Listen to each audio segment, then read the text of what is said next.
Hello, everyone, and thank you for joining me for another restful episode of true scary stories to help you fall asleep.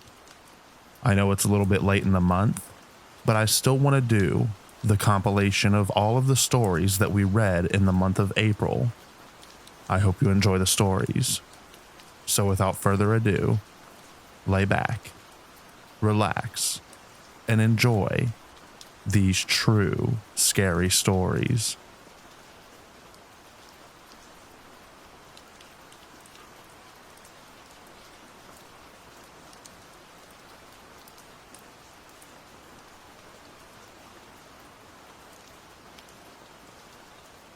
I had a bad situation with my first boyfriend. It actually began in a very weird way, but being as young as I was 14 at the time, I ignored it because, well, someone actually liked me. When I met him, we went to different schools. He went to a private school and I went to public school. After a few months of pretty much just an AIM friendship, he transferred to my school. First red flag. We started quote-unquote dating, if you can even call it that, at 14, and I started to notice him getting way too serious about it. He would talk about being together forever and going to college together. He would even scold me if I got a bad grade because I might not get into college. I realized how overwhelming he was and broke up with him. He was so embarrassed that he didn't want to tell his parents, who he apparently tried to convince every day that we would be together forever. He wanted me to go to his house, out to dinner, etc., and pretend that we were still together. I felt bad for hurting his feelings, so I did it for a little while. It finally ended when I began seeing someone else. I told him that I was dating someone and he freaked out. He started crying and yelling at me and ordering me to give back everything he ever gave me, telling me that he wanted to unalive himself. And then he pulled a painting out of his closet that I briefly mentioned liking. He said that he was going to give it to me after our 1-year wedding anniversary, and I ruined that. That's when I stopped feeling bad, and I did not speak to him again. It might sound mundane, but it was very scary to 14-year-old me.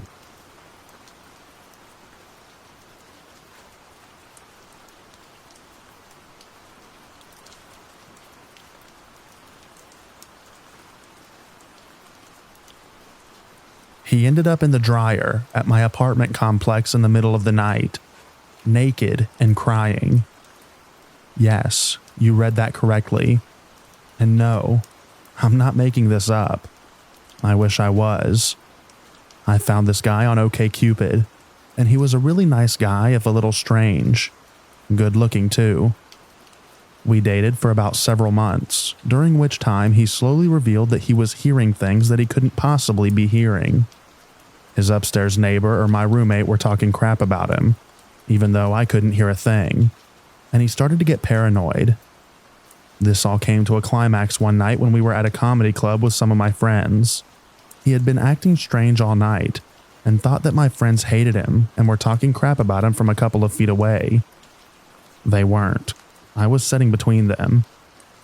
They had even told me previously that they liked him. He left before the show started and I didn't see him again. Until 8 months later, my roommate was getting ready for work one morning. She gets up at around 5:30 a.m. She heard strange noises coming from the laundry room, which shared a wall with the hallway of our apartment. She thought that the loud wailing sounds were from our neighbor's crazy friend, and that she'd have to deal with her when she went to the laundry room to get her bike. But when she went in there, she couldn't see anyone, and wasn't sure where the sound was coming from. She searched around and was looking under the table across from the washer and dryer when she heard the dryer door being pulled shut. I know, horror movie stuff right there. She was about to open the door, brave lady that she is, but thought better of it and went to wake up sleeping me. I work in mental health, for help. I got up and I could hear the crying, so I went out to the laundry room and opened the door. At this point, the person who had previously occupied the dryer was lying face down and naked on the linoleum floor.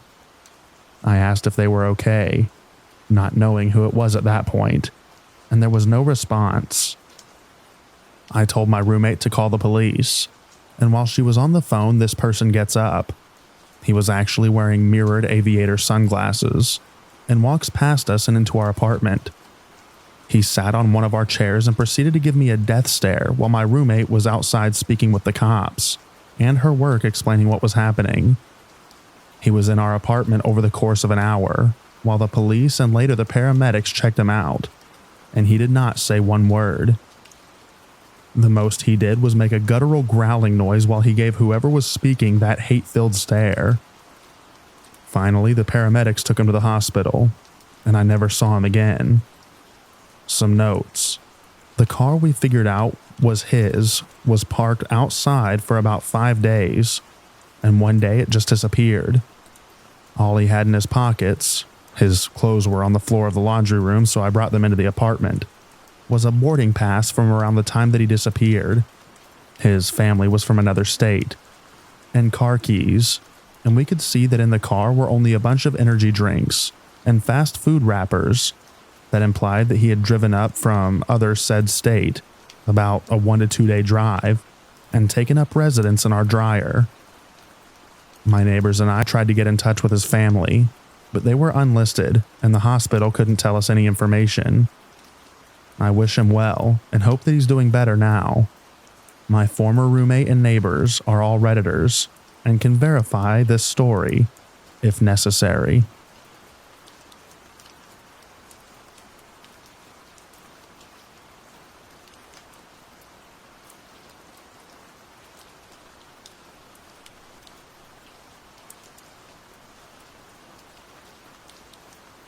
I think I was around 18 years old. We'd been dating for about 8 months, and I broke up with him because my parents were treating me differently, and I didn't like it. It put too much strain on both my boyfriend and my parents and I's relationship, and I couldn't take it. I broke up with him one night, and about a week later, he showed up at my parents' house wanting to talk to me. My mom answered the door. I didn't want any part of it, so she told him to go away. He got belligerent and eventually left, so she called the police. He was pulled over and given a warning. Then they let him be. Dad was at work. Mom took sister somewhere, and I was playing Mario Party 8 on my Wii at home. There was a knock at the back door, and I looked through the glass from the couch, and he was there looking in trying to talk to me. Again, I didn't want any part of it, so I ignored him. He got mad and shouldered the door. The frame cracked. He did it again and the door burst open. I said, "What the heck are you doing?" And he grabbed me and put me over his shoulder and carried me outside. I figured he was just going to put me in the front seat and leave with me. But then he popped the trunk of his car with the remote, and I realized what was going to happen. I twisted a little, which surprised him, and he dropped me. But then he put me in a headlock where I couldn't breathe, and I stopped struggling. He tossed me in the trunk and shut it and drove off. At this point, I was doing everything I could to get out of the trunk. It was a Buick LeSabre, the model which, of course, doesn't have a way to open the trunk from the inside. So I started kicking the back of the seats to get out. I eventually got one open enough to stick my head through to get some air. It was August, and the temperatures outside were riding 95 degrees. So inside the trunk, it was about 110. I got my head out and could finally breathe. He had calmed down a bit, and I knew he just wanted to talk to me, so he didn't really freak when I was able to climb into the back seat. When he was putting me in the trunk, the neighbor kids were outside, and they saw what was happening and ran inside to tell their parents. Parents called the police. Police called my mom, and my mom was doing 95 down the highway to get home. Ex-boyfriend drove me an hour and a half away to an old camp he used to go to, and we talked for a while. He then took me to Pizza Hut because I said I was hungry. I remember wondering why no one was concerned that I was waiting for a pizza without shoes or socks on, because no one said anything. I figured my parents hadn't realized what had happened yet. Little did I know, an Amber Alert had already been issued. Anyways, he decided he didn't want to go to jail, so he was going back to his workplace/place of residence to get his shotgun. When he got there, the cops were waiting for him and tried to taser him. They missed, and he jumped in the back of his car and did a backwards U-turn. He started driving through the city at speeds of 60 to 85 miles per hour. If you've never been in a high-speed police pursuit, let me tell you, it's a rush. So much adrenaline. Anyways, he was getting to get on the highway again, but the police had it blocked off with spike strips, so he turned onto a back road that dead-ended. He ended up crashing into his tree. I was in the front seat by this time. The cops swarmed the car, pulled us both out, and since they didn't realize who we were, cuffed us both and put us in separate cop cars. Once everything was situated, they uncuffed me and put me into a police SUV and transported me back to the police station in my city. Parents and sister were there, freaked out. Found out that I was okay. The whole ordeal lasted around 10 hours. My ex got 4 years and is now out of jail in a halfway house.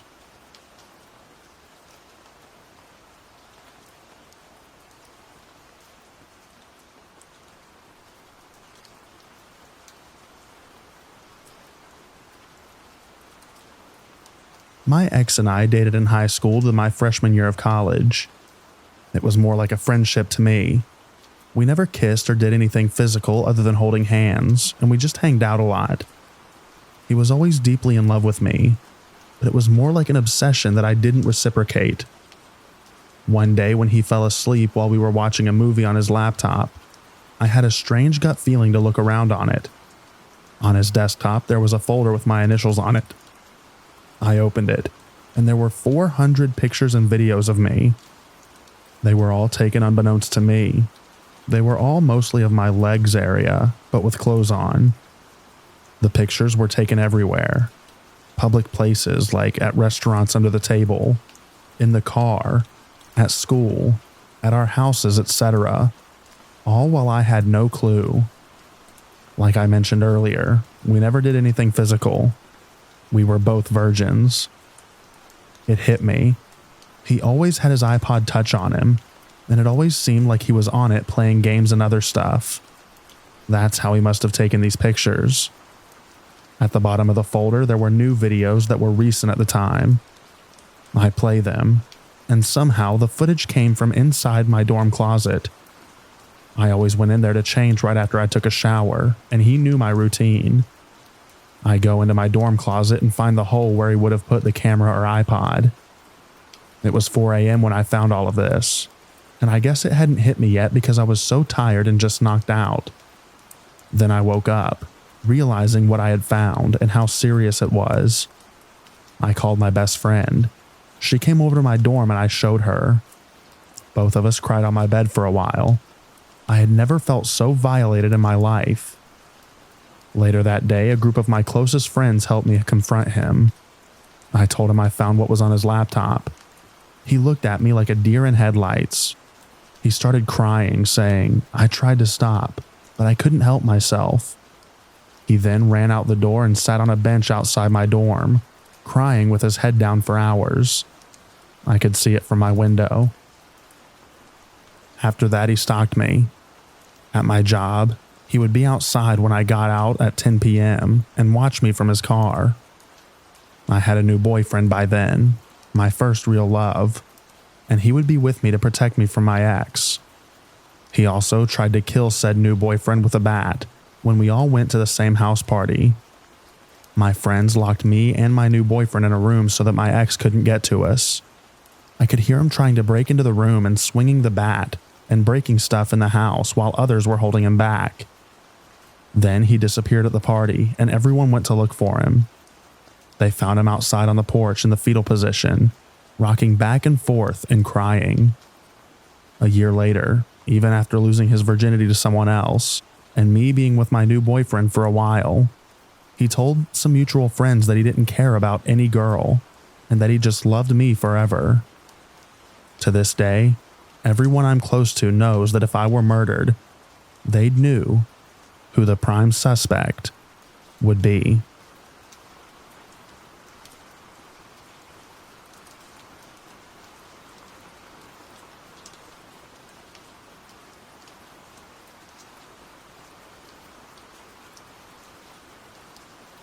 I guess a reverse perspective might be nice. I'm probably the crazy ex, although nowhere near as crazy as most of these stories. I was best friends with the girl for 3 years before dating, and we dated for around a year. She broke up with me somewhere out of the blue, and I insisted that we stay friends because I didn't want to lose her as a girlfriend and as a friend. Well, frankly, I convinced myself that her decision wasn't real and that she'd change her mind the next day. And when she didn't, the next week and so on, I messaged her daily and she would message back. But in hindsight, I probably shouldn't have bothered contacting her. Normally, I'm a rather reserved person, but when I'm drunk, I've been known to do some stupid things. This included showing up at her apartment at 2 a.m. with pages of drunken breakup poetry that I thought somehow would impress her, and pouring my drunken soul open to her. After she kicked me out, like any sane person should do, I began my cold, dark walk home. Despite all the stuff that she must have put up with me post-breakup, she still decided to call me the next morning to say, "I don't ever want you to show up my apartment again, but I wanted to make sure that you got home safe." I guess it made me realize that even though it feels like she hurt me beyond repair, it wasn't fair of me to lose control of myself like I had. So I'm not the craziest of exes, and thankfully I've reached some clarity about the whole situation. But I still feel disgusted with myself for acting the way that I did. Oh well, hopefully she'll forgive that one day.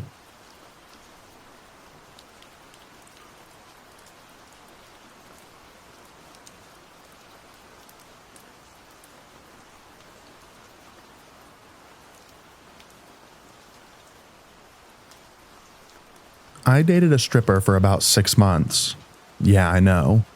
My little brother got cancer partway through our relationship, and I was obviously in the hospital with him the majority of the time. She got the flu, and without fail, she called me every day crying that I wasn't able to take care of her. Not the best, but how our relationship ended was quite grand. We adopted a cat for Valentine's Day, and she loved him to death. One day, she is leaving for work and asks me to feed the cat. Of course I will, but I had an unusually long day at work and I was tired, so I decided to lay down on her couch and take a cat nap. Pun fully intended. Well, she got off early, and seeing that I did not feed the cat, I started having a dream that I was being stabbed with a fork. Well, I was. 13 times in the back because I didn't feed the cat. I proceeded to get up and run out of the apartment while she was chasing me. She threw her heels at me with deadly accuracy, hit me right in the back of the head, and stunned me enough that I fell down 2 flights of stairs, got concussed, and sprained both ankles and wrists. The next day she calls me and acts like nothing happened.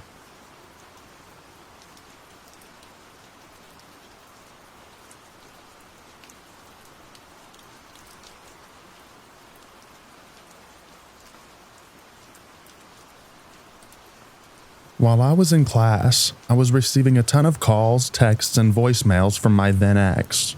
I ignored them and refused to be distracted because it was a midterm review session. He then found my class, threw open the classroom door, and started dragging me by the arm to leave the class. I was absolutely horrified that this scene was occurring in front of about 40 people. I resisted because I really wanted to stay in the class and he was being crazy, irrational, and ridiculous. He finally was able to drag me out, and though the entire class was silent and watching, they did nothing to help. However, when I finally got outside, I told him off. When he finally left, the class was over, and I returned to my own dorm room. It was torn apart. My laptop was folded over its back, and its screen had been stomped on and distorted. My DS was murdered in a like manner. My mirror was cracked down the middle with blood on its broken edges. Finally, in the middle of my room were torn out leaves of my diary with drops of blood on them. Apparently, my ex had broken into my room, read my diary, and went berserk. On the pages he tore out, I had written something like, "I'm glad we broke up. I'll find someone better." Yeah, he's definitely a crazy ex. He continued doing other crazy stuff for a while. I called the police on him a few times, but they didn't do anything to help. Eventually, he graduated and disappeared.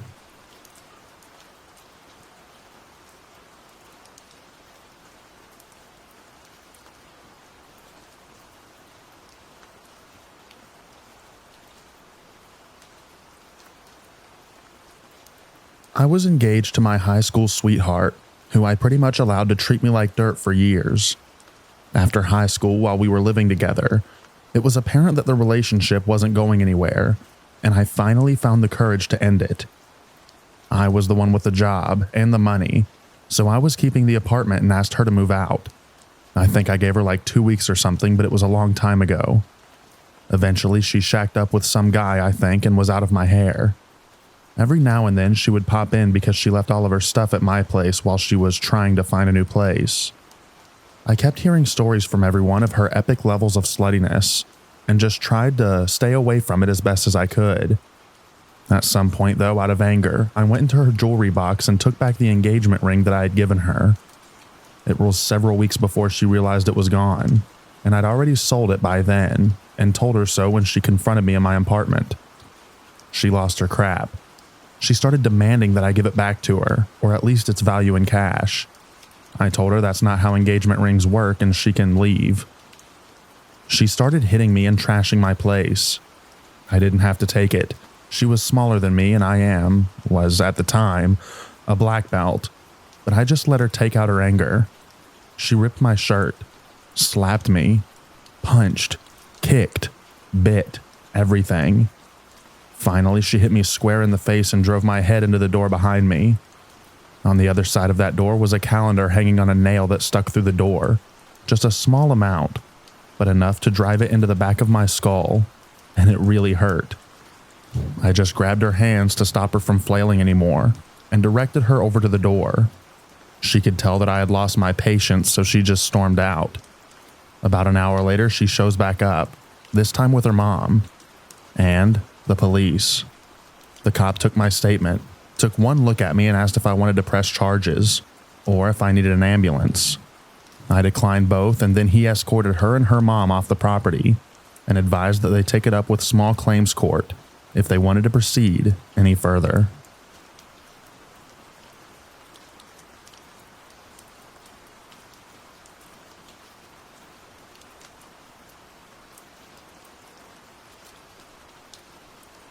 I was dating a young lady who lived in the Midlands, and she'd come down to London on the weekends and we'd have some fun. Nothing too serious, but it made my weekends enjoyable. Out of the blue, I was asked to move from London to New York by work, and so I told my then casual partner that I'd have to break things off because I was leaving the country. She accepted it and stopped coming down on the weekends. Anyway, fast forward a few months and my move to New York gets canned due to budget cuts. I still had my ex on Facebook, and I started to notice some odd photos popping up. It turned out that she had quit her job and moved to New York when she thought that I was going to move, and was now living there for 6 months. She reached out to tell me a few days later, and I had to explain that I wasn't there. She was angry.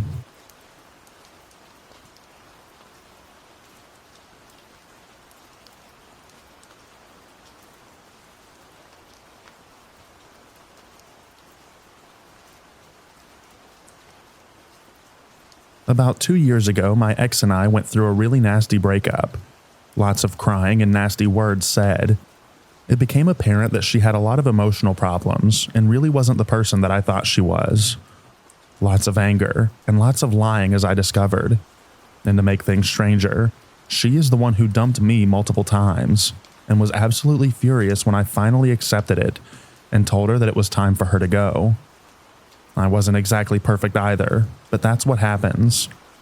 I had also started a new and healthy relationship at this point, maybe 3 weeks after the primary breakup, which made her angry to no end. Anyway, she shows up one day to collect some belongings that were still at my place, and she sets me down on the bed and hands me a note telling me to read it out loud. It was a really nasty speech about how I am incapable of love and a terrible person and deserve to die. I refused, but she's screaming at me, and I was just like, fine, I'll read it if it'll make you go away. So I finished the speech, and she pulls out a loaded gun from her purse and spends the next 15 minutes trying to muster the will to pull the trigger and splatter my brain all over the wall. She says she knows the law. She knows she'll be caught. She knows where she'll go to prison, and she's fine with it because I'll be off of this planet. So I spend this time poorly, not to totally freak out, and with tears streaming down my face, telling her that she's not a killer and just needs to go live her life without me. We parted with a hug, and I just learned that she got engaged to a new guy a couple of months ago.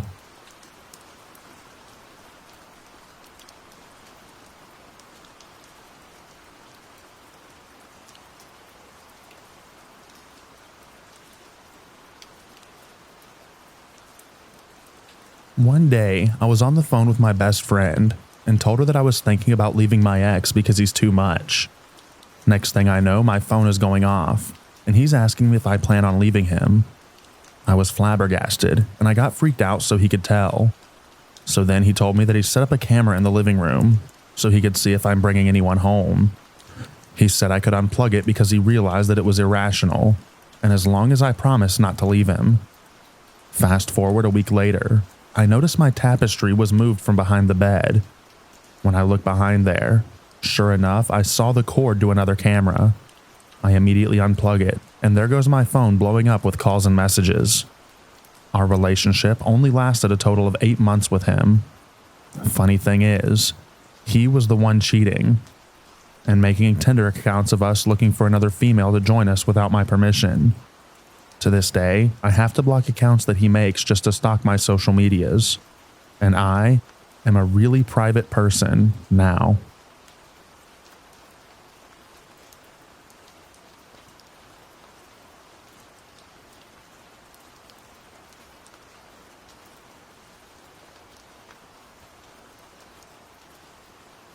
My ex bought a new phone and lost all of his numbers. He asked me to text him so he can save my number again. As him and I drive home, I text him, "Hey sexy, what's up?" And he responds, "Hey, can't talk right now. I'll text you back in 5. I figure he's messing with me and forgot about it. As soon as we get home, he goes to the bathroom. A moment later, my phone lights up. X. So, hey, what's up? Me. Not much, you. X. Super in the mood. Want to meet up tonight? Me. Why not right now? I'm in the mood too. X. Okay, I'll try to make it as soon as possible, cool? Me. Yeah. A moment later, he comes out of the bathroom for the following conversation. Him. I'm actually just gonna head home, I think. Don't feel too good, is that okay? Me. Okay. X. Oh, but can you text me real quick so I have your number? Me. Sure. I send him a text while we stand in the same room. Hi. Him. Crap.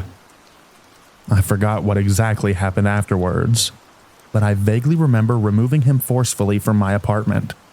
A real keeper, that one.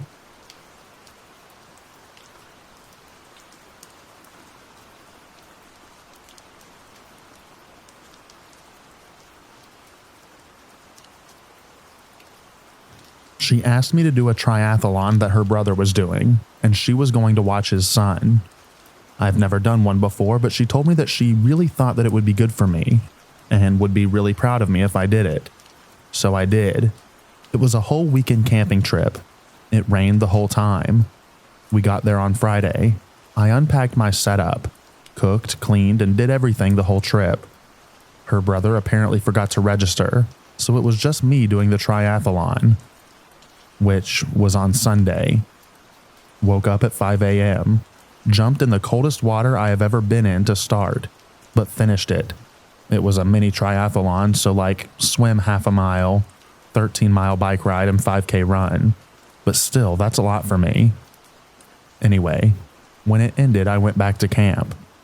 She made me pack everything up, then told me if I couldn't put the tent in the original cardboard box it was in, not just the bag that it was in. When I said she was welcome to do it herself, she told me that her ex had no issue doing it. Mind you, I'm exhausted from, the triathlon, and she just watched me pack everything alone. I put it in the box but ripped it halfway down. I didn't give a crap. Drove 3 hours home and she broke up with me on the car ride home because she just didn't see any potential in me anymore. So yeah, good times.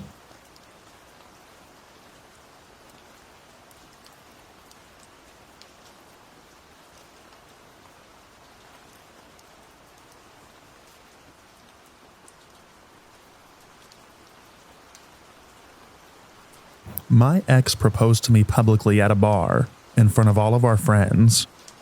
He liked the way it went so well that he proposed to me 2 more times at 2 different bars.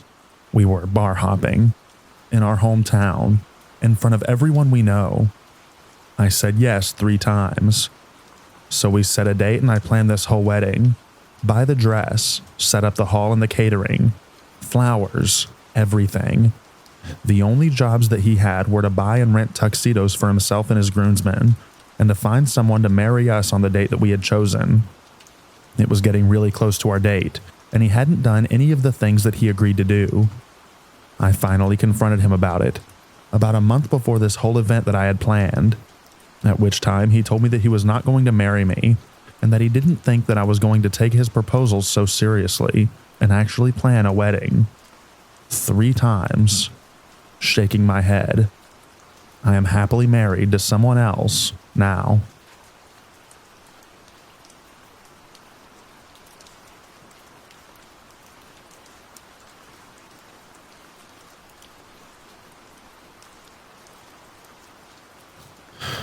I dated a guy my age in my senior year in high school who began to show signs that he was mentally unstable when upset.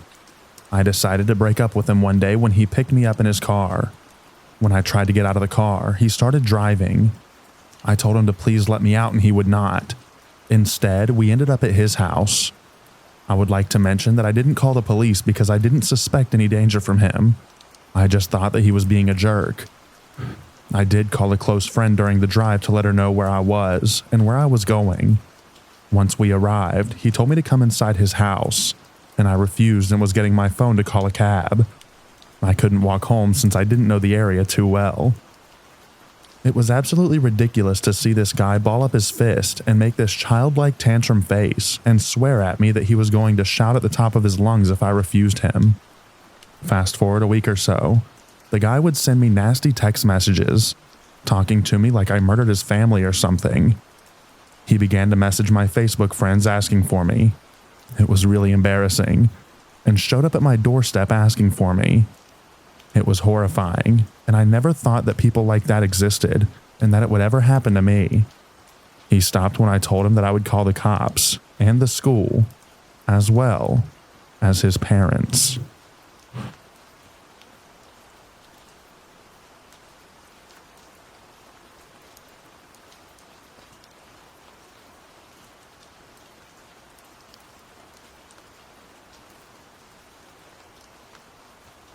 My ex-husband decided to start shooting up during the middle of our marriage while I was pregnant with our son. Then he decided to live on the streets and not work. He went to jail, got clean, did okay for a year, then walked out on me for another woman. 2 months go by and he decided that he wanted to work things out. I did not. So he moved into my apartment. I left and gave him the place. He stalked me. One night he broke into my new home and got in bed with me. Now he tells people that I'm the one that screwed him over because I left. Oh, and he burned down my first house, cooking French fries.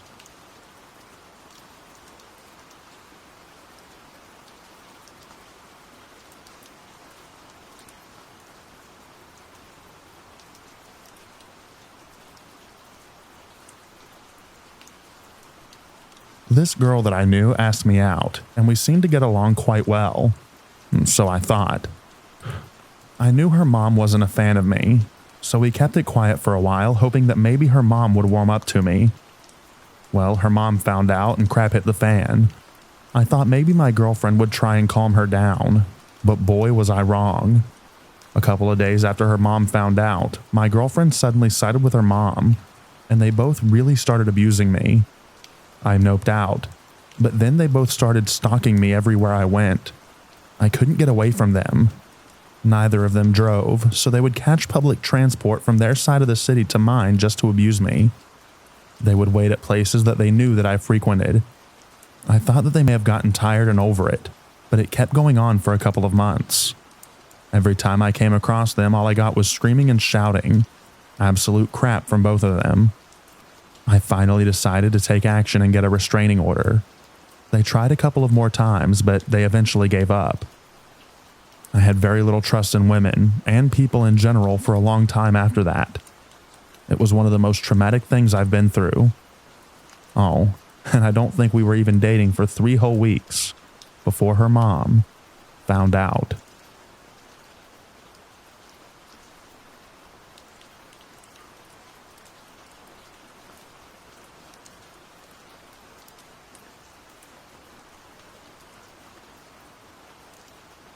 My ex, JJ, was a creep. I was with him for 19 months. This happened around 2 months into the relationship, just as he was starting to get controlling, and it terrified me. It was 2 a.m. and I was in bed. I have super bad insomnia, so I was just listening to YouTube and scrolling through Reddit, not expecting to sleep for at least a couple of hours, when I heard a tap tap on my window. I assumed it was my cat, so I called her name because she always meowed whenever she heard her name. It was silent, and then tap, tap, tap. I turned my YouTube right down and called my cat again. I hear her meow in the bathroom and panicked. It wasn't her outside my window. Outside my window is the roof of an extension that was built. It slopes up to my window and can be easily climbed onto via my neighbor's woodshed. At that point, I know there was someone out there, but I was too scared to look. I sent JJ a message about it, but he was asleep, and it sent but didn't deliver. The tapping kept happening. Roughly every 20 seconds there would be a tap, tap, tap, and then silence. It continued for about 45 minutes while I lay in bed just listening. I felt like I was stuck in bed, like if I came out from under the quilt, then they would somehow get me. After an hour, I realized it stopped completely. I pulled myself from my bed and went to my kitchen where I could see the roof, and I saw a pair of legs dangling over the edge, illuminated by a torch. I decided to give up with my mom, and slept on the sofa with my cat that night. At least whoever's it was wouldn't know where I was. Next thing I know, I'm waking up to my alarm. I go to turn it off and notice that I have Snapchats from JJ, which is odd but not unheard of. They're all from around 3:30 a.m., so probably just after I fell asleep. I opened the snaps and my stomach dropped. It was a photo of my bedroom window from the outside. Then one of the legs dangling into my garden. And then one of me sleeping on the sofa, taken through the kitchen window. I messaged him asking him what the heck he was doing. I got a reply saying he'd come to check on me and chased a guy off from my house. At that point, he had me convinced that he could do no wrong, and if I opposed him, I was scared about what might happen, so I just left it at that. From then on, it happened a couple more times, and every time I just tried to ignore it. But with the joy of hindsight, I know I shouldn't have. I should have told someone or broken up with him, but I was too scared of what he might do. I have a lot of stories about JJ. I might write some more. I've been considering putting it in a book sometime now, but I'm not sure. I hope if anyone reads this, then they enjoy it.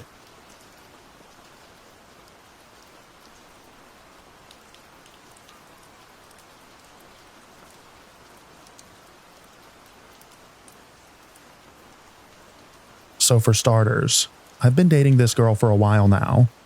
Her name being Isabel, going on a year very soon. And all is going well in that regard.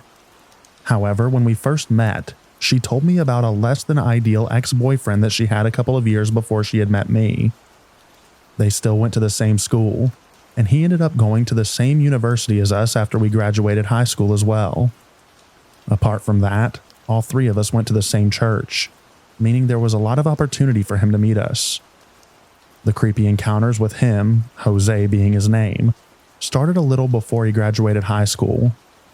After he heard we were dating, he was furious, even going as far as to say that I was abusive on Twitter, but nobody believed him, given his accusation was complete horse crap, and he was notorious for doing the same in the past, in order to keep Isabel from talking to other guys when they were together. That was just the beginning though. It started off small at first, seeing him at the mall whenever we would go out on dates, before it was illegal to go outside. After a while, it seemed like a little too much to seem like a coincidence though.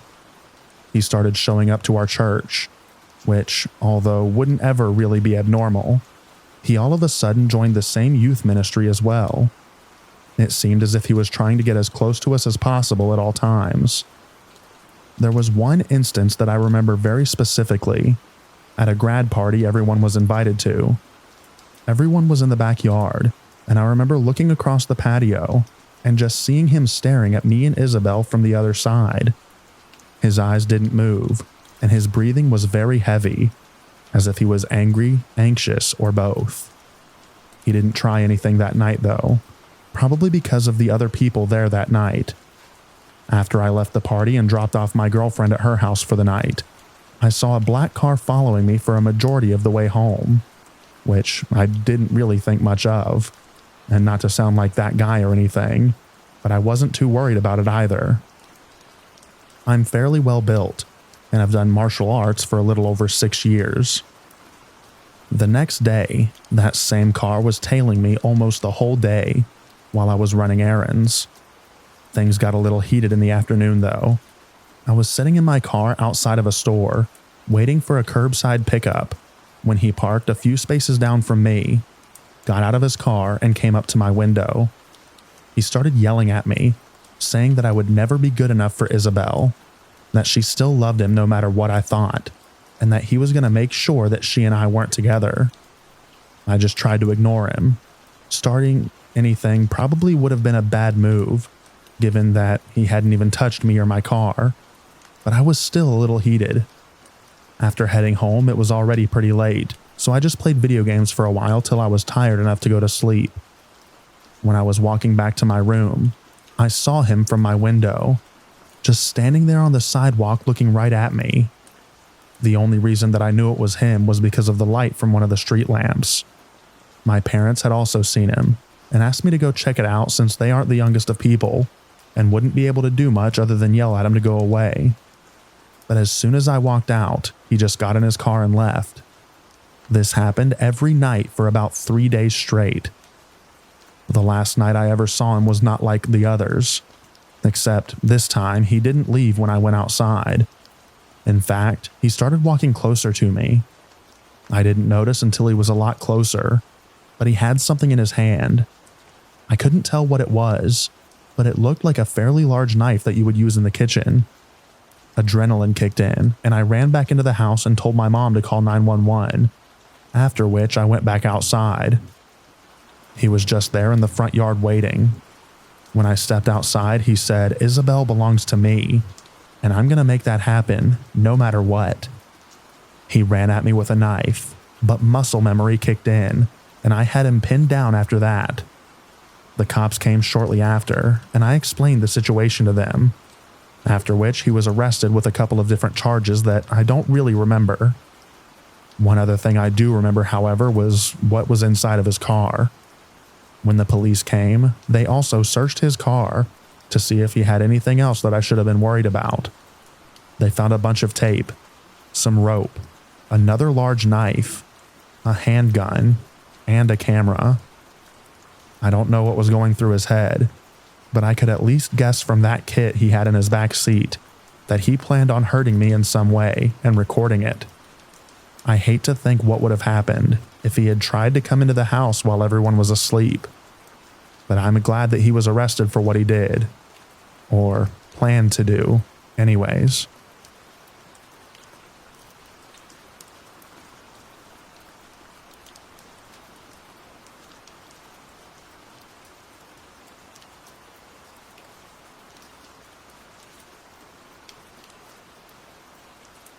I began dating a very cute, super fun, amazing, or so I thought, girl.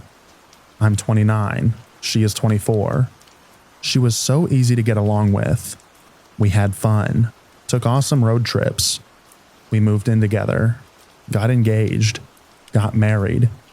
Everything is awesome for about 3 years. Then, one day, she begins to act really weird and paranoid. Now, a little backstory. One of the things that she told me was that she had no contact with her parents because of her father's abuse. I mean, who would lie about that? She's totally not acting like herself. And finally, I ask her what is going on. She demands to see my email. This was before text messages. because she knows that I have been conspiring against her with my friends. I'm really confused, so I hand her my laptop and I'm like, babe, I have no secrets. You can read all the emails you want. The next day I come home from work and I find her moments from death. She's not breathing. I call 911. They come and bag her, get her on life support, the whole nine. The doctors tell me that it's likely that she won't survive the night. She OD'd on fentanyl and alcohol, also widely out of character for her. Amazingly, she doesn't die, and 3 days later comes out of her coma, only to tell the doctor that I've been keeping her locked up in the basement. We have no basement, and abusing her. It gets really messy. I find her parents' contact info through friends of hers that knew her brother. I call them and they come to my state. Turns out they had hired a private detective to find her and find out what was up in her life, etc., because she disappeared from them after college. There was no abuse. In fact, her parents told me about her diagnosis of borderline personality disorder, and she had episodes like this in high school and college, where she insisted that her boyfriend was abusing her. Anyway, I immediately filed for divorce. She had lied to me about her entire life. She dragged me through a year-long divorce, constantly lying to judges, etc. She would get lawyers to take her case because she convinced them that I was an abuser. Only after they found out the truth and that we had no money, they would drop her. Then she would get another one, so it took forever. The worst part was, she stole my dog, and I never did get her back.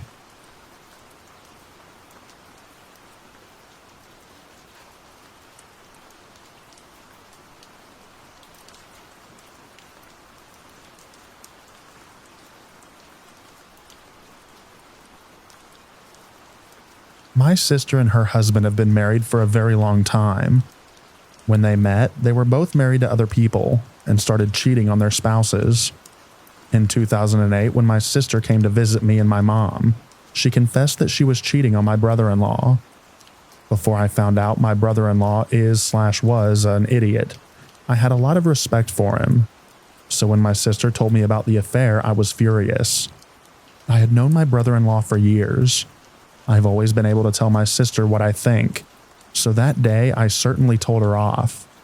She tried to defend her actions by telling me that she had been a good girl for then 18 years, and she deserved to be happy. I was like, what? She and I were standing out in my mom's front yard, and my sister is facing me with her arms crossed in front of her, pouting like a child. I gave her so much crap for what she was doing, but it got worse from there. She informed me that she was going to Honduras with the guy to help him do some contracting work. My sister told me that my brother-in-law knew about it. I was stunned. Well, my sister didn't go to Honduras after all. After she went back home, she ended the affair after she confessed it to her husband. He forgave her, saying, "I was once where you are now." The guy my sister was messing around with contacted my sister and asked if he could borrow $500 because work had been slow and he needed to make his truck payment. My sister asked her husband to loan the guy the money, and he did. My sister charged the guy interest on the loan and gave him a short period of time to repay it. The guy wasn't making any attempt to repay the money, so my sister got nasty. She warned the guy that if he didn't pay the loan off in full with the interest, my sister was going to contact the guy's wife and tell her about the affair. The guy thought that my sister was bluffing, but she wasn't. She sent the woman a letter telling her all about the affair and the loan. The money was repaid very shortly after with interest. To this day, I am still amazed that my brother-in-law is so stupid that he would loan money to a man who cheated on him with his wife. But things got worse. On Thanksgiving weekend, my brother-in-law went out of town to be with his son, daughter-in-law, and their daughter. Because they didn't live very far from me, I asked my sister to ride down with her husband, drop him off, and come down to my house. I was going to spend the holiday alone and really wanted to see my sister. She said that she just wanted to spend the time by herself, which I thought was odd. She wasn't invited to her husband's son's house because of a falling out that they had years ago and never reconciled. I tried and tried to get her to come and be with me, but she wouldn't. Okay, fine. Shortly after, I called my sister and asked her what she did over the weekend, and she hemmed and hawed about it. Finally, she told me that she had spent it with a guy that she had met. What the heck? She had me on speakerphone and my brother-in-law was in the room. My sister told me that she had confessed what she did to her husband. I was beyond stunned. Next thing I know, my sister and her husband had made an appointment with a psychiatrist. My sister claimed it was to work on their marriage. She told me the doctor told her he wanted to see my sister for her issues and give her prescriptions for them. The doctor also recommended therapy for my sister. My sister refused to get the prescriptions filled, but she did say that she would go into therapy. I have no idea how long she received help. She has a lot of issues though, and always has. These two people are still married and are still together. My sister and I haven't spoken to each other since the spring of 2009, but not because of her infidelity. She's probably still cheating on her husband, but whatever. He's an idiot for staying with her.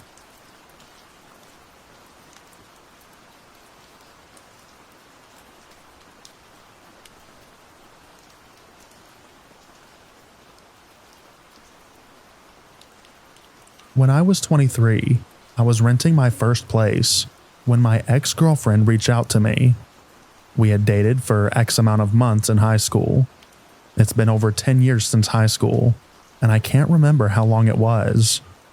It just went badly because I was a jerk and started talking to another girl.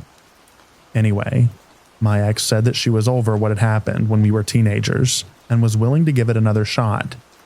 So we have a date, and then several dates, and things are doing really well. A month into our relationship, one night I'm at work on a late shift, and she calls me saying that she had gotten into an argument with her mother.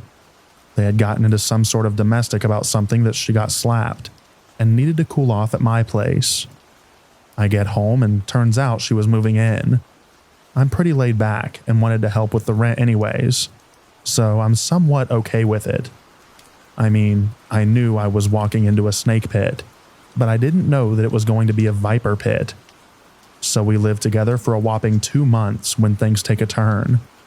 She starts telling me that she's insecure about me talking to girls. Then that changes to watching adult videos as well, which didn't work because I have control issues. We start fighting a lot, sometimes all night long. She starts cutting herself, saying it was all my fault. She ends up getting tetanus. Late phone calls asking where I'm at work and who I'm with. I work late hours at an ambulance service. Things come to a head one night when Crazy X tries to tell me that looking at adult videos is the same as beating her.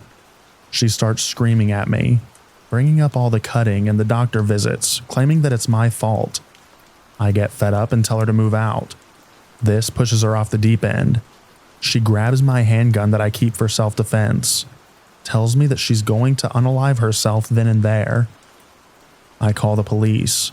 She leaves shortly afterwards, after she throws my loaded gun outside. I think, yay, it's over. But it wasn't. So a few days go by without incident. Crazy X texts me saying that she needs to give me her house key. I tell her no, to throw it away. But she drives to my house anyway, leaves the key and tapes a note to my door saying I'm mentally ill and need help, and she forgives me, blah blah blah. I stopped reading after the I need help part, and she keeps texting and texting asking if I read it, even going as far as to blaming her behavior on pregnancy, saying that the baby is mine, but she lost it due to stress. So here I am, years down the road, married, with a wonderful 2-year-old hellion, with no regrets of leaving the Crazy X. So, to that Crazy X, let's not meet again.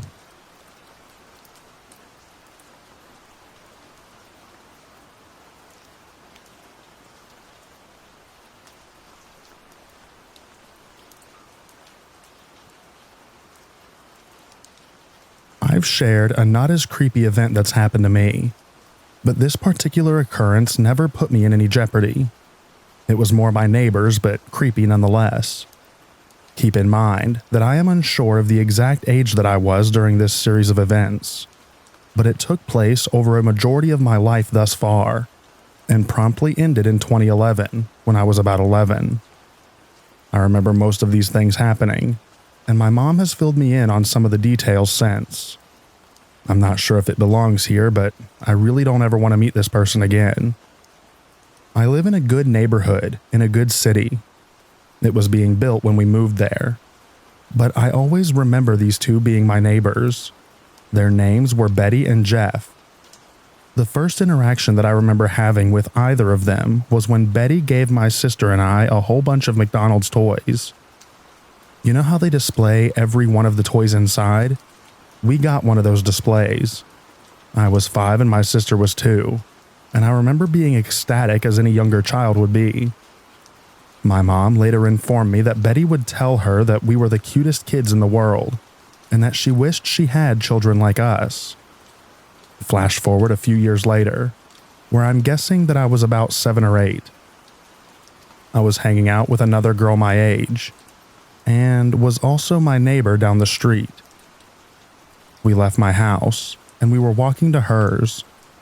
When we got outside, we saw Betty throwing a bunch of Jeff's stuff out of the second-story window. I vividly remember her screaming profanities as she tossed an old TV set out the window, and smelling cologne that she must have thrown out the window as well. My friend and I rushed to get inside, and we just thought that she was crazy. Between the ages of 8 and 10, Betty and Jeff must have had a few more fights. There's nothing that I can remember, but I do remember my mother telling me that Betty confronted my dad. My dad had been outside doing yard work at about 8:30 or 9 p.m. It was summertime, so the sun was still out and the kids were still outside yelling and playing. All of a sudden, Betty marched out of her house and straight to my dad. She yelled at him for keeping everyone awake with the sound of a leaf blower, and probably called him an MFer a few times. I would understand her anger more if it was dark out, but it still kind of confuses me. Maybe she had a right to be angry. One day when I was 10, I had returned home from school to the sight of police cars and a bunch of yellow caution tape surrounding Betty and Jeff's house. I ran inside and asked my mom what had happened, but she had no clue. She later found out from my other neighbor that Betty had died, possibly by being thrown down the stairs or something like that. They were trying to figure out if it was self-inflicted, or if Jeff had finally lost his stuff and killed her. A few days later, I was outside by myself drawing with chalk. As soon as I got outside, I saw Jeff walk over to his glass door. He hadn't been arrested for anything yet, and was still presumed innocent. I thought I had nothing to worry about, so I continued on and retrieved my chalk from the garage. I began to draw when I noticed that Jeff was staring out his door and staring directly at me. This continued for 10 minutes. I eventually got creeped out and went to tell my dad. By the time he came outside with me, Jeff had left the door. That's when I realized that maybe Jeff was the crazy one.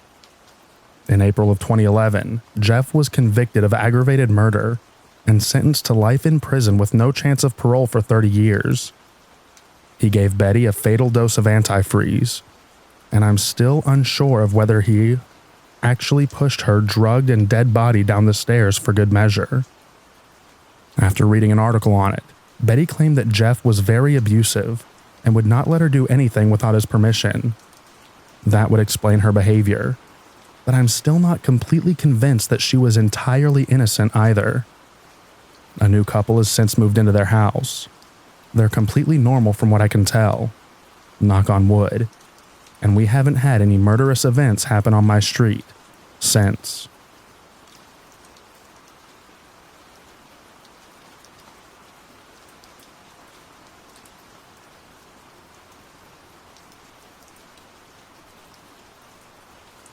This happened a little bit ago, about a month, and it was a bizarre experience to say the least. I'm 15, and I was playing some video games before passing out. It was about, say, 11 p.m. when I hear the doorbell ring. Out of instinct, I begin walking downstairs. But about halfway there, rationality came to mind. Who the heck rings a doorbell at 11 p.m.? I silently strode back upstairs and stood in the hall, kinda expecting something bad to happen. Exactly 1 minute later, it rings twice. My parents begin to leave their room and give me a quizzical look, and all I had to respond with was a shrug. Then he starts banging on the door. My mother jumps at the first bang, and my father's eyes widened, but more in confusion than fear. He decided to go downstairs and peep through the view hole. It was our neighbor. My dad hesitantly opened the door, and I could hear my father's voice tremble slightly. Hey, what do you need? Next thing I hear is an entire full-blown scream argument from our neighbor, claiming that this household was his and we stole it from him. My father's uneasiness was quickly replaced with annoyance, and he simply shut the door without giving our neighbor the time of day. My dad stepped on the first step going up the stairwell when our neighbor first hit the door. I'm not talking banging with a fist. This man was full-on body slamming it. My father was stunned for a second, and my neighbor charged the door again. This time we began to hear the splintering of wood. Everyone reacted at once. My father went to brace the door with his body. My mother went to go get the other two kids, and I went for 911. The body slamming ensued for another 5 minutes, and while I was on the phone with 911, it stopped. I thought it was over and I was relieved, but I still stuck on the phone. I go peek out the front window of my house, and boy was it only getting started. Our neighbor took his Jeep Wrangler and simply directed it straight at our house. We had zero clue what he was doing, until he hit the gas and we heard the squealing of tires. Then he immediately hit the brakes. He was trying to scare us out of the house. I was still on the phone with 911, and I stepped away from the window to comfort my siblings, crack jokes and such. Eventually, police arrived and arrested him. The next morning, I left for school, still shaken from the night before. I stepped onto our front steps and saw tire marks leading up to our front door. The lunatic actually nearly rammed our door down with his car. I really never want to see this guy ever again. But he lives directly to my right. Also, I don't know if he has a mental illness or not. I'm sorry. And no, I'm not going to physically harm him via blade or bullet, so stop suggesting that. I also don't care if he had threatened us. The situation was resolved with no one harmed. Stop saying that I or my father should have hurt anyone. There was no need. Rationality over emotion. And no, not even I trust my guardians with a firearm. I would probably be the best candidate for it, but I doubt my father will buy a gun and rely on his 15-year-old son to use it. Best that I wait until I'm of age.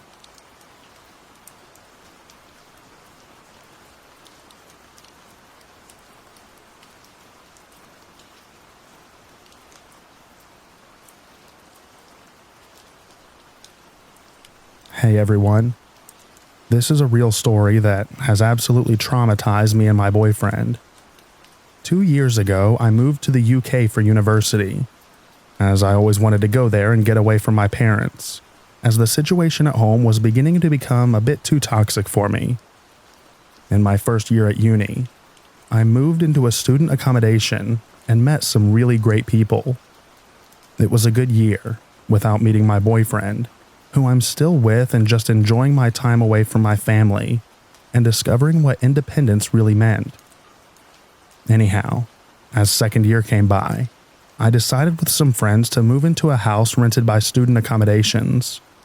But at least we had our own house and weren't restricted as much with noise and parties as living in a small shared flat like in the first year. Note, I had a ground floor room, and my window gave into a very small backyard, in which I would go smoke every day as I'm a smoker, and in which there would be a very thin wooden door giving in to the other side of the street, where you would put your bins and broken chairs, blah blah blah. The door could only be closed and locked from inside the backyard, but since it was an old door, we had to attach some strings to keep it closed for good.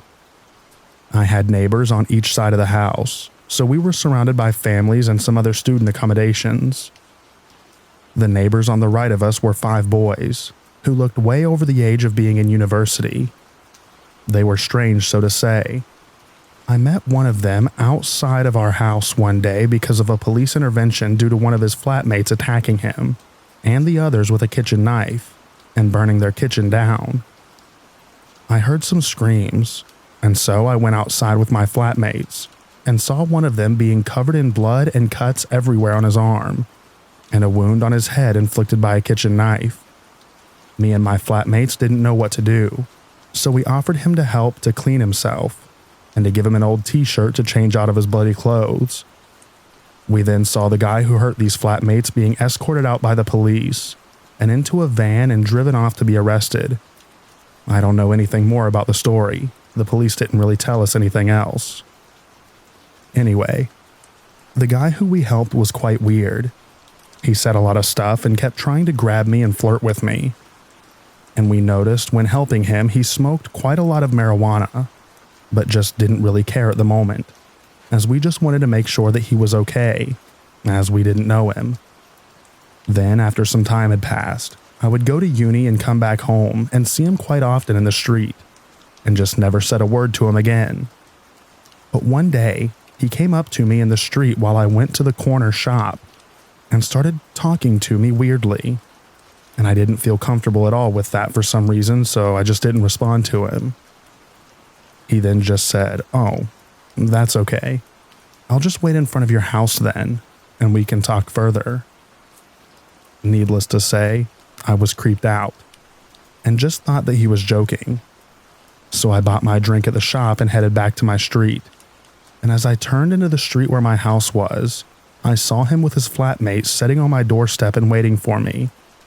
So I panicked and went back next to the corner shop, and called my only guy flatmate to ask him to open the door and tell the guys to go away.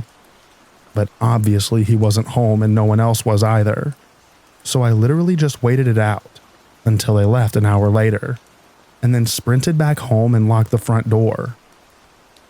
Note, my front door had a glass panel on it where you would be able to kind of make out who was standing in front of it. After this already pretty scary encounter, I just tried to avoid the guy, and mostly succeeded for a while. But then one day, as I went smoking in the backyard, I noticed that the wooden door, which is always closed, was open, and the strings that we put there to keep it closed were cut off. For whatever reason, I didn't think anything of it, and just closed the door again and put a new string on it, thinking that it was one of my flatmates who took the bins out and just didn't tie it back. The weird neighbors would often scream and yell and fight in their house, and it would wake me and my flatmates up in the middle of the night. But we kind of got used to it after a while. But one evening, my boyfriend slept over like he usually did, and he, who usually never wakes up because of noise, woke up in the middle of the night because of a bang and some whispering. I was sound asleep, so he very silently woke me up, and we both just waited in the dark and listened for any other noises. Suddenly, we heard the wooden door just bang, just shot open, and some footsteps next to my window. I always had my window open because it would get really warm inside. So we both just froze. And then we heard the door leading to the backyard get shaken softly, as if they were trying to get inside. And then they stopped. Luckily, we had the curtains closed, so they couldn't see us. But we were ready to get dressed and get out of the room and lock them in if they came in from the window. Then we just heard the window move and get more open, and one of the guys saying something in a different language that we didn't understand. And then we started to hear them trying to get in.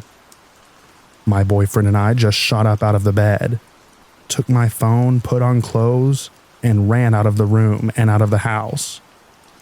I then called my flatmates and told them to lock themselves in their rooms, and then I called the police, who luckily came in less than 5 minutes, as the headquarters were only a couple streets down from us. I don't remember anything after the police came. I think that me and my boyfriend were in shock. They ended up catching one guy. The other fled and was later found a few streets up smoking weed. The police told us that they went inside of the house and found a lot of meth and heroin, and that they were just carrying a massive kitchen knife with them. I was so confused, as I've never done anything to offend or do anything wrong to my neighbors. So the idea of them breaking in with God knows what intentions with a kitchen knife terrorized me and my boyfriend. The two guys ended up being arrested, and one of them was put in prison for 2 years for carrying a weapon with intention to harm. I never heard anything else from the police, and I moved back home a few months later, as I was so scared and it tormented me for months on end, not knowing what would have happened if my boyfriend didn't wake up. I'm now still coping with it, and I find it really tough to get over it. I'm always asking myself what if, and what would have happened. I now very often wake up because of the slightest noise, and I get horrible nightmares because of it. But hey, at least I'm still with my boyfriend, and we often talk about it, and it helps a lot.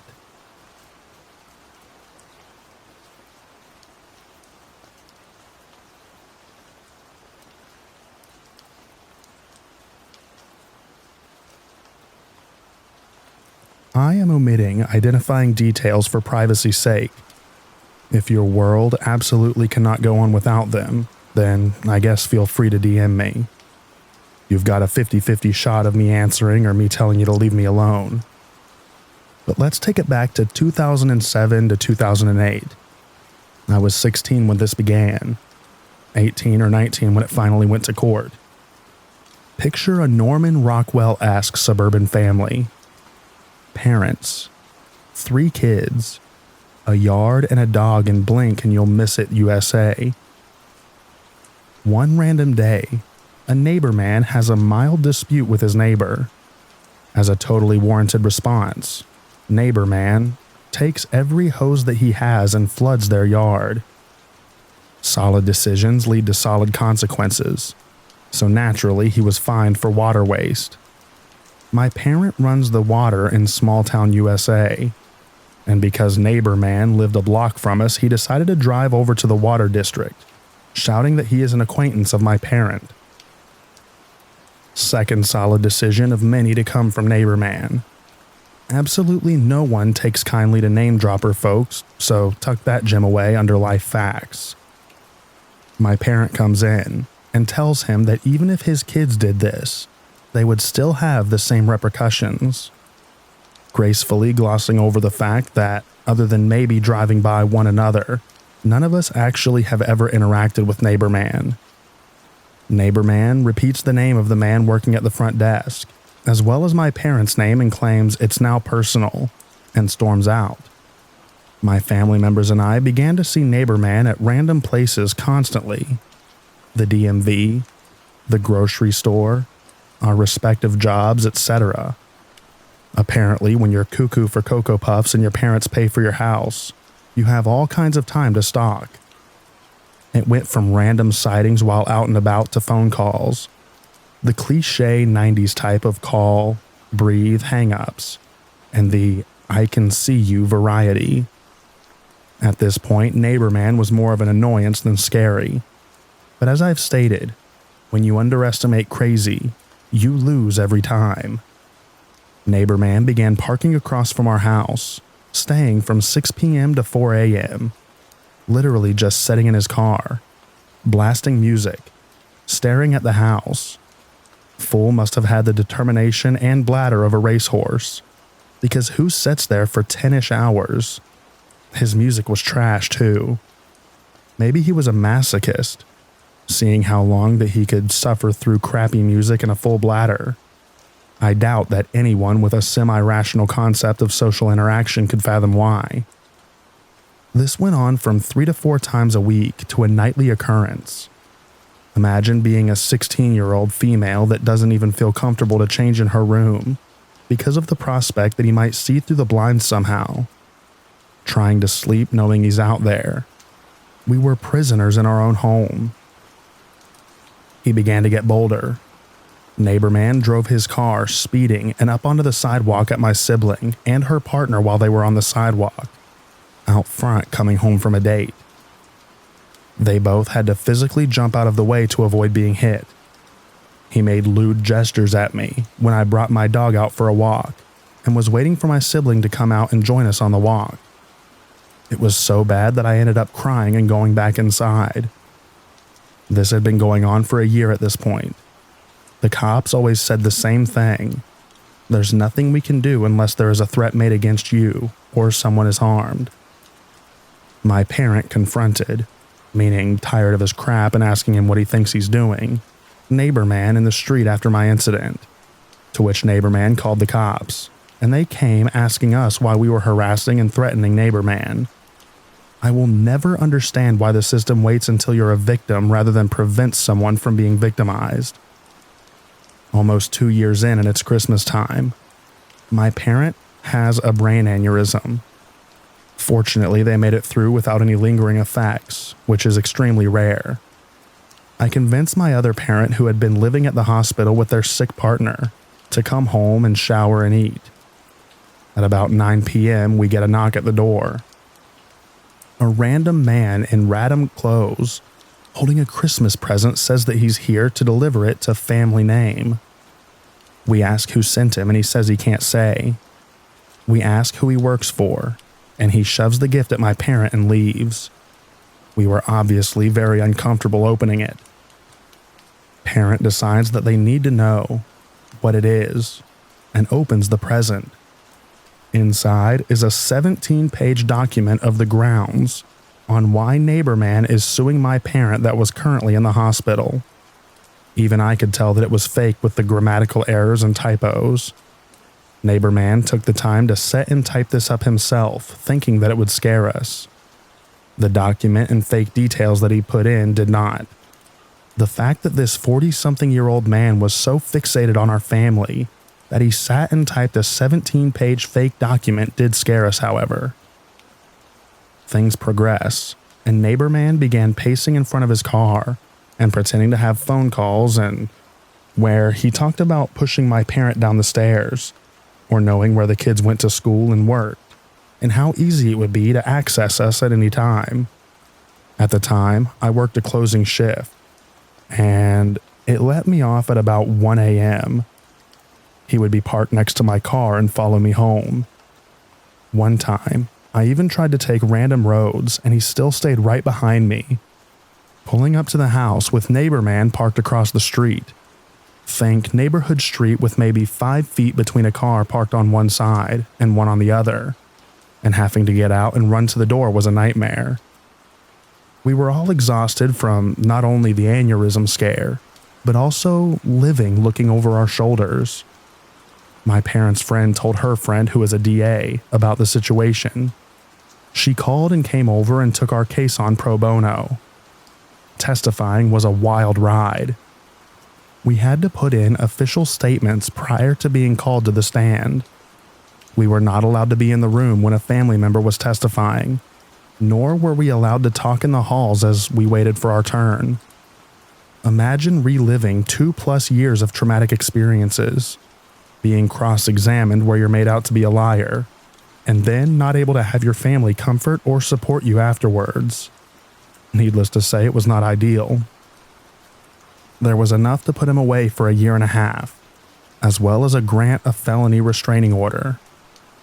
We moved while he was still incarcerated.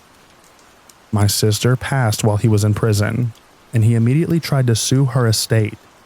She was 21 at the time of her death. He tried to sue her after he was released. He claimed that her testimony from him running his car at her and her pretending was false, and the only reason he was locked up. That's not the case, as there were harassment and stalking charges, and that the money that people donated to a GoFundMe for her accident, he was entitled to. There's so many more details, but this was already long enough. So neighbor man, let's never meet again. You made us prisoners in our home for years, and clearly, you are still the same.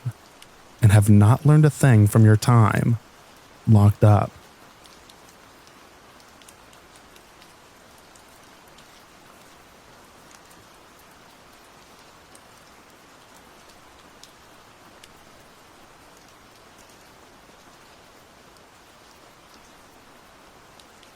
The dumbest part about all of this is it's not even the first creepy experience that I've had living in this apartment. Both floor units are giant suck. I live on the bottom floor in the back corner of an apartment building in a major city. One of my bedroom windows looks out into a ground level, inaccessible dirt alleyway between my building and the one next door. Well, a weird new guy moved into the next door building, and boy does he chain smoke his heart out. Oftentimes he smokes cigarettes and sits in his window, but sometimes we will climb out and stand in the alley. The first time I ever noticed him, it was well after nightfall when I was home alone. I saw an ember levitating in the darkness, and then it dawned on me. It's someone smoking. In the pitch dark. I promptly closed the shutters, but not before noticing that he was looking directly into my bedroom. Okay, I get it. I'm moving around and I caught his eye. No big deal. Over the next few months, my boyfriend or I would notice him occasionally. If you lay on my bed, you are at a low enough angle where you can see him when he's at the window through the cracks in the blinds. We noticed that he always seems to be looking in my window's general direction. Always. He doesn't just smoke a cigarette here and there. This dude will either sit in his window and chain smoke for an hour, or pop out several times at night. So it beckons the question, is he just looking in our general direction, or does he see us?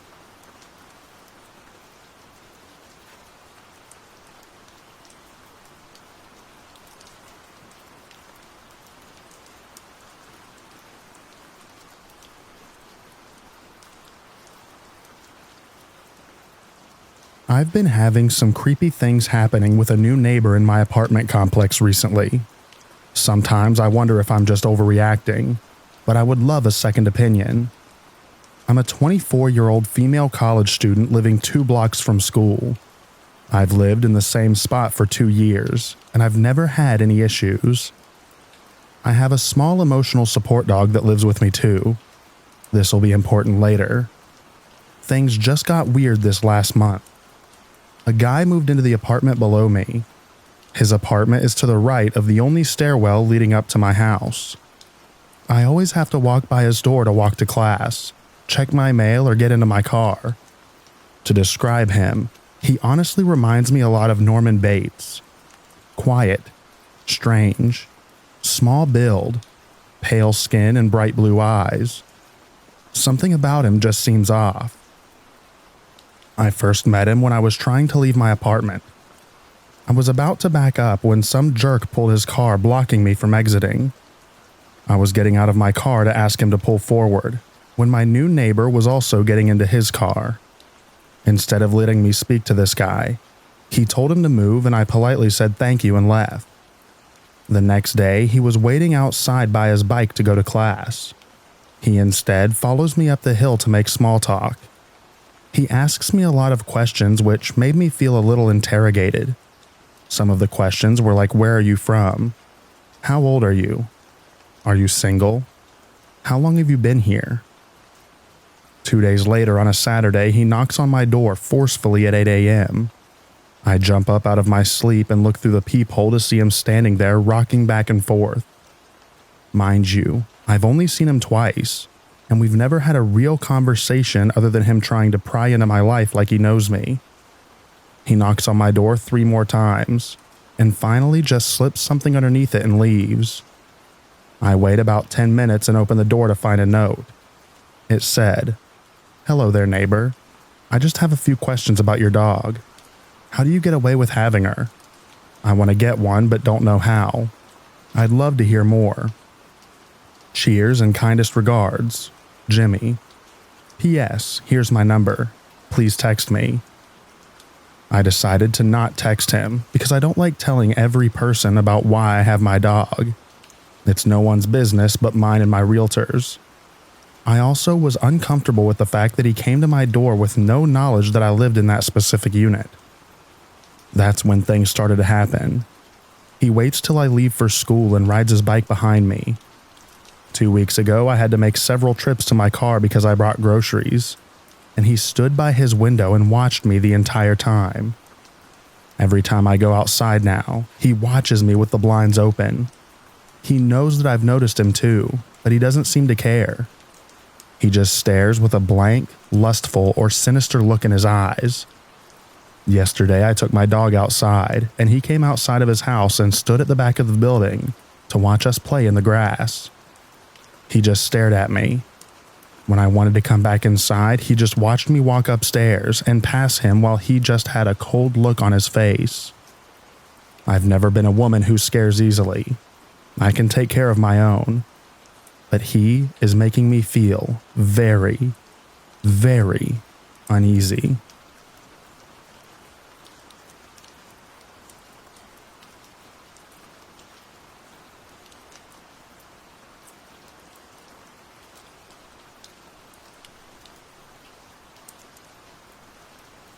I live in a very small town, about a population of 1,100 if not less. Word gets around fast about a lot of things. I got the heads up in October of 2013 that I would be having a new neighbor soon, and he just got out of prison for some sort of crime, as he'd been registering on the offenders list. As a single female who lives alone and has some serious traumas, this did not set well with me. But the guy was pretty well shrouded in mystery, save for hearsay. When the guy first moved in, I was probably his biggest advocate. I kept telling people to give him a chance, because we still didn't really know what he was in prison for. I mean, hey, guys get put on the offender list even for peeing outside sometimes, right? But they don't go to prison for it either. Nevertheless, I decided I would try to keep an open mind. I'm going to take a minute to explain the layout of my apartment. My main entrance is a hidden door. I have a small driveway next to it and a bunch of bushes. The neighbor's house is right next to my entrance, separated by the bushes, and his front door pretty much faces mine, though mine faces to the south, while his is a straight view of my front door. I went weeks creeping around my own apartment in an effort not to have my new neighbor, even though I kept telling people to give him a chance.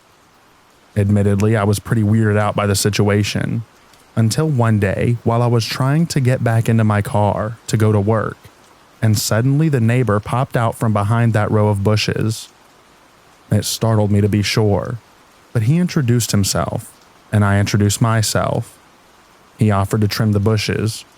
I'm not even kidding. Admittedly, I didn't know whether to laugh or be weirded out, but I just told him that I only rent the apartment, and I wasn't sure what my landlords would want. Sometime between here and there, it came out that he was in prison for attempted assault, as well as a slew of assault and battery charges. The official story goes that he was at a bar with several of his friends, and there was a group of women drinking there too. One of the girls felt sick and wanted to lay down in a friend's car in the parking lot, and he followed her, and yeah, you can see where it's going from there. I did not necessarily feel very endearing to him upon hearing that.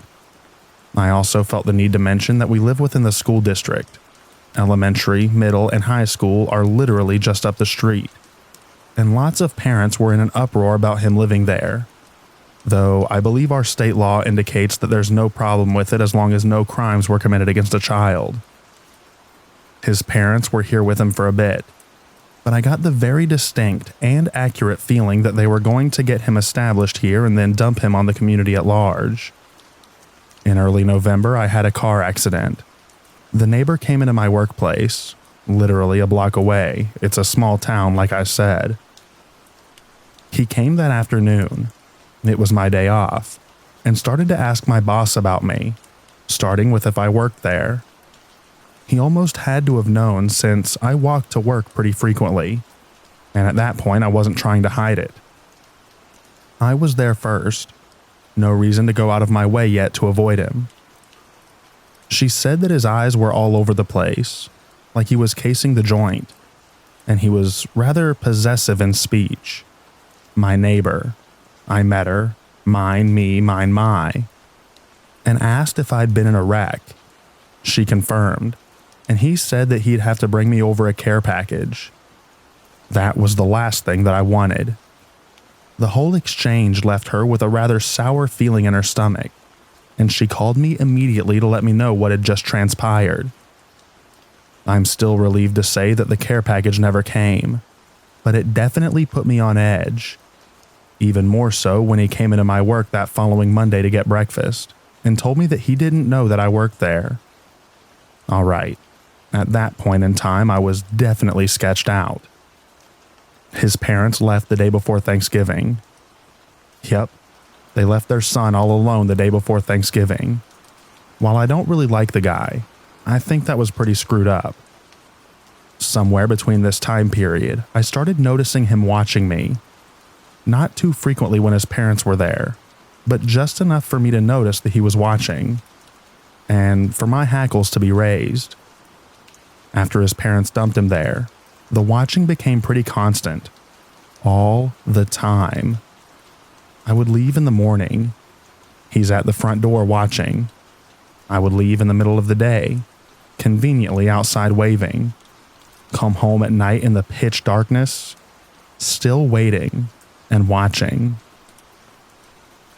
Over the next month and a half, things really escalated on that front. I was feeling less and less safe about going home.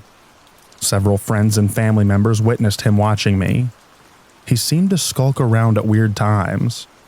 On Thanksgiving Day, he hit all the houses of single women on the block and dropped off 3-pound bags of M&Ms for anyone. He tried to knock on my door, but I didn't answer, and I've pretty much stopped responding to door knocking that does not come with a phone call or text first. He went upstairs to my landlord's entrance, introduced himself, and asked that she make sure that I get some of the candy. Yeah, no thanks. I talked to a female police officer, the only one we have. Yeah, we are that much of a token community. And she told me to start logging everything, and that the police would do nightly checks on their ride-arounds. My landlord cleared out a space on the other side of the garage for me, so I no longer have to park around back. I can use the other set of stairs to get directly into my apartment. Someone brought me some pepper spray, which I never hope to use, and I also have a samurai sword at my disposal. Pretty far-fetched there, but hey, whatever makes you feel better, right? It makes me so mad at myself to admit that I'm still really scared of this guy, especially upon recently learning that he has military training. More recently, he was spotted just sitting outside of my work at around 8 p.m., well after closing time. When he was noticed, he just tried to casually disappear into the night air. The guy seems to go out of his way to creep people out, and yet seems to have no idea why no one wants him around. I'm happy to report that I see less of him these days since I park inside, but he does make random stops inside my work to get an odd assortment of items. I've been instructed to go hide in the back until he leaves, which sometimes takes forever, since he seems to stall now and wait for me to come out until he's exhausted of all of his conversation options. Has anyone dealt with anything similar to this? I'd love to hear what you guys have to say or think about this situation.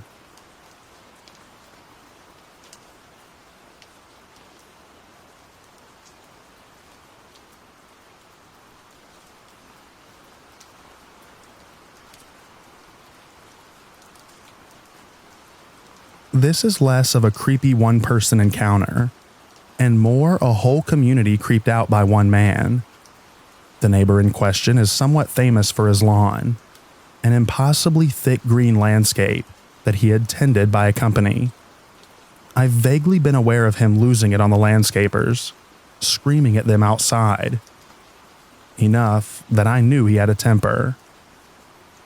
The first real red flag that he might be legit crazy came last summer. He asked a teenage boy in the neighborhood to check in on the house once a day and make sure all the doors and windows were secured and water their flowers. The day they left, though, He left a crazy list, saying the kid had to be there multiple times a day, turning off and on different sets of lights at specific times, and leaving weird chores for him. Also, the kid was not allowed to walk on the lawn and had to remove his dirty shoes before walking on the concrete sidewalk. He was never to enter the house, but was to turn off and on the lights from the doorway by means of a stick with a loop on it. Also, he was not allowed to use the garden hose to water the lawn, and had to instead use a teeny tiny watering can. The letter implied that my neighbor would have the kid under surveillance and would have pictures if he failed to comply. Basically, the kid's parents called him and said that they weren't comfortable with the situation anymore, and while they would keep an eye on the house, the deal was off. They argued over the phone. When my neighbor got back from vacation, it was early morning, and he immediately went to their house, woke them, and tried to pick a fight with them. One of the other neighbors is a retired C, and came out to see what was going on, and tried to settle the issue. Crazy neighbor said that he would let it rest if he was allowed to bare butt spank the kid. He flipped out when they told him heck no. Sometime after this, another neighbor was at the grocery store when he was cornered by Crazy Neighbor. Crazy Neighbor apparently just talked at him in rapid fire for a half an hour. Among other things, he started saying how wives shouldn't have friends. After this, everyone started talking about how you don't see his wife anywhere. Occasionally, she will be out watering flowers, but while her husband is seen out, she isn't. Considering that you used to be a social butterfly, this is weird. During the winter, everyone found pamphlets in their mailbox from the landscaper he uses, along with a note saying that it was mandatory to now use this landscaper in our area, and failure to comply will result in being sued.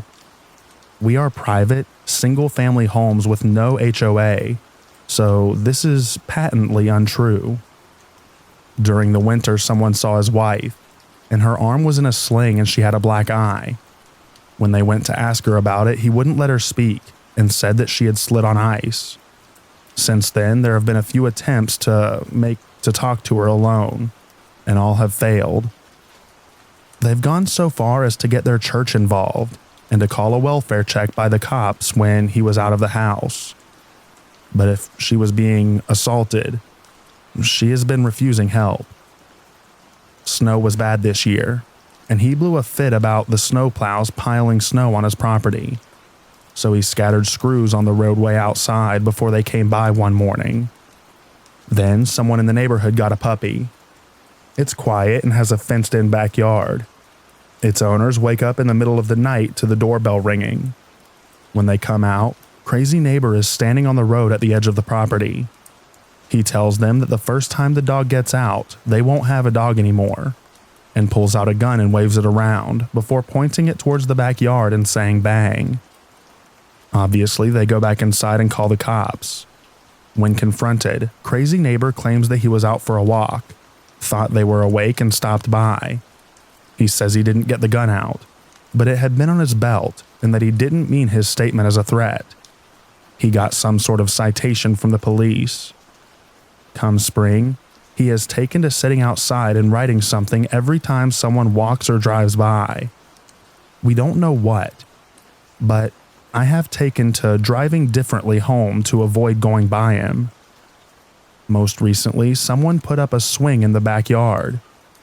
They came home from work to find tire tracks through their backyard, and the swing set run over and crushed. No one saw anything, but his massive truck happens to have the same kind of tires as the tread marks left behind. The retired cop has taken to compiling statements from everyone and keeping records, because we think that this is going to end badly. Edit. To anyone wondering, I have 2 more updates in other posts. Check my post history. But for a little bit of a short version, he's since done some nighttime creepy crawling, threatened to shoot children, and he got to do a little jail time.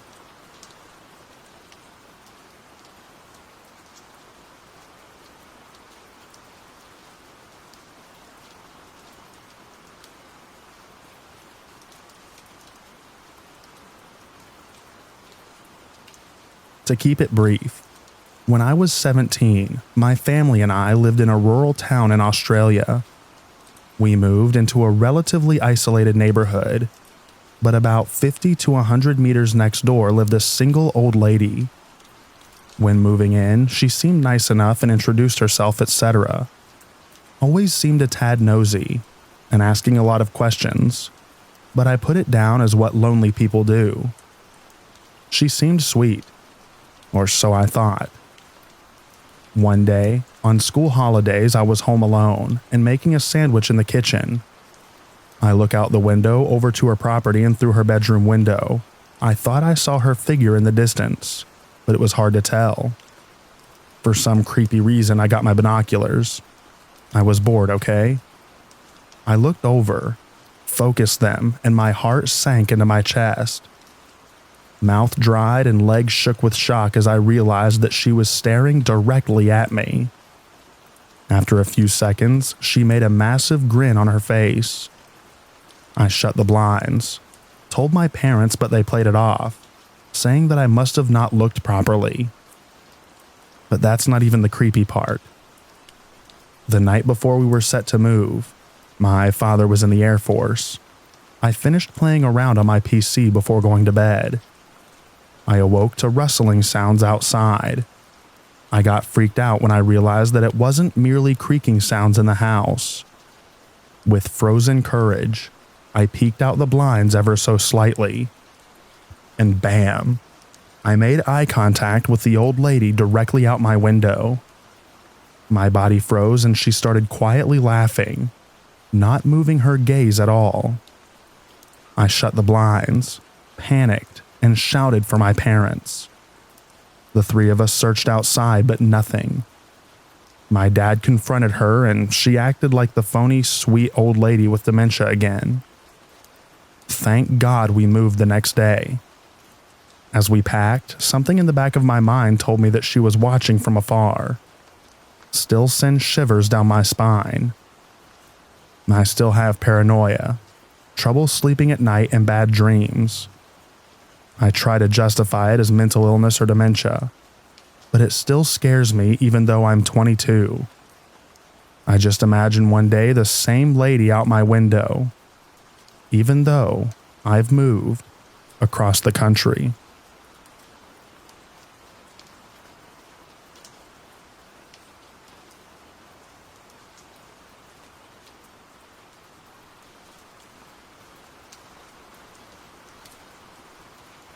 I just want to say how much I appreciate this subreddit, being a safe place to share these stories.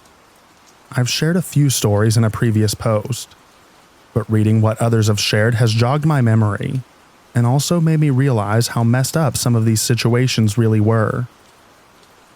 A year ago, my apartment complex decided that they wanted to renovate my unit, so I had to move out at the end of my lease. I live in Denver, and rent is pretty ridiculous here, so I started worrying about finding something affordable in my neighborhood, which I love.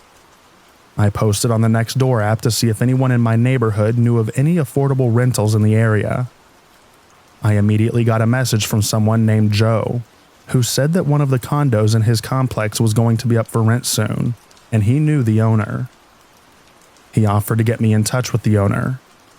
I asked if he could send me pictures of the unit, and he asked if he could text me some pictures of his neighbor took, because the chat function on the app is really slow. I now feel stupid for doing this, but I gave him my phone number. I kid you not, I received a phone call from an unknown number within seconds. I don't normally answer calls from unknown numbers, but I was expecting a call from a number that wasn't saved in my phone, so I answered it. I was completely bewildered when the person said, "Hi, it's Joe. How's your day going?" Huh? It took me by surprise, and I didn't know what to say.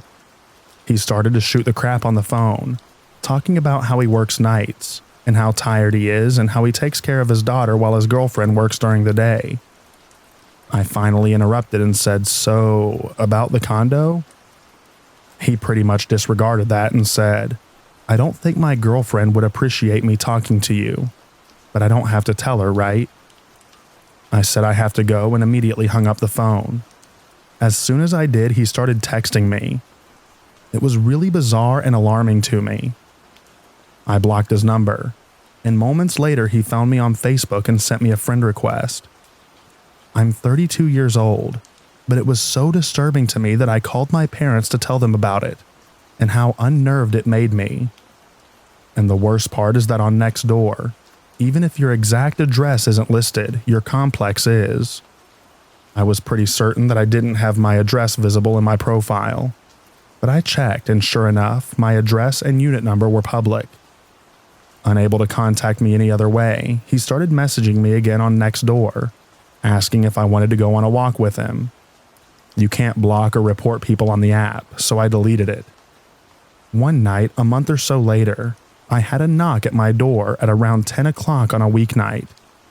I looked out my peephole, but couldn't get a good enough look at the person. He had his head down slightly. Either way, I don't answer the door for anyone I'm not expecting, especially not a random guy at 10 o'clock at night. Feeling panicked, I called my neighbor across the hall. She's an older woman and we look out for each other since we both live alone. I asked her if it looked like he was a delivery guy at the wrong door. She opened her door to get a good look at the guy, and that spooked him because he literally ran away. I have no idea if this was the next door guy or not, but my gut tells me that it was. This was a big wake-up call. I always felt like I practiced good online safety, but I didn't even know that my address was visible on Nextdoor. I'll never be casual or lazy about privacy settings like that again.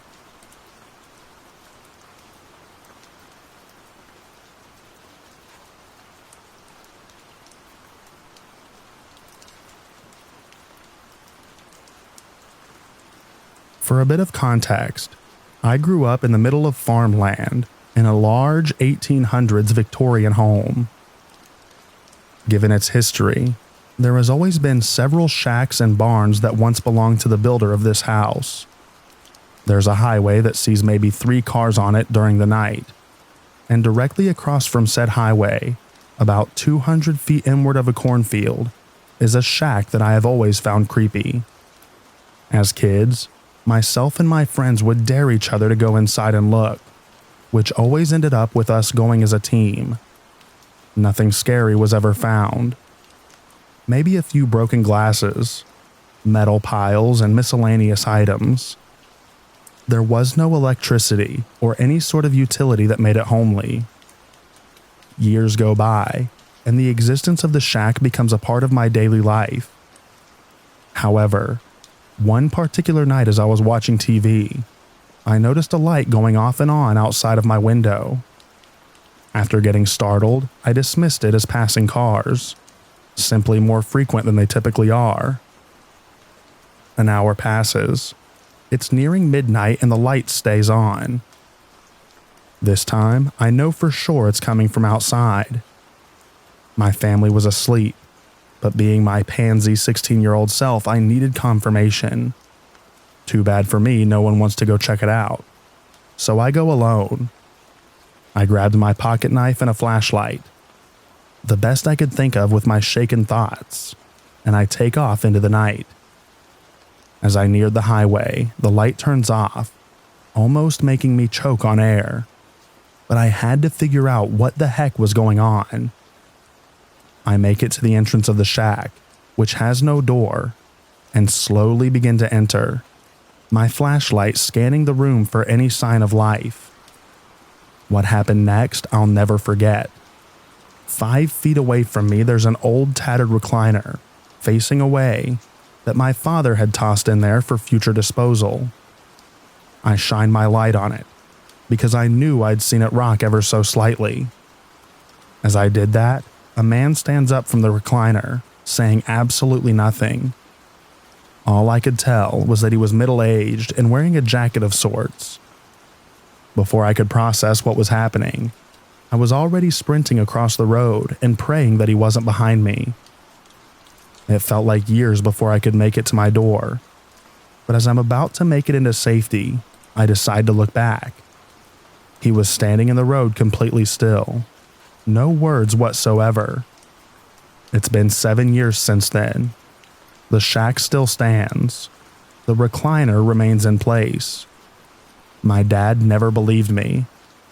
I wish someone could share the dread that I had when I realized the recliner was facing a window, which was directed straight at my house.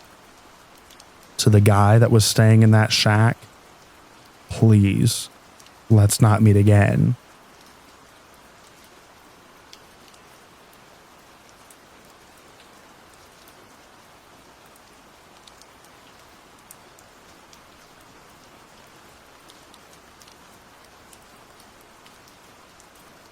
This happened at my work just a few nights ago, and it definitely felt like a case of being in the right place at the right time.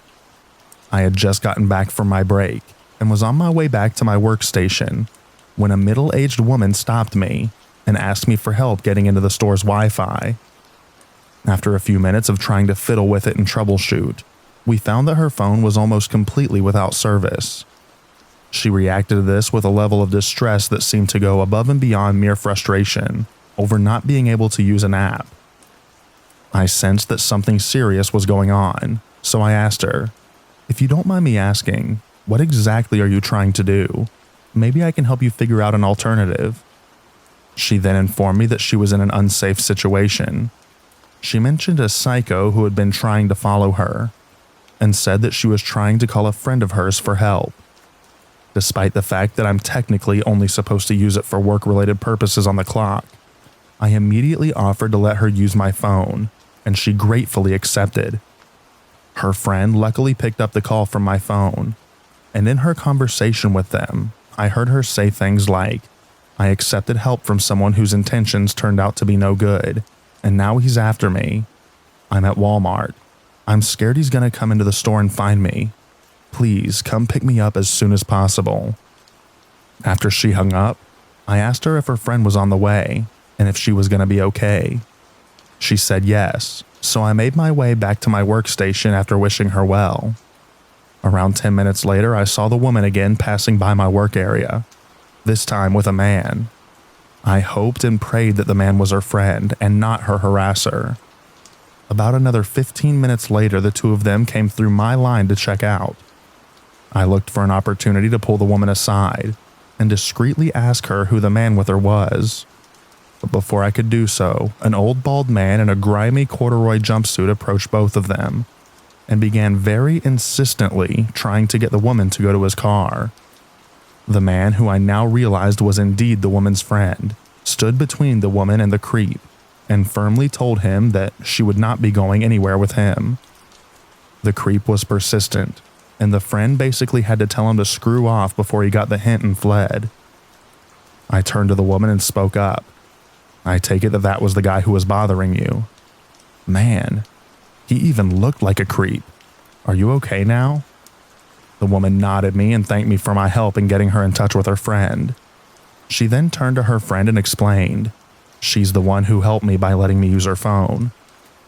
Her friend turned to me with a smile and asked, "That was you, huh? With your out-of-state number? Well, thank you for helping her. She's a dear friend of mine." I smiled back and assured them both that I was happy to help, and glad that they were both okay. They finished checking out, and I saw them leave the store without any further troubles.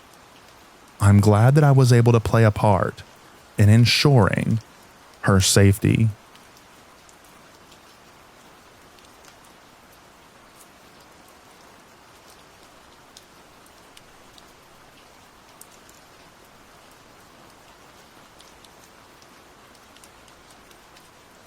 About a year ago, I, a 15-year-old female, started a new job. This job was involved in the food industry, so part of my job was to take orders, make orders, and bring orders out to the customer's car if needed, as well as cleaning and restocking items. On a late Friday night, it was very busy. I was exhausted. An older man had come into the store. He looked to be at least 60. I asked the man what he would like to order. He tells me what he would like, and I write it down. I tell the man that he can prepay and come back and pick up his food, since it may be a bit due to the previous orders. The man pays in advance and leaves. I continue to catch up on orders until I finish his. I see the man's truck in the driveway. My coworker told me to go run it out to him, so that's what I did. Halfway as I'm crossing the driveway, the man steps out of his truck. "I still have some things that I need to buy," he said to me. "Oh, it's okay, we can get you ringed up," I said back to him. As we both start to walk back inside the building, I feel his hand grip around my waist as he pulls me close and makes me walk with him. He had a pretty tight hold around my arm. "Nice try, little girl," he said as soon as he let go of me as we got too close to the glass door of the building. I know this could have ended up way worse than it actually did, but I still felt pretty disgusted after. Please let me know if I have the right to be bothered by this.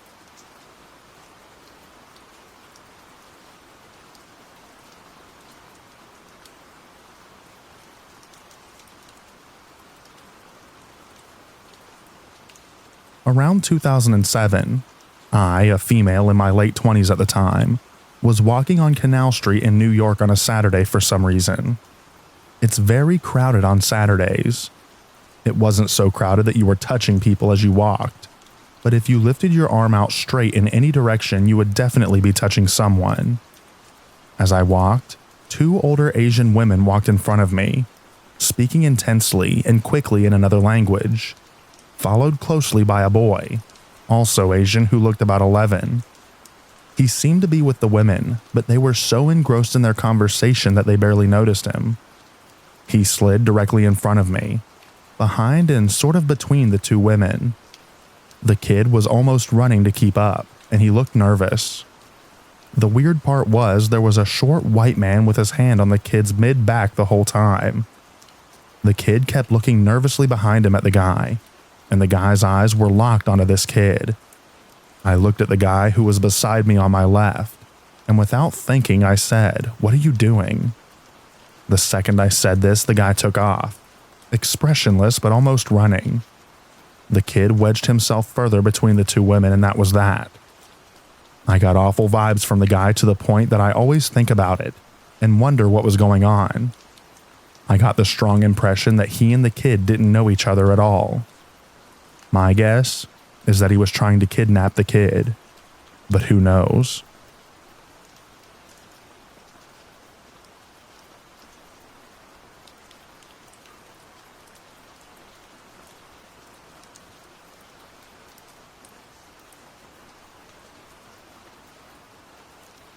Hi everyone. I've been thinking about sharing this experience for a while now, but never really knew where to share it or even if it was worth sharing.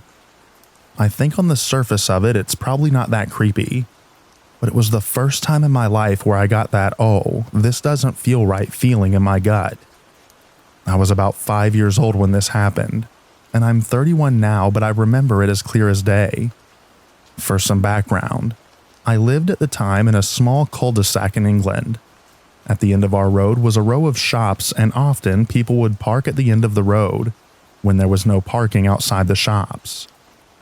There was a row of terraced houses with a patch of grass outside, and on this grass there was a small wall that had a sign on it, just saying that it was private parking beyond that point. This day, a friend and I, both 5-year-old girls, were sat on this wall facing the end of the road, just chatting and people watching. While we were sat there, a red car parks at the end of the road on the right-hand side, probably about 10 meters or so away. A man then gets out of the car. He's slightly older than middle-aged from what I can remember. Immediately, and I mean the same second he gets out of the car, before he even takes a single step, he gets out a camera and takes a photo of us sat on the wall. Now this was the late 90s, so this is just a disposable camera. After that, he starts walking across the road, and as he gets halfway across the road he stops, takes another photo of us and then keeps going. As soon as he gets to the pavement on the other side of the road, he again stops, takes another photo, and then he continues walking in the direction of the shops. I remember asking my friend what he was doing. but I can't really remember anything else about what we said. I think we just shrugged it off and kept talking about whatever it was that we were talking about before. A little while goes by and the man returns. And then he does it again. He stops on the pavement right before crossing the road and takes a photo of us. Keeps walking. Gets halfway across the road and takes a photo of us. Keeps walking. And then takes a final photo of us right before he gets into his car. At no point during any of this interaction does he say a single word to us. He never asks to take our photo, never says hello, waves, smiles, nothing. Just completely silent and straight-faced and taking photos. At this point, I think we both get this bad feeling. I for sure do, and I run inside to tell our parents. I didn't even know what it was that I was feeling, being so young. I just knew that this didn't feel good and that my gut was screaming at me that I needed to tell someone about this. I half expected my parents to tell us that we were being silly, but they looked shocked and immediately called the police. I remember the police coming and telling us this story, and they looked concerned, which again, I didn't expect. I knew it felt wrong, but I also thought that because he just left and didn't do anything, and it wasn't illegal to take photos, that we would be told off for making a fuss of it. Again, I was only 5, so even though I knew it felt weird, I didn't know why. I remember the police leaving and saying that they would keep us updated, but I don't remember anything happening after that, which isn't that surprising. I'm sure our description of the man wasn't that good, and we didn't know about getting number plates or anything like that. I have thought of this incident on and off throughout my life as a weird thing that happened. Of course, now as an adult, I understand more why it was really weird that this man was taking photos of really young girls then. Still, I try to rationalize it in my brain. Is it really that creepy? Maybe he just thought it was a nice image. 2 girls hanging out in the middle of summer. But even writing that, it feels weird. But of course, nothing ever actually happened to us. I never saw that man again. We weren't kidnapped or worse. So maybe it was innocent. What makes it hard for me to consider it as a slightly weird but innocent encounter is the fact that he never spoke to or even acknowledged us. I think it would be super weird anyway for a random man to ask to take a photo of little girls, but the fact that he didn't say a single thing was weird. Also, I find it so weird that he didn't just take 1 photo, but like 6. Like he was trying to get the perfect shot. It's weird to me that I have no idea what happened to those photos.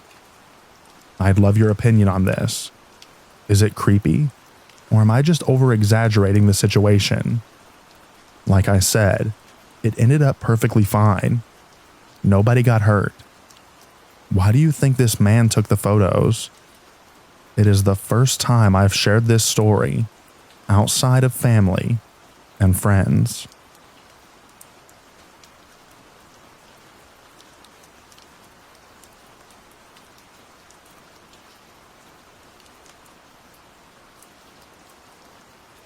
Can someone please let me know their thoughts on this? So I'm a 31-year-old female, and I've been living at the same apartment complex for nearly 4 years.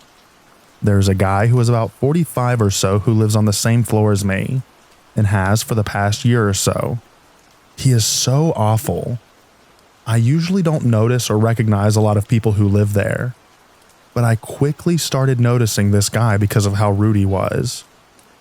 Whenever we would happen to go downstairs in the elevator together in the morning before work, he would just mean mug, and then we would walk out of the glass doors into the parking lot. I would be walking behind him, and he'd let the doors close on me and not hold them open. One day, about 6 months ago, my fiance and I walked up behind him, waiting for the elevator, and when he saw us, he was standing in front of us and just shook his head almost in disgust. Keep in mind, my fiance nor I have ever had a conversation with this man. Then, where things get really strange, about 6 months ago, I decided to hold the elevator doors open for him when I saw him coming down the hall. He told me thank you, and when we got downstairs for the first time ever, he held the doors open for me. The next time my then fiancé, now husband, saw him in the parking lot. Whenever he saw my now husband with me, he mouthed effing B-word to him as he passed us. But to make things worse, whenever I see him alone in the parking lot, he smiles and smirks at me, and smiles as he walks past me, almost like two people who have a history together, or like we know each other personally. It's so weird. But about a month ago, when he saw my husband and I together once again in the mailroom, he covered his face with his mail. Can someone please explain to me what the heck they think is going on with this man? I took a lot of psychology classes in college, and I can't even explain his behavior. I'm getting strange serial killer vibes, to be honest. Like I said, we have never had a conversation with him. My husband and I are both very friendly people, and I think that I feel like we give off those vibes. So strange.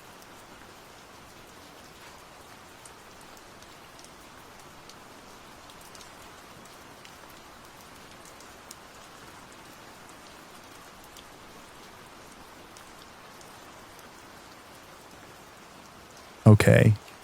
Recently, I was having some trouble with kids knocking on the door and running. I have severe PTSD, so this was causing me some issues at home. So I was in contact with a police officer in the area who my mother knew. We met up at a coffee shop to discuss what I could do to make myself feel safer. This was going fine until my mother brought up an old story about when our house was broken into.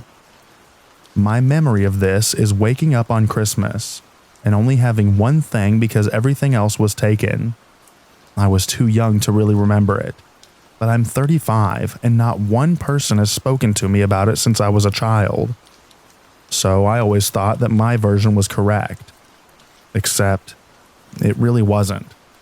What actually happened was, my mother woke up in the night having heard a noise. She knew that there were burglaries in the area, because my uncle next door had his Christmas present stolen. This is where I must have confused myself. She got up in the dark and went next door to my room to pick me up. I was around 2 years old and was wide awake, just standing up in my cot wide-eyed. My mother flicked on the lights, and I said something about a man. She was freaking out. We were alone in the house, and when she looked down, she saw little patches of burnt carpet and spent matches. They'd come in through the downstairs, lit matches and just dropped them still lit while they were walking around. She could follow the entire trail from the back of the house to my room, back to the present. I am staring at my mother in the coffee shop, coffee halfway to my face, and she's like, "What?" I said, "I don't recall this. I recall something else." Told her quickly, and she was like, "Oh no, that was Uncle. We nearly died in a house fire." And I had an existential crisis right there, because I've been deathly afraid of fires all my life, to the point of night terrors as a little kid, with no explanation. But now, I get it.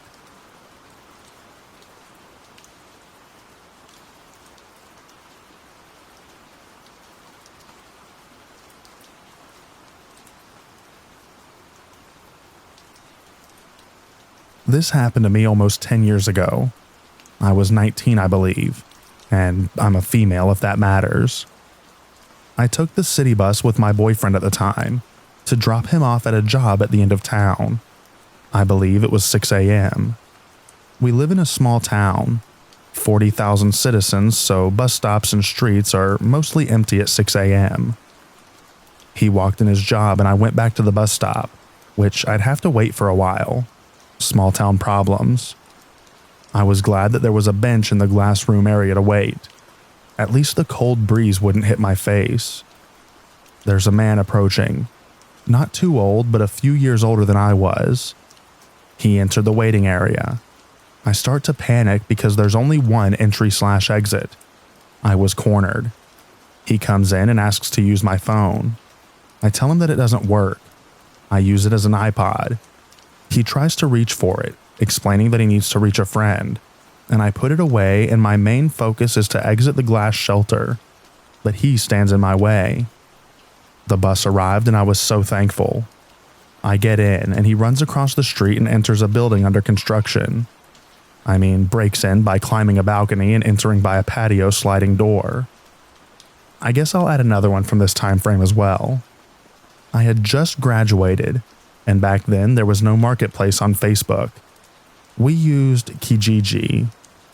I wanted to sell my prom dress, but being young and naive, I posted a picture of myself wearing the red tube dress online.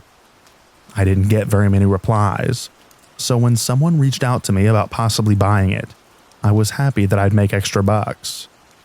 He tells me he wants to get it for his girlfriend and wants to come see it. I say sure, here's my address. Mistake number 2. It's winter here, so it's dark early. He comes around 6 p.m. Mistake number 3, I'm home alone. A 5'2", 105-pound alone. And now this stranger is standing inside. He's staring at me, head to toes several times. I take my phone out in my hand to show him that I'm on my phone texting someone. He just stares, but a weird kind of stare, like predatory. He just keeps saying that he's not sure if it would fit his girlfriend because I'm very petite. At this point, I reach for the family dog, a lab, a friendly lab, but she felt protective. He hands me back the dress because he's not buying it. I felt so uneasy because I was pretty certain that he had no girlfriend to begin with.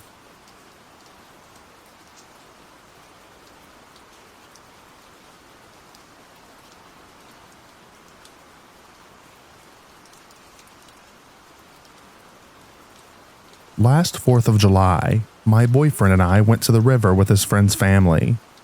The river was so packed we could barely find a good spot to set up our little grill and chairs. We stayed for a few hours and had a good time. It wasn't until we were ready to leave that one of the creepiest encounters of my life happened. I don't know what else to call it besides a possible kidnapping or trafficking situation. For context, I live in Arizona. My boyfriend, his friend, his friend's dad, and I were outside packing up one of the cars. His friend's niece sat in the car. My boyfriend's mom and his sister had driven separately and sat in their car beside us. 2 men drove up and parked right next to their vehicle. It was already a bit weird that he parked right next to us because there were quite a few available parking spots. The man rolled down his window, and I immediately recognized a man who was smiling the biggest smile at me an hour or so earlier while he was tubing down the river. At first, I didn't think anything of it, but looking back, the smile felt so creepy. The man didn't say anything substantial. He just asked for directions or something and rolled his window back up and stayed parked next to our friend's mom and sister. We finished packing up and were about to head out. Everyone was sitting in the car at this point. Our friend's mom and sister backed up and started to leave, and the 2 men immediately followed after them. This few-minute time span literally has my eyes watering up. I'm so afraid to think what could have potentially happened. When the 2 men drove off, a white van parked further back in the parking lot following right after them. At this point, they still had not left the parking lot. My boyfriend's friend told his dad, "Call mom," and so he did. Everyone was taking the situation seriously. Whether or not it was a dangerous situation is impossible to tell, but I'm glad that we treated it like one. As the friend's dad called his wife, we all stepped out of the car and watched all 3 vehicles from across the lot. I was terrified they would drive off, especially because reception is so shoddy in the area. Thankfully, they picked up the phone right away. We could see them parked at the edge of the parking lot's exit about to drive off. Our friend's dad just told them to come back. His tone was unusually serious, which only made the situation more anxiety-inducing. When they did a U-turn, so did the 2 men's car. But I think when the 2 men saw all of us outside of the car on alert, they decided to leave. Both the 2 men and the white van left at the same time. Apparently, while the mom and sister were parked, The two men tried to speak to them to ask for directions again or something. I don't know exactly what they said either. Part of me doubts anyone would try to pull something on July 4th. Probably one of the busiest days at the river, and one of the days that cops are out the most. But this still is one of the creepiest encounters of my life, and I'm hoping that someone can make more sense of this for me.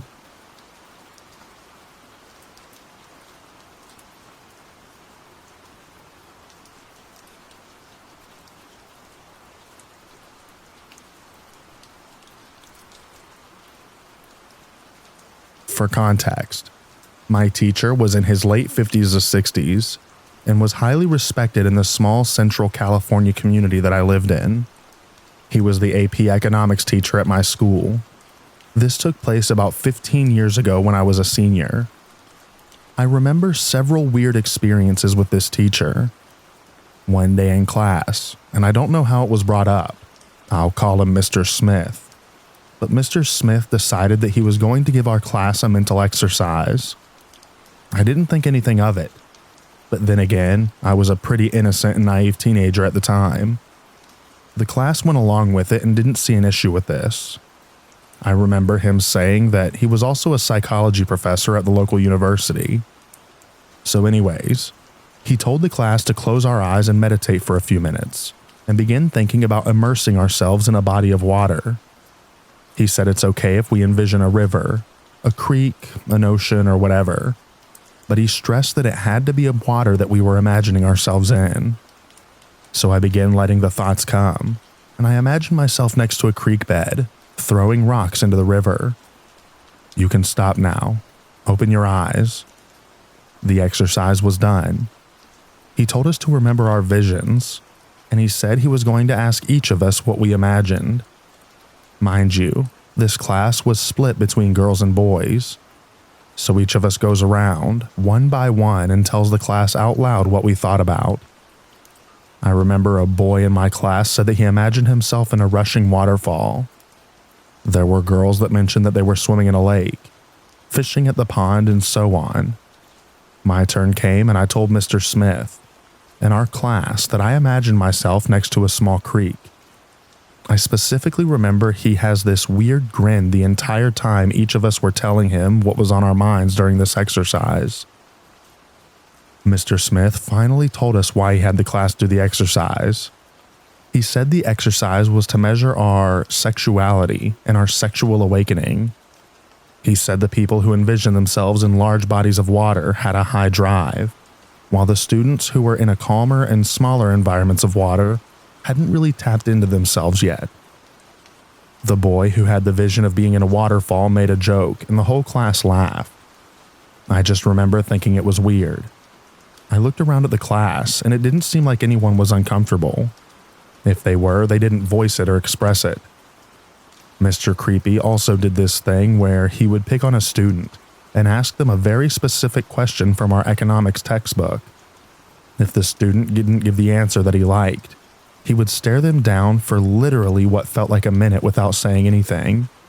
You could feel the tension in the class, and usually the student with the wrong answer would sink down into their seat with humiliation. Anyways, a few months later, I approached Mr. Smith after class and asked him what I could do for extra credit. I only took away a few things from this conversation. I remember him telling me, "You are incredibly smart. I don't think you need extra credit." Okay, but I still wanted the extra credit. So he then says, "I love your shirt. Where did you get it?" I was wearing a shirt with a unicorn and a yellow yield sign. So I told him that I bought it at a thrift store called Red Light located in Seattle, where I'm from. He has this stupid grin again, and I ask, "What is it?" Mr. Smith said, "Red Light is the name of an adult video site. Did you know anything about that?" I immediately left. I later looked up the website, and sure enough, there was the site that he was referring to. Later on in the semester, Mr. Smith stopped coming to class, and we had a substitute for the remainder of the year. I remember other students whispering in class where Mr. Smith had gone, and some students were saying that he got in trouble and was being investigated.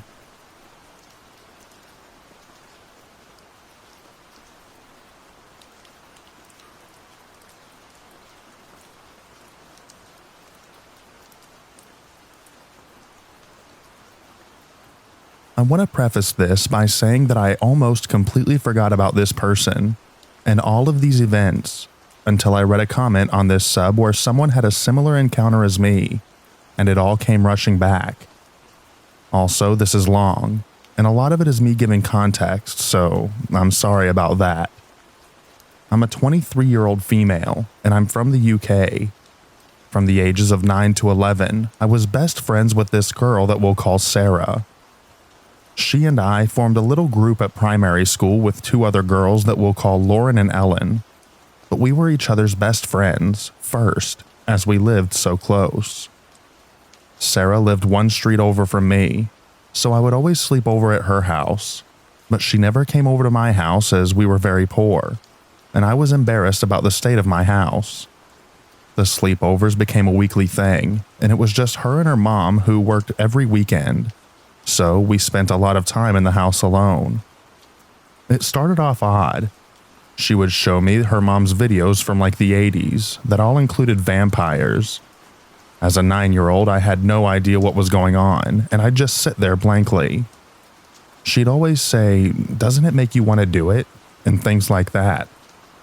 She would also get out her mom's toys and show them to me and make me hold them, which never really seemed odd to me until I was older. But even at the time, I felt uncomfortable. I was a pretty nervous child, and I struggled to make friends, so I'd often go along with whatever she said, just because I felt lucky to have a friend outside of school. She would often make up scary stories, or do mildly creepy things at night like sing patty cake in a babyish voice close to my ear while I was sleeping, or pretend her dolls were alive and wanted to punish me for taking her attention away from them, which creeped me out but never outright concerned me. Though my mom was worried that I was having constant nightmares. None of this affected me too much, and so I stayed friends with her. Later that year, I got mauled by a dog. It was a Japanese Akita, and had reconstructive surgery on my face.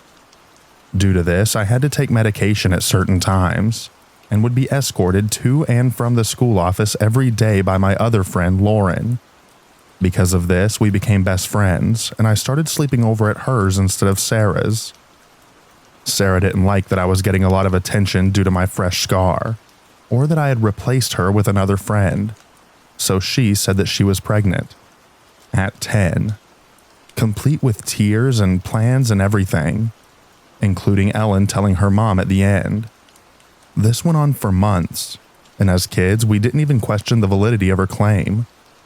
At some point, she dropped this, and next, she pretended that she had cancer. I called her out on that one, as I knew a lot about cancer because my auntie had it at the time, which she didn't really like. After that, she started calling me names, stealing my school stuff, made up lies about me, etc., making our other two friends pick me or her. It fluctuated a lot, so sometimes they'd be my friends, other times they'd be hers. During the time, I slept over at Lauren's a lot, and a lot of my stuff went missing. A pink flip phone that I had just gotten as my first phone ever. This was like 2010, by the way. And my DS Lite, which was my prized possession. My mom got involved at this point and demanded that they find it, as she knew I'd taken it to the sleepover. In the end, Lauren supposedly found them both smashed up, on a road far from where either of us lived, and returned them to me completely broken weeks later. Lauren, on both Sarah and I, got invited to the swimming baths for Lauren's birthday, and for once we got along. It was like having my best friend back. Us kids were basically left alone in the pool to mess around for a few hours. An important note here is that I couldn't swim. I still can't. I had chickenpox during school swimming lessons and I'm terrified of water now, so I've not learnt since.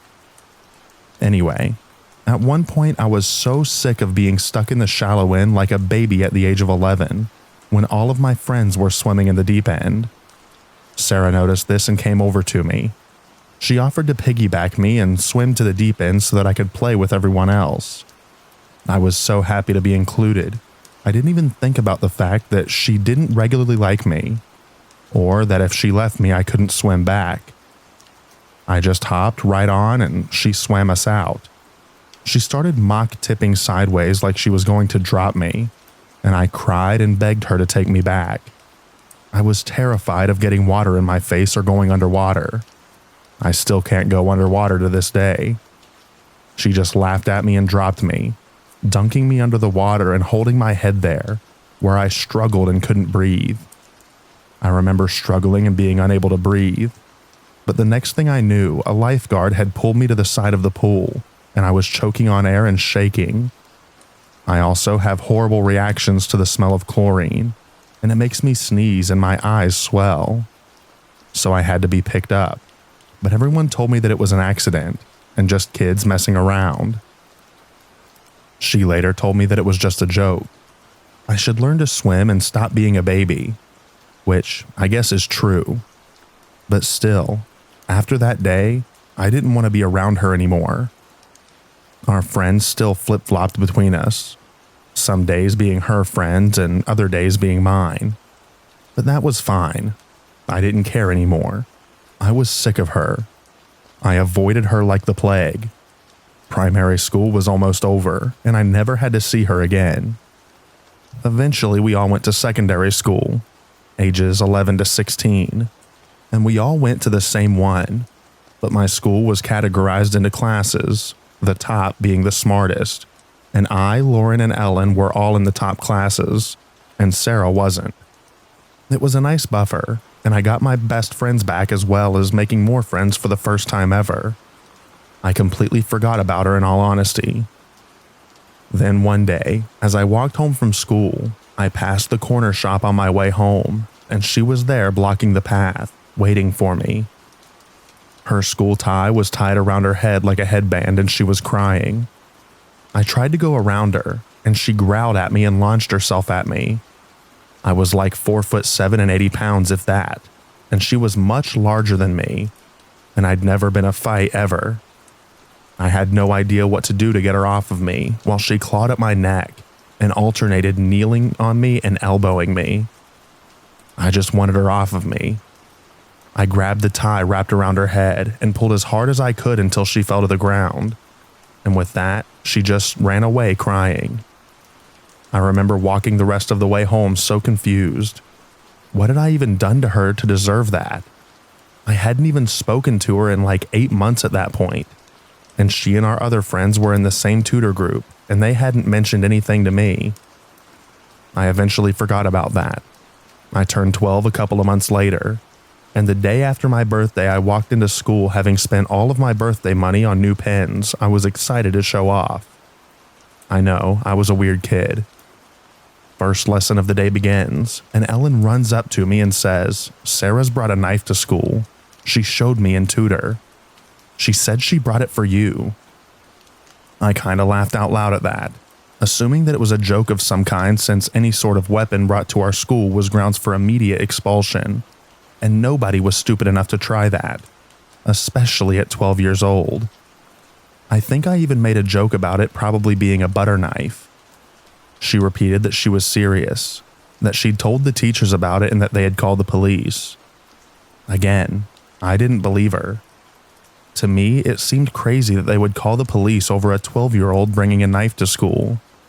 But they did. The police arrived minutes later and that was that.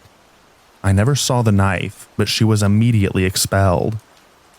I don't know for sure why me, or what she had planned to do, but she must have told multiple people that she was going to do something to me, because it was an ongoing joke the rest of the time that I was at school. She ended up going to the school that my little sister had just started at, and she apparently also told my sister that it had been for me, but it was just a joke. Side note, my little sister is a year younger, and she is a fighter. At this age, I've still never been in a real fight, and my sister has always fought anyone who badmouthed me. She's a real one. My sister punched her for that, and that was the last that I heard from her until I was 18 years old. I turned 18 and was at university, and then out of the blue I was tagged in an old primary school photo by Sarah. It had the whole class in it, but she only tagged me. I found this odd, but didn't do anything about it. and it was my old Facebook account anyways, so I ignored it. A couple of months later, it was Sarah's birthday, and she sent me a message asking if I would come to her birthday party. Mind you, I hadn't spoken to her in 6 years, and the last time I had, she'd fought me and then brought in a knife. I simply ignored the message and moved on with my life. Later, I saw that she and Lauren had reconnected and were best friends again, which always concerned me, as Lauren and I stayed friends for years, and she knew everything about how Sarah had treated me. But I've never really put much thought into it other than she's likely they were still friends the whole time, and Lauren had stolen my DS and phone because of Sarah, and they'd broken them together. The last time I saw her, I was 19. I was on a date with my boyfriend walking down the street, and I saw her standing at a bus stop. I wasn't really bothered since I'd neither seen or heard anything from her in years, until our eyes met and she grinned and pulled out her phone and started filming me until I was out of sight. I have no idea why she did any of the things she did, and I mostly feel sorry for her based on the way that her life turned out so far. But still, I hope that I never have to see her again.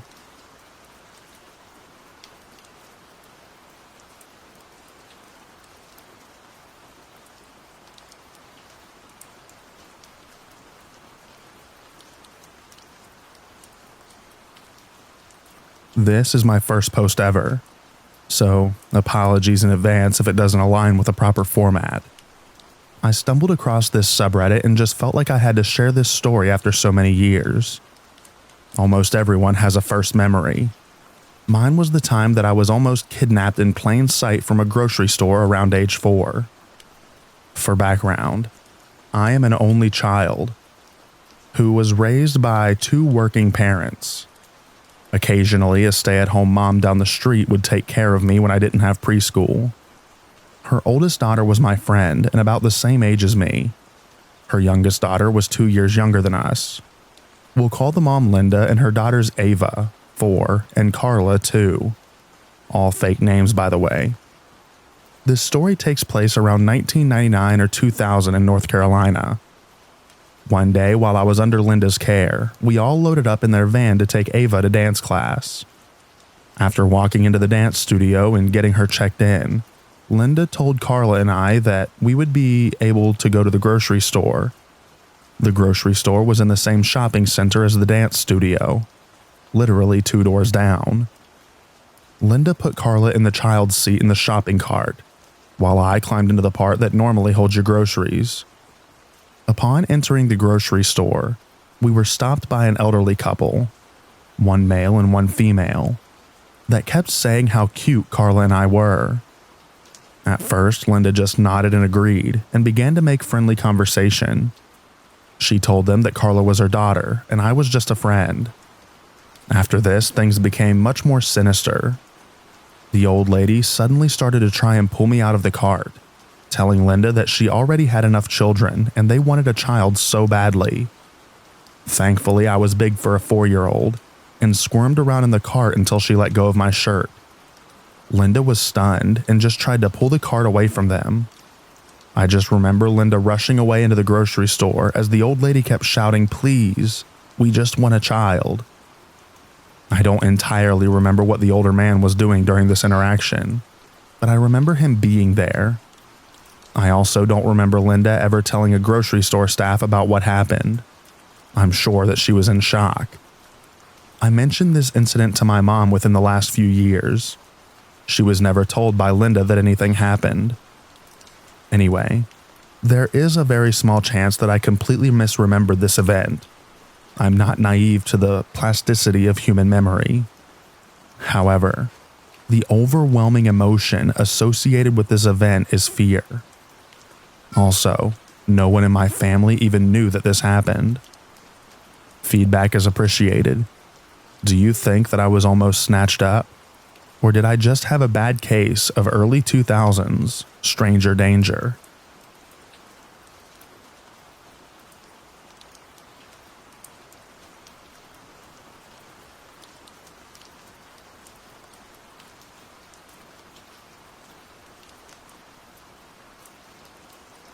What is your opinion on this matter? Do you think that it's mental illness or possibly a stalker? We live in an apartment complex in a safe suburb. Our apartment requires a key fob to get into the building, or you must enter a number on a keypad. Only police and mail carriers have the code. My wife went outside at around 10 a.m. to grab a package, and there was a normal-looking, nicely dressed young guy in his 20s out there next to his bicycle. He asked her if she owned this black car, which she said no. He said this was his and it was stolen. He said that's why he was drugged. Someone stole his apartment and his car. He asked her if she lived on the second floor and she said no. He said that he thinks he lived in one of the apartments at the end of the hallway. We do. She quickly left, closed the door, and went into the apartment. She called me, then went into the hallway down to the second floor of the apartment complex to look out the window to see if he was out there, and he came down the hallway and approached her. He said, "Do you know a Johnson?" Which is my last name, and said, "I think that's the guy who stole my apartment." She said she had no idea who that was. He said, "Are you sure you don't know a Johnson?" I saw in the directory, which there is one outside. She said no, and said she had to quickly take a call and run into the apartment and lock the door. She called the police. I got there at the same time as them, but he was gone. The police looked around for him and left. They never followed up. Crazy coincidence that he picked my name out of the directory. Almost too much of a coincidence. My wife works in healthcare and feels like maybe he was going through a psychosis episode. What are your thoughts? We recently moved to this area and don't know anyone other than the people we work with.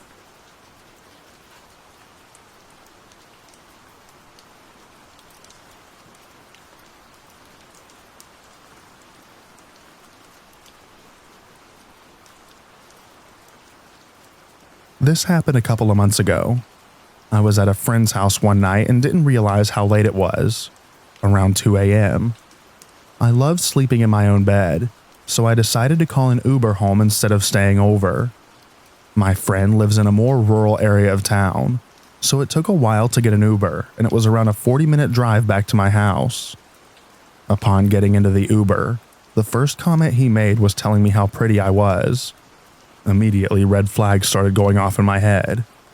I'm already a very anxious person, and I've always been afraid of taking Ubers alone, especially at night, so I was already on edge before the comment was made. I just replied thank you, and he started to drive me home. My friend was a boy, and I assumed the Uber saw him standing at the doorway before we left, because around 5 minutes into the drive he asked, "Was that your boyfriend?" At this point, my gut feeling tells me that something is wrong. I reply yes and say nothing further. He then proceeds to go on about how lucky my boyfriend was, and again how pretty I was. At this point, I didn't answer.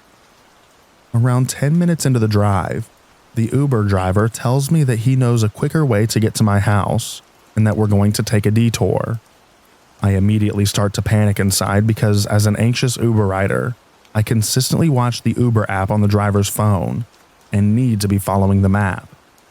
Also, this detour seemed to be going deeper into the rural roads versus into the city. I then called my dad, but because it was past 3 a.m. at this point, he didn't answer the phone. I then decide to call 911. The operator answers me right away, and I act like I'm on the phone with my dad on the phone. She immediately sensed that I was unable to tell her the exact situation, but I acted like I was telling my dad that I was in an Uber and would be home soon. She then started to ask me questions about the color of the car, by having me simply answer yes or no, the make of the car, my location, etc. She asked if I was in danger and I said I don't know. After telling her my location, she then told me to tell the Uber driver to get on the highway because the detour had taken consisted of more rural roads. Thankfully, we were only around 5 minutes from the highway and then another 10 minutes to the police station. She told me to tell the Uber driver to drop me off at a house in a neighborhood close to the police station. She gave me an exact address and advised that an officer would be waiting there for me to take me home. After politely trying to beg the Uber to change the address, he finally did and continued to go in that direction. I stayed on the phone with the operator until I got to the destination. Sure enough, an officer was waiting a couple of houses down. I got out of the Uber and walked straight towards the car. I'm not sure if I was overreacting about the situation due to my anxiety, especially by calling 911, but the alarms were going off so loud in my head that I genuinely thought that I needed to in that situation. I now only take Uber alone in the daytime and always share my ride with my parents or friends. Please stay safe, everyone.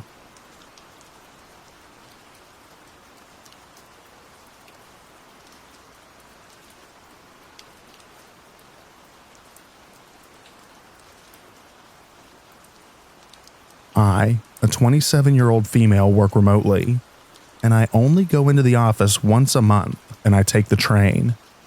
In January, when I was going back home from the office, I was walking to the entrance of the train station along with many other people. As I'm generally more alert of my surroundings, I noticed the older man walking in front of me with glasses and holding a suitcase, looking like a working professional as well. As this is a newer station, once you entered it, you have to take the escalator down either 1 or 2 floors depending on where you're going. I made a mistake by taking an escalator that goes straight down to the lowest floor, and should have taken the one that led to 1 floor lower.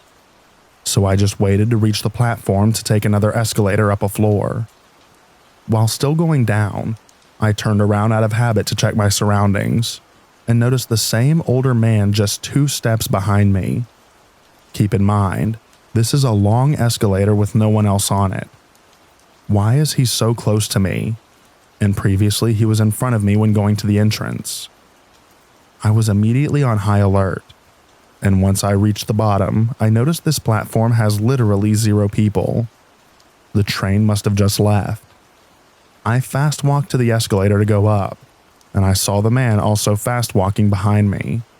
So I just ran up the escalator, and thank God, my train actually arrived when I reached the platform, which had a lot of people. I darted inside and looked back, saw the man also rushing to get in the train, so I immediately walked so fast through the crowded train towards the other end and sat down beside a girl. I figured if the man was looking, he couldn't see me through the crowd. I had to get off the train after 3 stops to change to another train, and the whole way I just kept looking back to make sure the man didn't follow me. I was so terrified. I told my boyfriend, and he was glad that I noticed the man quickly. I told my friends as well, and they empathized, but also pointed out that the man might be lost and just followed me because I seem to know where I'm going. While that is possible, I just don't want to take that chance. One time I was in uni and going down the elevator with an old man to the car park to drive to school at around 7 a.m. And when that man came in, I immediately noticed that he didn't press any floor buttons. When I reached my floor and got out, I was relieved at first because he didn't follow me out. But once I was out of the elevator lobby walking by my car, I looked back and saw the man walking towards me. I was immediately terrified and ran to my car, got in and locked the doors, and he just stood around the lobby entrance, acting like he was just hanging out there. I had many terrifying encounters like this since college, and recently I'm just so profoundly sad and angry that women have to go through this all the time. I came across a new song called 12-Minute Rock by Bo Anderson, and I really just felt like crying at the last part where it's just a lot of girls checking with each other if they've reached home safely, because I do this with my friends. I also had to buy a pocket angel that I keep on my handbag for self-defense, and I hope that I never have to use it. Please, stay safe out there, everyone.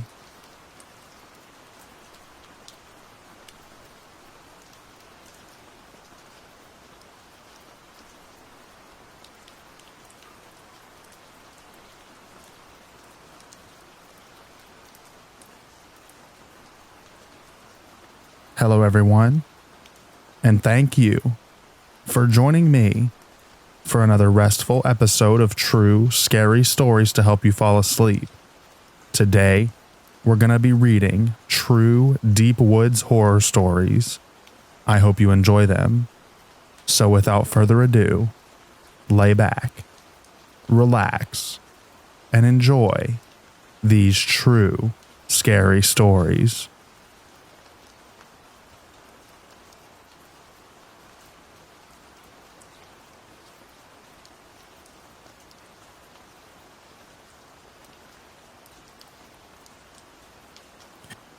This happened some months ago, precisely on the 5th of November.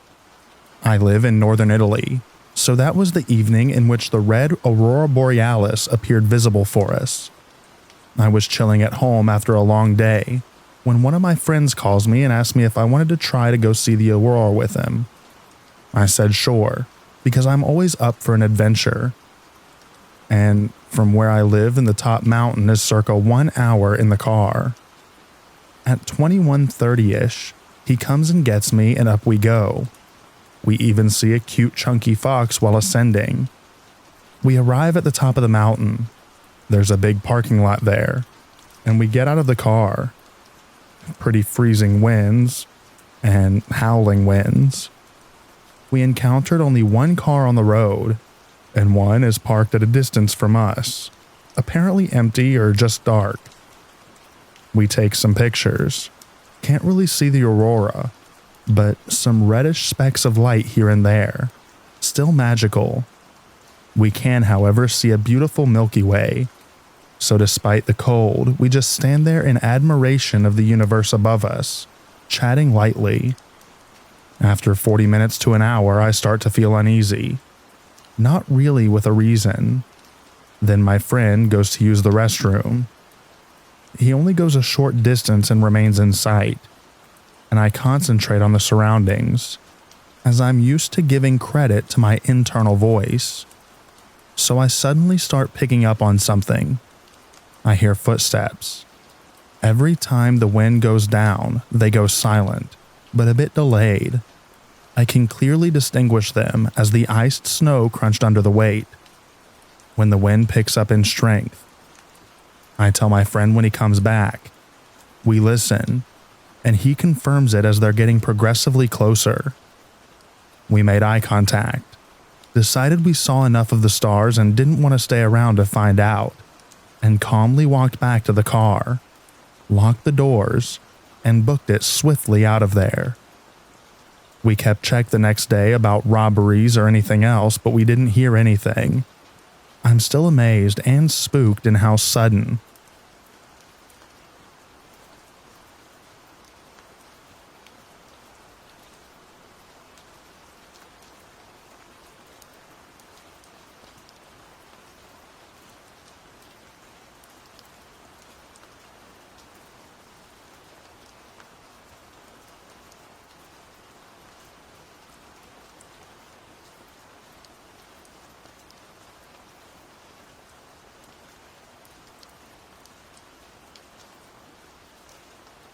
I wanted to write about what happened to me and my partner in September of 2023. We were hanging out with our two new friends, a husband and wife. Let's say their names are John and Mary. They decided to camp at Todd Lake Recreation Center, which is in George Washington National Forest, and invited us to spend time at their campsite, have a few beers, relax by the campfire, etc. My partner and I decided that we weren't up for overnight camping, but were down to hang out for a bit. The recreation center was only 45 minutes from home, so we thought we could drive if we didn't have but a few drinks, ate food, and chilled for a couple of hours. So we get there at around 4:30 p.m. and have camp snacks, sandwiches, chips, nothing special, and some alcoholic seltzers. We wandered down to the lake and let their dog swim, and then we decided to head back to the campsite and start a fire.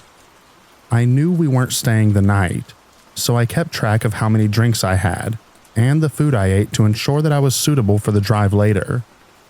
In total, I had 5 seltzers the entire night, over hours. Not to sound like an alcoholic or anything, but 5 seltzers do not explain what happened to us that night. I can handle my alcohol, and I'm responsible while drinking by pacing myself, eating food and drinking water in between each beverage. So we're hanging by the fire with John and Mary, and next thing you know, John says, "Hey, do you guys want to walk down to the lake?" And we respond, "Yeah, sure, let's do it." The camp has a short walking path to the lake, probably half a mile away. It should only take minutes to get there. Now this is when it gets weird. I look at my cell phone and see that it's 8:30 p.m. and decide to put my phone in the car before we walk down to the lake, because I don't want to lose it. The next thing I knew, I woke up in the woods, passed out on the ground on a trail with my partner in the middle of George Washington National Forest, an hour away from their campsite, and John and Mary were nowhere to be found. My partner was on his back with his head turned to the side, and I was lying halfway on the moss and the other half on him, with my head turned to the side, almost as if we were placed perfectly. We were lost and both felt extremely confused and sick. We both started throwing up and had to take breaks walking out to try and find John and Mary's campsite. It took us an hour to get back, and it appeared we had hiked an hour outside of the recreation center. We both had zero recollection of how we got there, why we were both passed out in the middle of the woods at night, and why the heck 5 seltzers with food over a multiple hour span made either one of us be so sick and lose memory at the same time. My partner was completely disoriented and started screaming for help. I was begging him to be quiet because I felt so sick and had no idea where we were. I needed a moment to collect myself and get my bearings to try and hike out of our current situation. Something to know about us is that we are both avid hikers and backpackers, and very comfortable outdoors in nature, even alone. However, at that moment, I was so thankful that I didn't wake up in the woods at night on a trail alone. Thankfully, he was with me. The entire time, we both felt like we were being watched as we tried to find our way back. It was unsettling. I was telling my partner when we were trying to find our way back to the campsite that something felt very wrong, and when we got back, we needed to get in the car and leave. I felt it in my bones, but I couldn't pinpoint exactly what happened. We were both utterly shocked that we somehow both conveniently blacked out simultaneously. I know what you're thinking. We were drugged, right? We felt that too. But why would John and Mary, our supposed friends, drug us? And why would they drug us and carry us deep into the forest? It didn't add up. We finally made it back to the campsite, and I first opened my car and grabbed my phone to see what time it was. It was 2:30 a.m. My heart sank. How did this happen? How did it go from 8:30 p.m. when we were walking down to the lake, which was half a mile or less from their campsite, to 2:30 in the morning? Neither of us liked not knowing what happened to us in that lost time. So before we decided to leave, my partner knocked on their tent and said, "Hey John, we're leaving. What happened, man? We need to get out of here. Something's off." John then replies, "Where is Mary?" And my partner and I both looked at each other concerned and say to John, "What do you mean? She's not in the tent with you?" And John replies, "No, I thought she was with you two." That's when we all decided to search for Mary. John said the last thing he remembered was we were hanging out by the fire and asked if we wanted to go down to the lake. And then, hours later, he woke up underneath the picnic table at the campsite, not remembering how he got there.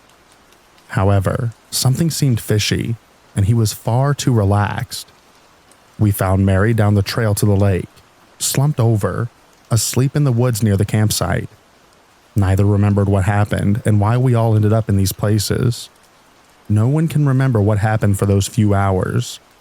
It was misty, dark, and foggy on the mountain, and I was shivering, with my teeth chattering, feeling sick and just ready to go home.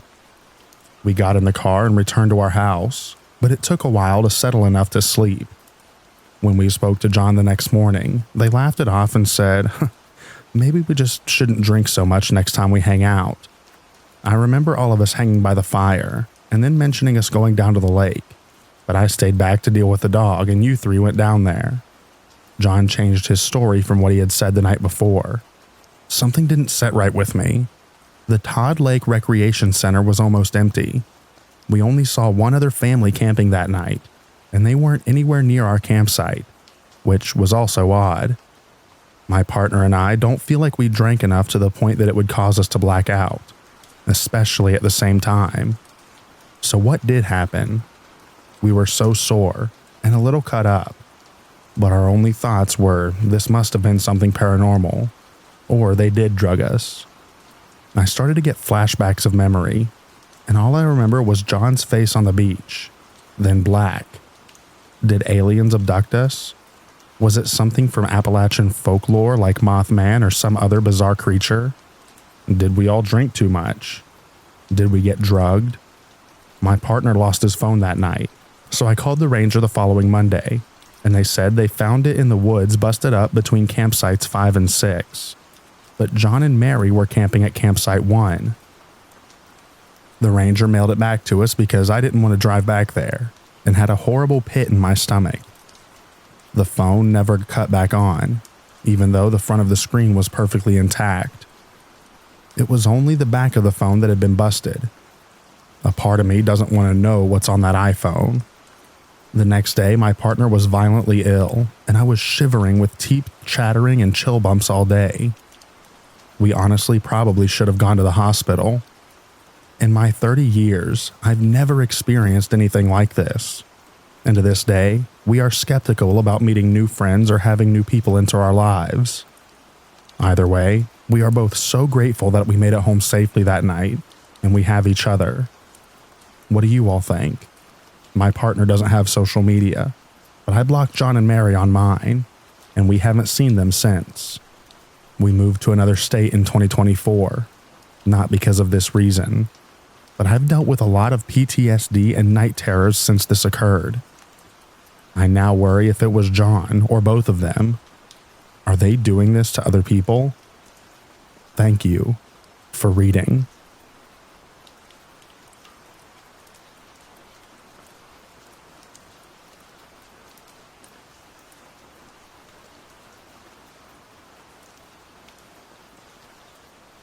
So, this isn't something I witnessed.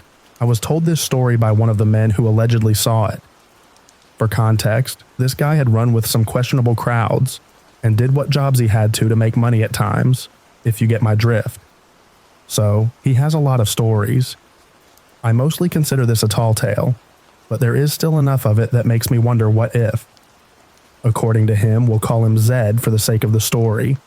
He had been finishing up some work down in Louisiana back in the late 1990s with his buddy and had a few days to kill, namely to get some fishing and hunting in, albeit out of season. One of the guys they had worked with gave them directions to a spot way back in the swamps and marshes, or the bayou as it's more commonly called, that they could do that without risking being caught by fish and game agents. He said one of the best things about this spot was there were, oddly enough, never any alligators there. Bit of a red flag, that one. Anyways, one fine morning they set out in their boat before the sun was up, navigating their way through the swamps. From what he described, this was a section that was close to the Mississippi border, routes used by smugglers to move various products across state lines. They finally arrived at the spot after a few hours and some detours, their way of not saying they got lost. Turned off the motor on their boat and started fishing. The trees were just thick enough to prevent you from being seen from overhead, and they were essentially in a huge inlet that was somewhat sheltered from the rest of the bayou and had the start of solid land along two sides of it. By solid land, that also meant you had to walk across 10 to 15 feet of muck that could suck your boots off before you got to solid ground. So according to Zed, the day was progressing, and fishing wasn't going great. But they still had beer, so they weren't inclined to go anywhere. They both noted that, as the guy had said, there were no alligators. Normally, you could spot them lurking around or sunning themselves, but they were just utterly gone from the spot, as were most of the big fish, it seemed. It was at this point they observed a herd of feral hogs emerge from the undergrowth, on one side of the lagoon and make their way to the muck that was described before and commence to start rolling and rooting in it to their heart's content. Zed and his buddy slowly angled their boat closer, as they had sidearms with them, and certainly had no issues with getting wild pork instead of fish if the opportunity was there. The hogs were leery but not afraid, keeping the humans in their line of sight as they frolicked. Zed saw they had no real way to get to a hog if they shot it there, so they just floated along and watched for a good opportunity. But instead, they saw something else entirely. According to Zed, that's when they saw the mud start to move. He knew instantly it wasn't an alligator, as an alligator would be flailing around in the mud trying to reach the hogs, and whatever this thing was, it was covered in mud. The only way he could describe it was something was pushing its way through the muck like a mostly submerged bulldozer, creeping up on the pigs. They watched as it slowly approached a cluster of hogs who had noticed the movement but seemed more curious about what it was than afraid. One of them, a pig that Zed estimated was between 150 to 175 pounds, was the furthest out in the muck and made the mistake of attempting to sniff at whatever the intruder was. Zed said that quicker than they could react, something lunged out from the thing and attached to the pig's head and face. As the pig thrashed and tried to jump back, letting out the most blood-curdling scream they'd ever heard, the thing was hauled partially out of the muck and came into better view. Zed realized it was an alligator snapping turtle of proportions he had never heard of. He's seen the one they keep at Bass Pro Shop. That got big enough that it cracked its tank and had to get a new one, and he said that was like comparing a chihuahua to a pit bull. It was still partially obscured by the muck that was covering it, but Zed swore its shell had to be at least the size of the hood from a Volkswagen Beetle. He was an extreme car enthusiast, so he knew his vehicles. His best guess on its weight was it was well over 500 pounds, and was now backing up into deeper water, dragging the pig with it. Zed said from what they could see, the turtle's head was so big that it was able to fit, its jaws partially around the pig's skull, and its beak was now essentially acting as a meat hook. Apparently, it was about a 30-second fight to drag the pig out into the lagoon, but Zed said it was clear the pig never had a chance. The turtle dragged it out into the water, and the pig made one last desperate attempt to break free, apparently hearing something screaming underwater one last time. It's as unnerving as you'd imagine, and Hollywood doesn't get the sound right. It then just went absolutely quiet after that. According to Zed, he and his buddy sat there for a minute, processing what they had just seen, and except for the froth on top of the water and the stirred up mud, there was no sign anything had just happened. The other hogs had fled as soon as their comrade was attacked, and except for some bugs, it was almost completely silent. They couldn't say why, but Zed said they booked it out of there, that something was off, and it felt wrong to be there. It wasn't like they could go to Fish and Game and describe what they saw, but they did fill in their acquaintance on why there were no alligators in that area. As far as Zed knew, nobody else has ever seen this colossal turtle and came forward to talk about it. But Zed said that it was big enough that if it caught a person unawares, it could easily overpower and kill a human, the same way it did that pig. Again, this is how the story was told to me. It's not my story, and I'm inclined to mostly believe it's a tall tale, or an exaggerated one. But it does highlight that you don't need something as fanciful as a skunk ape or Bigfoot to be nervous about what might be lurking out of sight.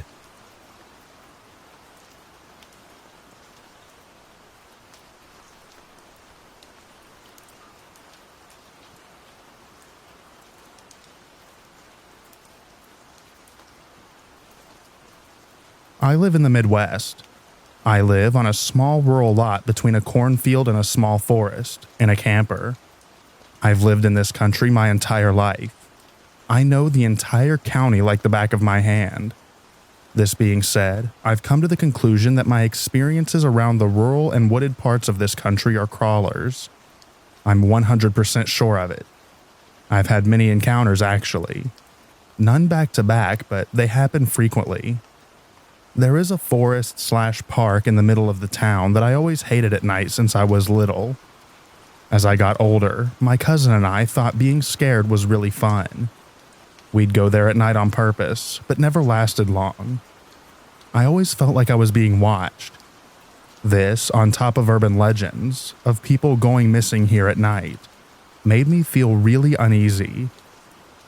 Fast forward to a couple of years ago. I got married and am settling into the life as a husband. I'd take my large, all-black German Shepherd, Fenrir, on walks with me at night. I always walk towards the park, but I usually don't enter into it. The first time something weird happened was 5 years ago. I was walking Fenrir, and the woods to the front and to the right of me, to the left and behind me was a neighborhood edge and a small playground, went silent. My dog started acting super anxious. He's usually a very stoic dog and quiet.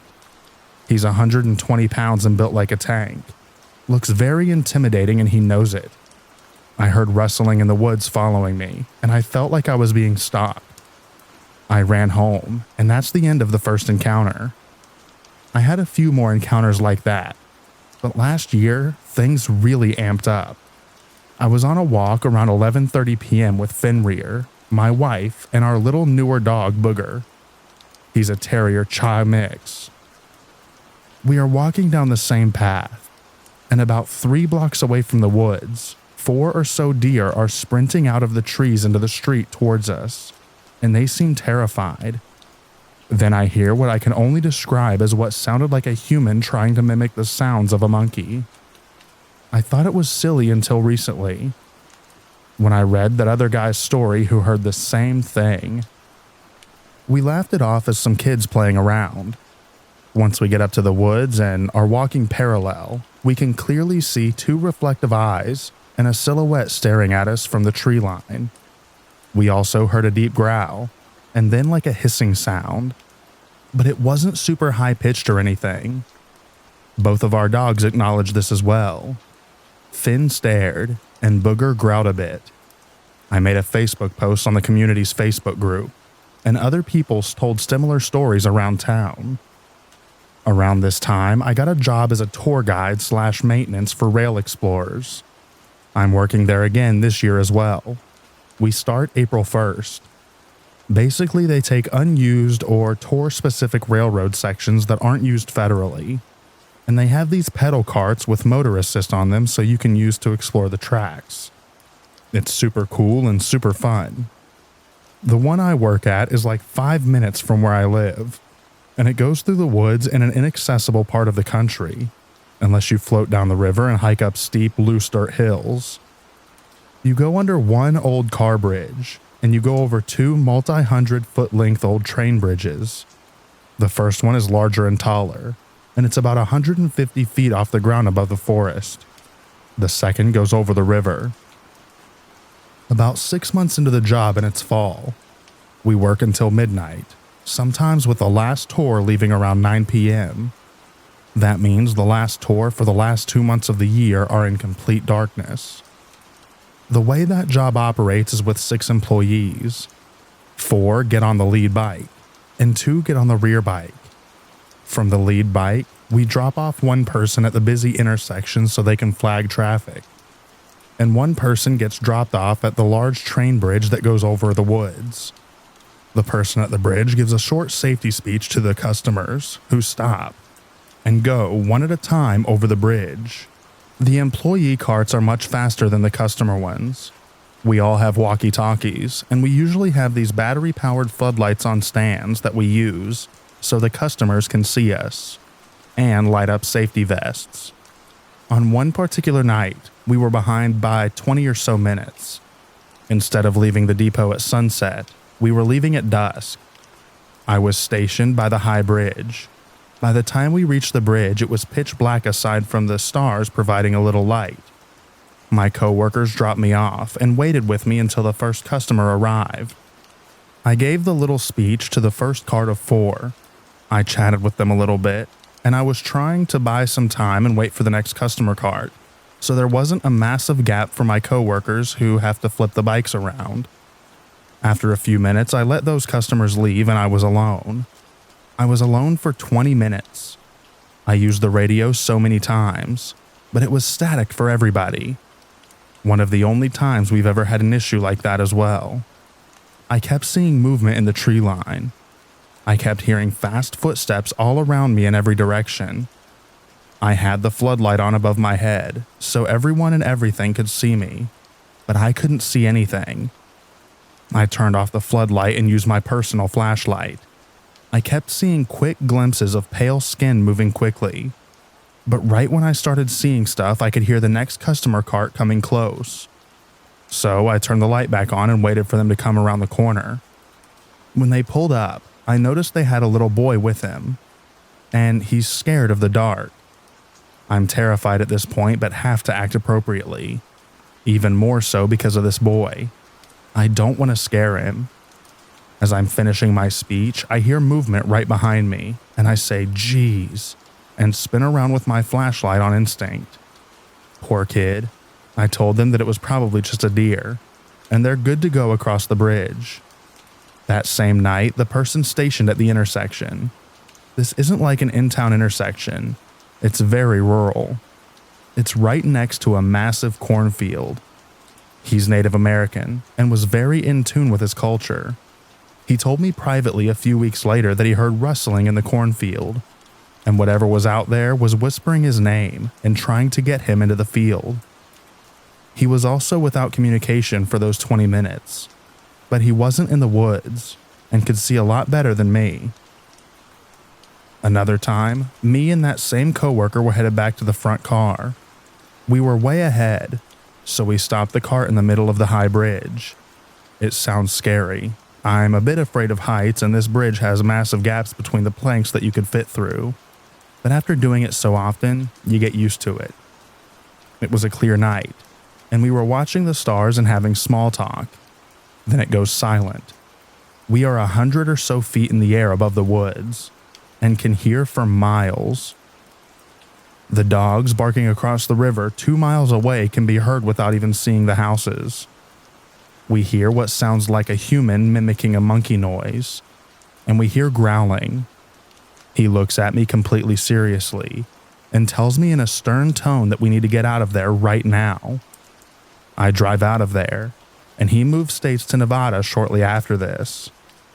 A few other things happened here and there and to coworkers as well. Each of my coworkers have at least one story. I'm only sharing mine in the post, otherwise it'd be too long. A few months go by and it's late fall, around the middle of November. I drive through that park in town a lot when I just want to go for a drive. I had my dog Fenrir with me and it's about 2 a.m. I can't sleep, so I'm listening to a Melvins CD and driving leisurely through the park. As soon as I get past the entrance gates, I feel really uneasy and weird. I'm not easily scared. Going to that park at night makes me feel a primal fear. It's beyond fight or flight. I have never felt that way in my life anywhere else, ever. And I feel it every time I'm there. I'm driving through the park and I've rolled the windows up a lot more. Fenrir can still poke his head out but can't leap out. As I go deeper into the woods, I feel worse and worse. I decided not to turn around because I'm already past the halfway point. Turning around would make me stay in the woods longer. I started speeding where there weren't any turns I couldn't see around. I round the last corner, and what I saw made me have nightmares for months. There was a pale, skinny humanoid. Tall and lanky, not quite human, crawling on its hands and feet, but it was crawling very quickly, like 20 miles per hour. We don't have bears here. The only animals that size are large humans and deer. That wasn't a deer. It went from my right, across the street, and went into the tree line. Fenrir saw it too. He doesn't bark at animals, not even other dogs. He went ballistic. He was trying to force himself out of the small gap in the window, nearly foaming at the mouth and snarling. He never, ever acts like that. I'm a certified dog trainer, and I've raised him from birth. Most recently, I've become obsessed with this park. I've walked there at night from my camper to the park with Fenrir. I'll never do it again. I didn't see a figure this time. As I was entering the park, a massive owl flew by my head, so close I could have smacked it mid-flight. This made me feel weird for some reason. As soon as I get into the park, I feel extremely weird, anxious, and nauseous. I walk a few hundred yards to the only streetlight in the entire park, and I turn around and face the woods. Me and Fenrir stand there, frozen for like 10 minutes. The silence was deafening. Anytime I heard anything, I'd jump. Finn was anxious too. He kept staring into a certain spot in the woods a ways off. I swear I saw eyes in there every once in a while. I built up the courage to walk out and haven't gone back since. It'll be interesting to see what happens at my job this year. I wanted to add that the county that I live in is packed full of abandoned mines. Hundreds of them.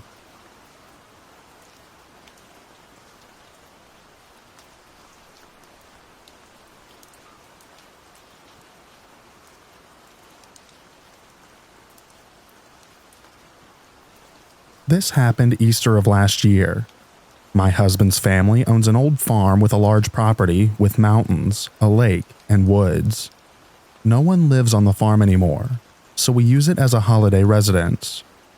This is West End Norway, so fjords and mountains and lots of red deer all over the place. No neighbors and no animals except for wild ones.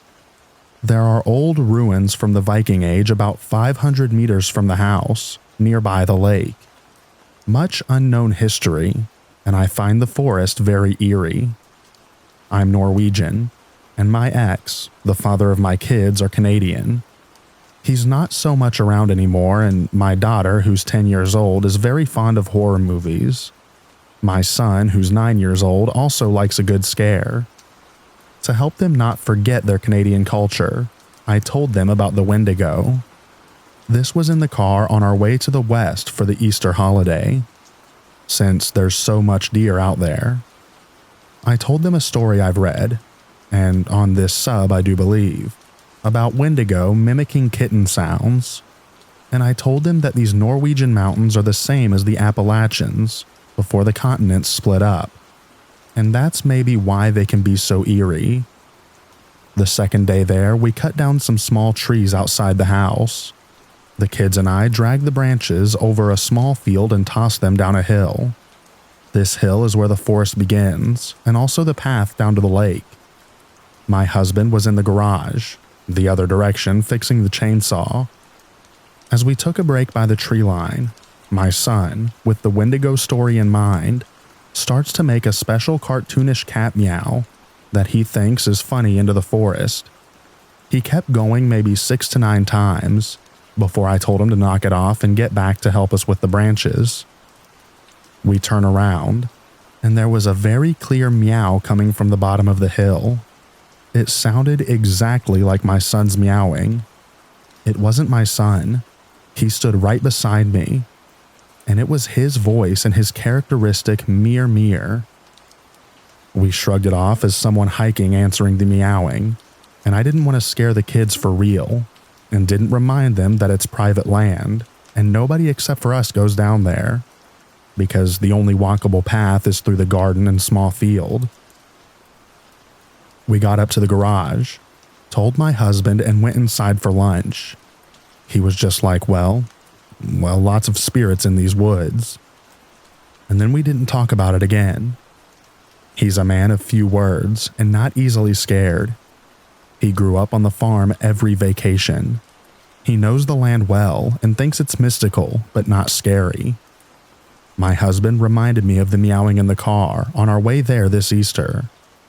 We still can't figure out a rational explanation, so we just landed on the spirits in the forest, or a very stupid fox.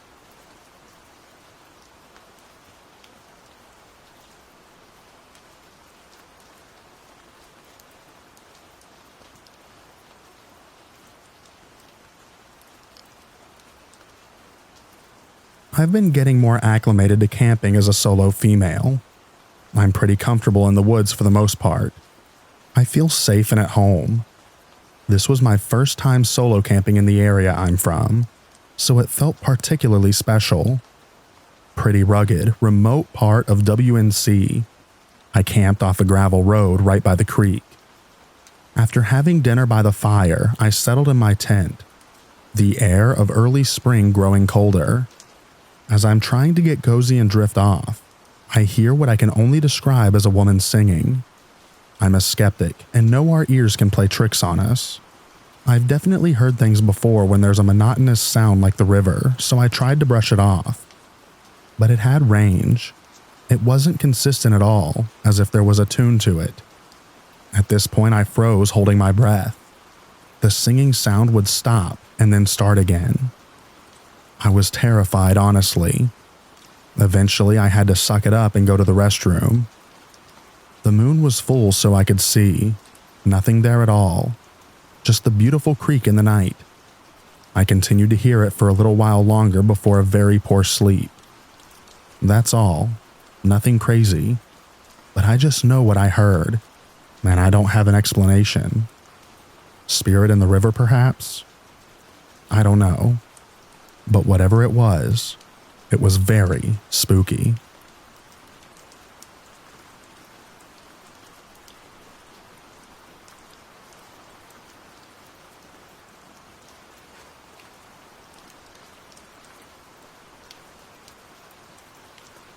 I am from Madrid, Spain. My family is from a small mountain city. We are all familiar with mountains. Even though I live in Madrid, I always go to hike in the mountain range surrounding Madrid. I would not consider us to be very superstitious and or believe strongly in supernatural events, although I am a huge fan of folklore. This story happened in the summer. Back when I was 14 years old, my mother took me and my brother for a week-long trip to a mountain range in the southeast of Spain, close to the old town of Rio Par Viejo. We had already spent half of the week going on multiple hikes, and we visited beautiful lakes where me and my brother would swim, despite them being super cold. Overall, we had already had a lot of fun, and we were enjoying our small family trip so far. One day, while it was very sunny and warm, we went on a hike again to this kind of abandoned trail, which some of the locals of the village had recommended. It was not accessible by car, and there was no phone service. We couldn't care less, since we loved to spend time in nature, and we would just spend our time walking and talking instead of being on our phones. We found a crystal clear lake with beautiful turquoise greenish water and lots of water vegetation in it. My brother and I immediately jumped in, and afterwards we had picnic for lunch. So far, so good. Suddenly, while we were enjoying our bocadillo de jamón, we heard a loud scream. It was a very high-pitched scream and just overall scary. Considering the fact that we were next to the lake, in a small valley between tall mountains, we could hear it kind of echo. All three of us immediately looked at each other startled. We were certainly not imagining anything. From what we could deduce, the sound came from the other side of the lake in a very bushy area. The lake itself was not very big, and we decided to make our way around it to investigate. Because although we had not seen anyone during the entire day out there, maybe someone was in danger or needed help. I cannot really specify what the scream sounded like. In hindsight, it was not your typical scream for help. But who knows what humans are capable of sounding like when in dire need of help, right? After about a 20-minute walk, we were already getting to the entrance of the bushy area at the other side of the lake. All three of us approaching with our walking sticks in hand and in a cautious position. The first thing we noticed was an awful smell of rotting flesh. That, together with the scream earlier, made us feel a sense of dread. Normally, you would feel welcome when helping someone out, but we did not feel welcome at all in this place. My instincts were telling me we should just track our way back out of there, while not losing sight of the bushy area. However, we could not shake the feeling that we had to help if someone needed it. So we decided to proceed slowly. The joy and laughter we had at the other side of the lake were no more. Whatever was going on at this side of the lake, it felt wrong and ominous. I cannot talk on my brother or mother's behalf, but the hair on my arms stood on end. After making our way through the brush for 10 minutes, we were finally reaching a clearing. During this whole time, the sense of dread had continued, and the awful smell of rotting flesh had only increased. Finally, in the middle of the clearing, we saw what had caused this smell. In what seemed to be the perfect middle of the small clearing, we found the dead corpse of a deer, or at least what remained from it. The limbs were removed from its torso, and the head was half-eaten. The thing is, the cadaver looked fairly fresh, as if it was killed that same day. However, the smell was still that of a rotting and decayed corpse. It did not make any sense. We checked for footprints or dung in the clearing, but did not find anything. A logical explanation would be wolves, or even bears, since we got both of them in rural Spain. However, the missing footprints and the way of how this deer was ripped apart made it seem almost unnatural. After we had checked the surroundings, we left as quickly as possible. On our way back, we did not stop to rest at the lake or anything.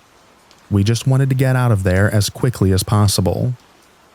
When we were leaving the valley behind us, halfway up one of the surrounding mountains, we heard another scream similar to the first one. However, this time we did not feel the urgency to check if someone needed help. Instead, we paced up our speed and did not go back. Somewhere in the evening, when we finally had made it back to our village, we went for dinner at a small old bar in the picturesque town square. We talked to some of the older people from the village about our experience with their abandoned trail. They told us that apparently we had somewhere taken a wrong turn on the trail, since it was not very clear, and that this was the reason that we ended up at the valley with the lake. They also told us that a few centuries back during the Spanish Inquisition, the local townspeople had gone to that valley because a so-called witch lived there and set her house on fire, killing the poor woman. Since then, the locals never hiked close to that lake or its surroundings in the valley. A couple of days later, we left to go back home, but we have never been able to shake the feeling of dread that we experienced that day. Again, we're not superstitious or big believers of the supernatural, but what happened on that day was definitely weird.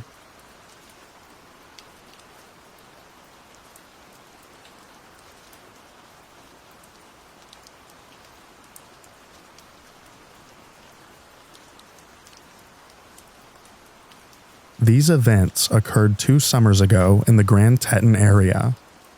My boyfriend at the time, now husband, let's call him H, was an avid outdoorsman and also served in the military.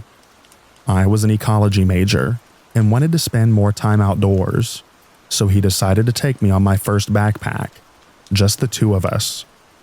For those who aren't familiar, the Grand Tetons are well known for their wildlife, specifically grizzly bears. My only experience with bears up to this point was watching a little black bear cross the road from the safety of my car. Seeing grizzly country signs around every corner wasn't doing much to calm my nerves. The first incident. My boyfriend looked like Indiana Jones, machete hanging from his belt, large knives attached to each side of his pack, bear spray strapped to his waist. You get the picture. The beginning of our 25-mile journey was all uphill. When in bear country, you're supposed to make noise as to not startle the wildlife by accidentally sneaking up on it. As you can imagine, going up a steep hill while carrying a 40-pound pack makes it difficult to make conversation. We were an hour in, and almost at the top of the ascent. I noticed that the woods had gone completely silent, save for the rushing stream that was to our left of the trail. Silent woods are never a good sign, This usually indicates predators nearby. At this point, I was in front of my boyfriend, and we were about to crest the hill. For the past 20 minutes, we had not said a word to each other, having been too tired to speak. We noticed the silence at the same time and gave each other knowing glances. I came up over the top of the hill and immediately froze. Sitting not 10 feet in front of me in the middle of the trail was a grizzly bear.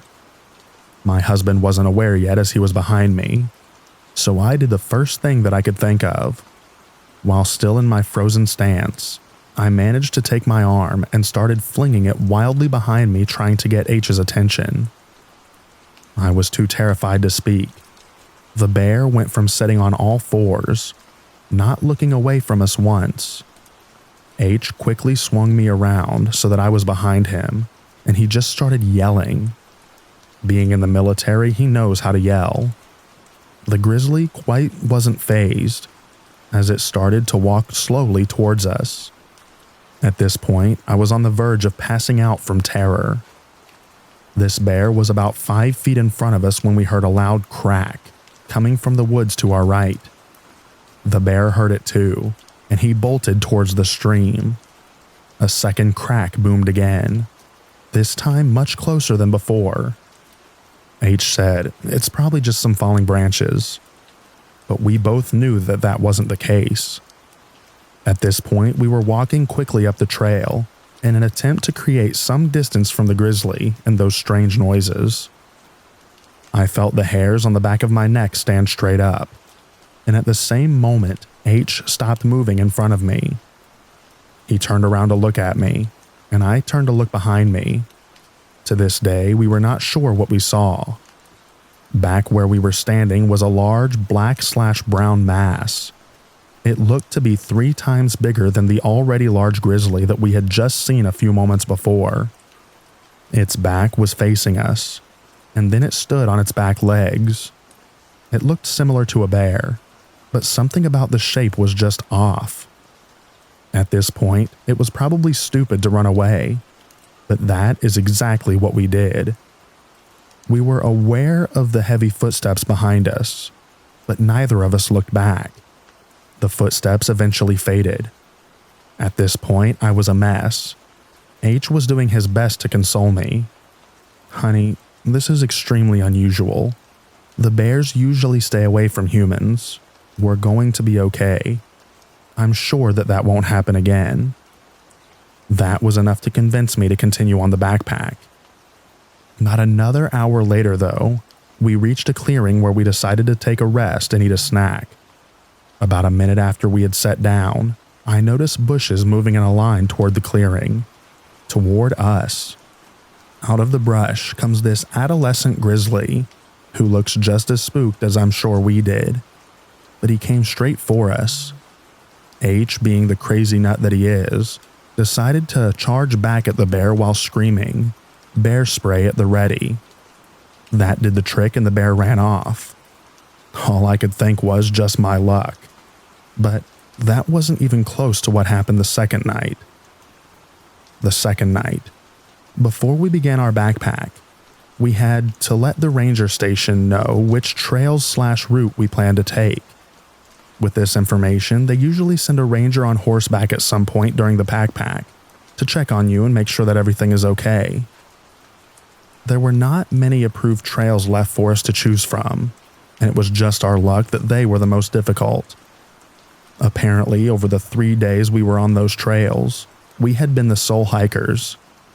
We didn't see a single other person once we were en route.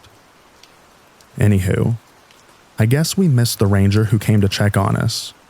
We had been following hoofprints the entire second day, and we hadn't seen any the day before. I had some foot problems, so we spent valuable daylight trying to adjust my boot, laces, and socks to compensate for the pain. When we started on the trail again, we had maybe an hour or 2 of daylight left, and in the woods it gets dark fast. I was exhausted. It was now dark out, and H was the only one with a working headlamp, as mine wouldn't even turn on for some reason. We needed to find somewhere to set up camp, as we still needed to eat. It was freezing and the wind was blowing. It was creating a howling sound as it rushed through the trees, which made it difficult to hear H or discern any other sounds coming from the woods. After another hour of hiking through the dark, we found a clearing. Well, it was more like a bowl. It looked to be roughly 200 meters in diameter, with the sides being roughly 10 meters down from the trail to the bottom of the clearing. This place was strange. We both felt it, though he didn't tell me how freaked out he was until after we had left.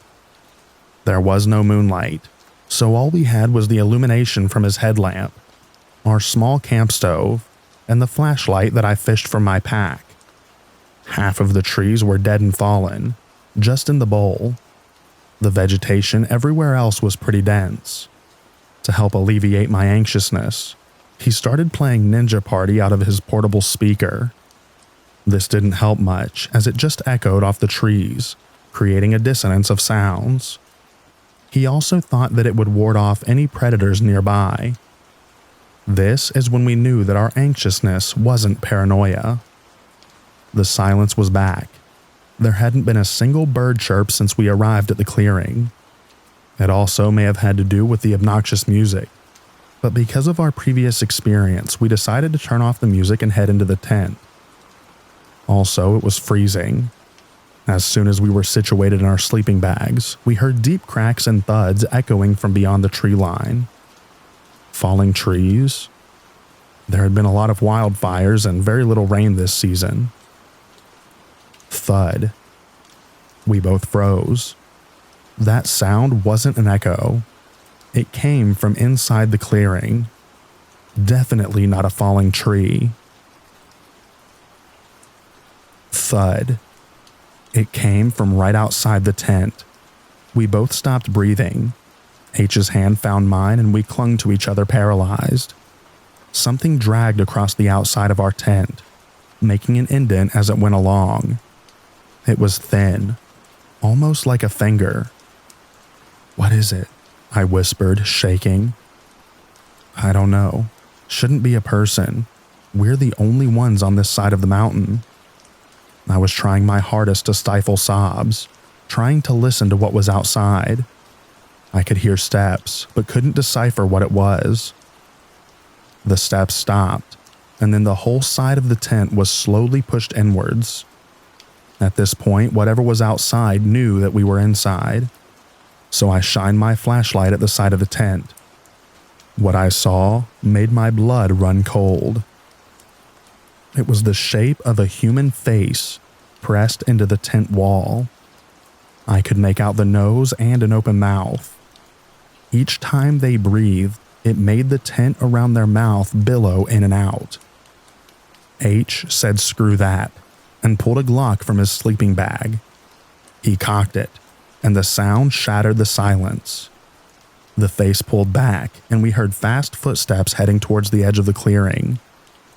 We didn't leave the tent till the sun was shining the next morning. The first thing we noticed was the smell of urine. We came out of the tent and looked around. Whoever it was had peed on our coals we had left on the fire, leaving a distinguishing stench of evaporated pee. Footprints surrounded our tent, circling around multiple times. Muddy handprints decorated the outside of our tent. We think it was mud anyway. The takeaway? Wildlife is not the most dangerous thing in the backcountry.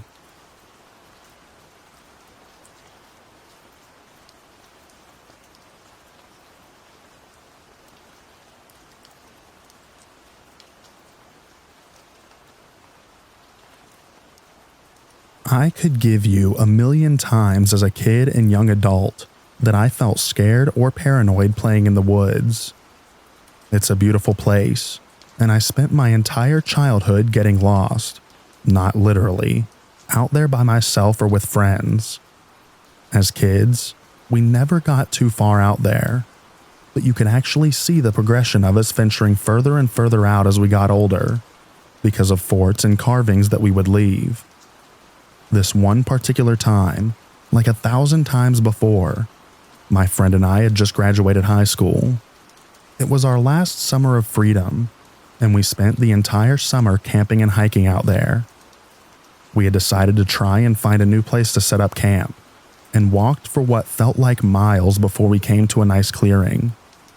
The area was relatively new to both of us. We got the camp set up and fire going, and the plan was to wait until nightfall, smoke some weed and play Monopoly. For the sake of backstory on my friend and I, my buddy is a smaller, real goofy guy, but comes from a family of foresters and always had a deep understanding of all the trees and different plants that you come across. He had no fear of going and camping out by himself. If I spent 10,000 hours in the woods, he probably spent 50,000. As for me, I'm a taller, sturdier guy, and as we got older, I spent more time worried about women and sports, and the woods became a place for small parties. Also, I never had the balls to camp out alone. In fact, older me wouldn't go far at all when I was alone, because I could never shake the feeling of being watched, which was from paranoia, but still an uneasy feeling. Anyways, camp is set, fire is going, but it's getting lower and needs wood. Sun is down and we're both cutting up and having a good time. My friend is sitting on this little chair that he always brought and loading up his makeshift bong, and I was crouched breaking some excess limbs off some logs that we had gathered for the fire. All of a sudden, this strong breeze cuts through the clearing. I couldn't tell you if it was the suddenness of it or what, but my friend and I both stopped immediately and looked at each other. The breeze went just enough to flicker our fire down to a small flame. We both sat completely still in almost total darkness, and neither of us said a word. Across from us on the other side of the fire, we could hear footsteps. They sounded like somebody was running and would slow to a walk and then run again, definitely on two legs. By the sound of it, they were pacing back and forth over the same spot. Then, just like it started, it stopped, with a softer crunch on the underbrush. I knew by the sound it had taken a crouch. I was crouched still, and knew that I was staring right at it in the dark. My friend grabbed my shoulder and said, "Buddy," and when he did, I felt this surge of fear come over me. I could feel it and hear it in him. I had been so fixated on the footsteps and rationalizing what I heard that I hadn't even considered being afraid. But this was true fear. It was raw and made me feel helpless. I could hear my friend after a while grab some leaves and he dropped them on the fire. For the split second the leaves covered the fire, we were in pure darkness. Then the fire sprang to life. We both quickly grabbed more leaves and brush and threw it on the fire. I got some sticks and logs on there, and neither of us took our eyes off the spot or moved much for over an hour. Finally, the leaves crunched, and it slowly walked off. Whatever it was had sat crouched watching us without moving for far longer than any animal would. It wasn't until the footsteps disappeared that I realized the smell had disappeared as well. It smelled like a paper mill, spoiled eggs almost. For the rest of the night, besides whispered remarks, neither of us really moved or stopped looking at the spot. Nobody went into the tent, and I had very short, light sleep sitting on the ground, with my head rested on my hands. My friend never went to sleep. In the morning, we packed up and silently walked back home. To this day, we talk about it. In the 7 to 8 years since it happened, my forester friend has not camped by himself out there since.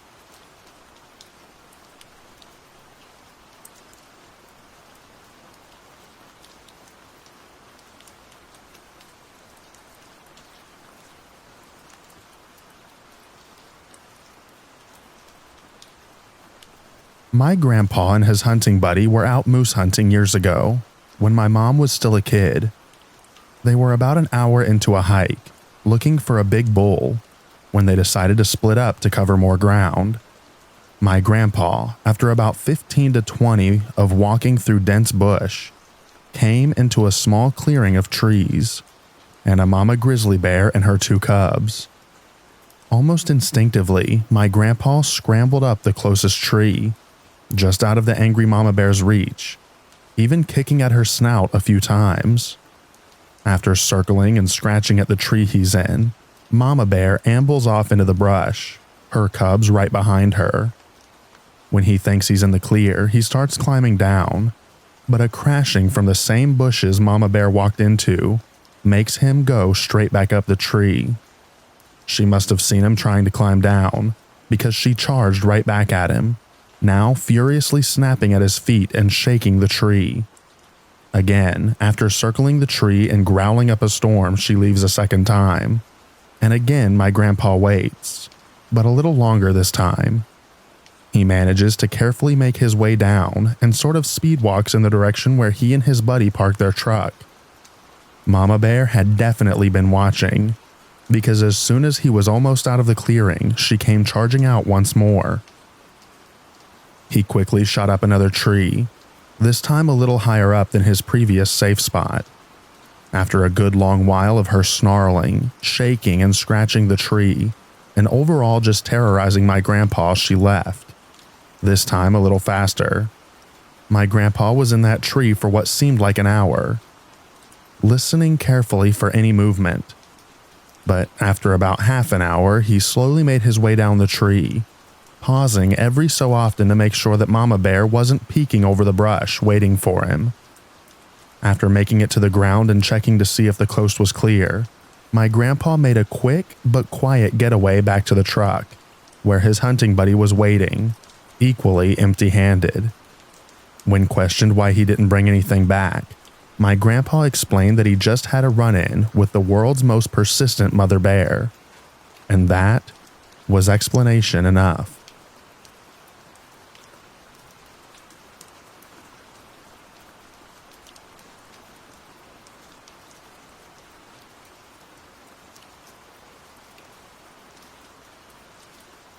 This time last year, I was on a night hike with a UV light, looking for scorpions, and was stalked by a mountain lion. There were 3 of us and a little dog. While in the caboose position, I took a glance behind me and saw something jump off the trail and into the scrub/cacti. It was tough to convince everyone else, but finally the middle person saw my headlamp illuminate its back and tail. Now everyone is confident that we're being stalked. We keep close, and I'm walking backwards in the rear as we approach a trailhead parking lot area.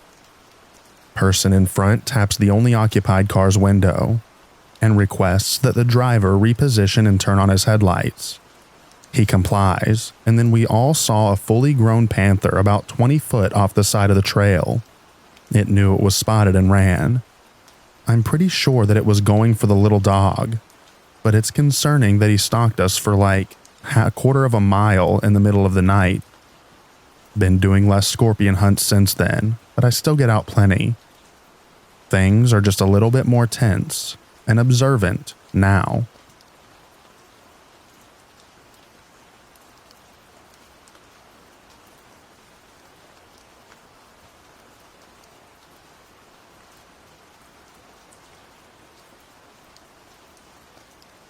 Hiking early morning in Hawaii, and my stomach notifies me that it's time to go.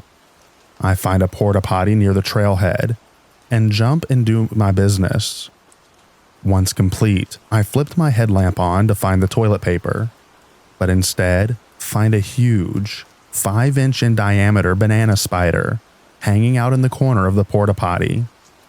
Trying not to spook it, I slowly reach for the 1-ply. As I do, my headlamp shines on this monster, and it proceeds to freak out. It runs in circles for a bit, both of us losing our minds at this point, and ends up between my legs inside of my underwear. I'm at a complete loss for what to do, but eventually begin wiggling back and forth in an attempt to get this spider to remove itself. That didn't work at all. Instead of exiting the premises, this thing runs up my leg. This is the point where I give up and storm out of the porta potty yelling and screaming, pants around my ankles. No clue what to do to that spider, but it disappeared in a flash. just like my dignity.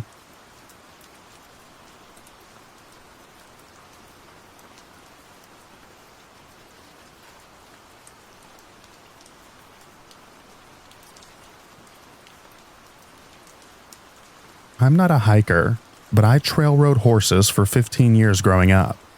I'll keep this relatively short and succinct because I'd rather not relive the whole thing. I was in the Rockies with my dad one summer vacation when I was 14, and a family of 4 was hiking ahead of us on the trail. They had a good head start. Kids petted our horses before they left the trailhead as we were saddling up. Came on 3 of them just before a bend. We stopped and chatted and asked where the 10-year-old boy was. They said that he was around the bend checking something out. I rode a bit ahead around the bend and found a mountain lion on the trail. It was standing above the boy, blood everywhere. My dad charged his horse at the mountain lion, pulled the revolver that he always carried while we were on the trail, and shot in the air. Gutsiest thing I've ever seen. The lion ran pretty fast into the woods. Dad fired 2 after it after he had passed the boy, then turned around and jumped off to see to the kid. I came up since my saddlebags had the first aid kit that we carried. The kid was still alive, but my dad had his hand over the kid's throat. Blood was everywhere. The father of the family came around the corner to see what the gunshots were about and saw the boy. There was a lot of yelling, but I don't really remember what was said. I was locked up on my horse. I was a Boy Scout and had first aid training, but I was just frozen there. I don't remember thinking much of anything. I was just in shock. I don't really want to type out the rest, but the younger boy didn't make it. The mountain lion was hunted down by park rangers days later. Found out that it was pregnant and starving, which is why it likely was inclined to target a human. I tell this story here as a warning to any hikers, bikers, or whoever goes out into the woods, especially in places with a higher population of predatory animals like the Rockies. Stay together. Stay armed, with gun, mace, both, or whatever. Stay informed of the dangers. Listen to the rangers and their warnings. Prepare. Take precautions. And for God's sake, don't go by yourself.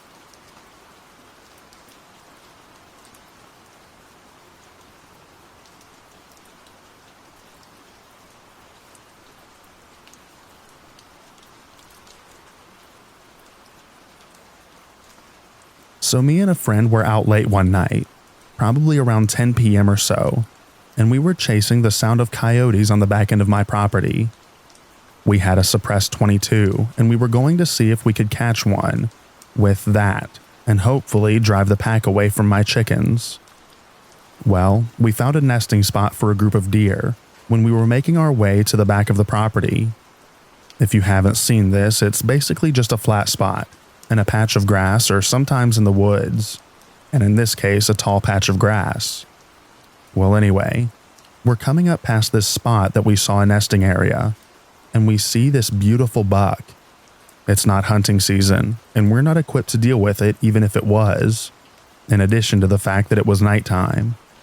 So we just take the opportunity to enjoy looking at this beautiful 6 to 8 point buck when he turns and looks at us. Now, we're probably 75 yards away from him looking over tall grass, coming through what is probably his nesting spot, or the nesting spot for some of his doe. Now, it's not like he's going to be protective over the spot or anything.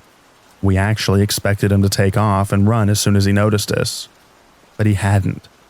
Instead, this 5.5 foot tall, probably 200-pound specimen of a buck starts stamping in front and back feet alternatively. He's making this crazy wheezing noise like a person breathing through a plastic tube. It's pretty unsettling. I've never seen an animal act this way, let alone a deer. Compound that with the fact that me and my friend are out here in the dark, so we just sit there and watch. I've got the gun ready, but I have no expectation of needing it. I figure this buck is just acting funny. It's really early in the rut. He's probably just got his Jones going a little bit too hard. So it's not that big of a deal. Until the thing starts spinning. Just hold on full spinning in a circle. And then I swear to God, there's no making this up from the thing starts laughing. Not wheezing, not coughing like a man. He laughs. Full on laughing. A clear, chuckling laugh, like a person standing behind the deer and laughing, but it's coming from the deer. Then this thing stands up on 2 feet and bounces through the grass towards the wood lines, and we never see it again, clearing a 4-foot fence in the process.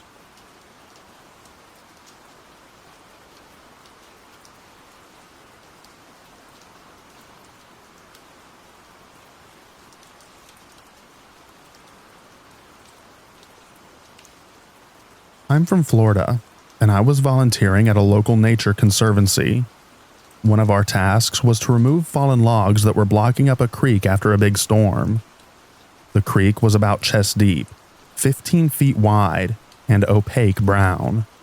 Many Florida freshwater bays are brown because of tannins leached into the river from trees. As I'm moving logs, I notice a roughly 12-foot alligator on the embankment that I hadn't noticed before. It then slid into the creek that I was in. I was with a land manager who was moving logs with me, and a herpetologist who was in the canoe. I asked them what to do and they responded, well, those logs ain't gonna move themselves, and that gator's probably just trying to get away from us. Still, spending 30 minutes in a creek that you can't see anything, knowing that there's an alligator lurking near your feet, moving logs which look like alligators, was one of the most nerve-wracking things I've ever done.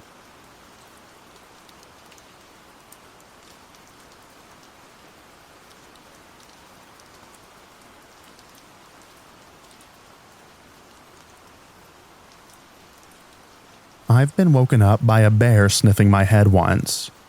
I was cowboy camping with no tent in Lyell Canyon in Yosemite once, when I hear something sniff right next to my head. My sleep-addled brain thinks it's a ranger on a horse telling me to move my camp. I had hiked about 20 miles that day. You have to be at least 4 miles into the canyon to camp, and I wasn't 100% sure that I'd made it far enough, since it was dark when I set up camp. Anyways, I say just 1 second, set up, grab around for my flashlight, and turn it on to see a black bear a couple of feet away. I holler. He tears off. I get out and empty my bladder and try to fall back asleep until I hear him coming around again. I make a bunch more noise, decide that I'm not getting any more sleep, break camp, and slowly night hike until the sun rises.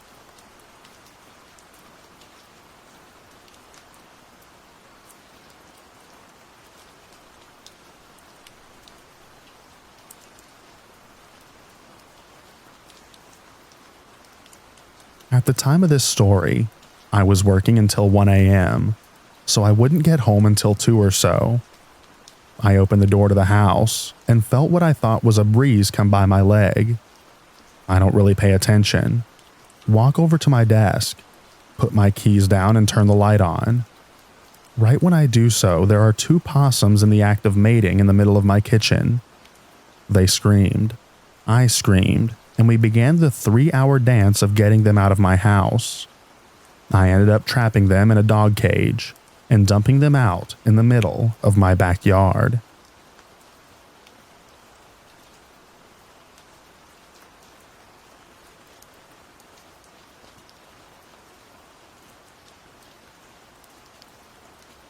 I almost petted a possum on accident.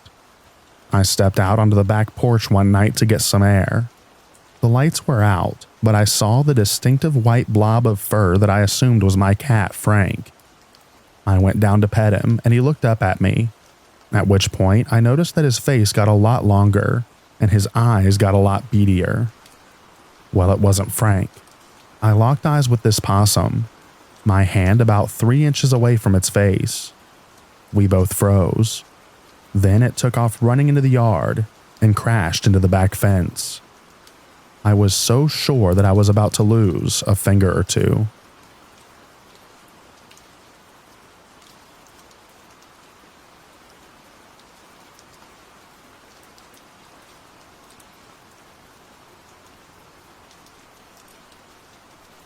When I was young, I went fishing with my dad and my best friend.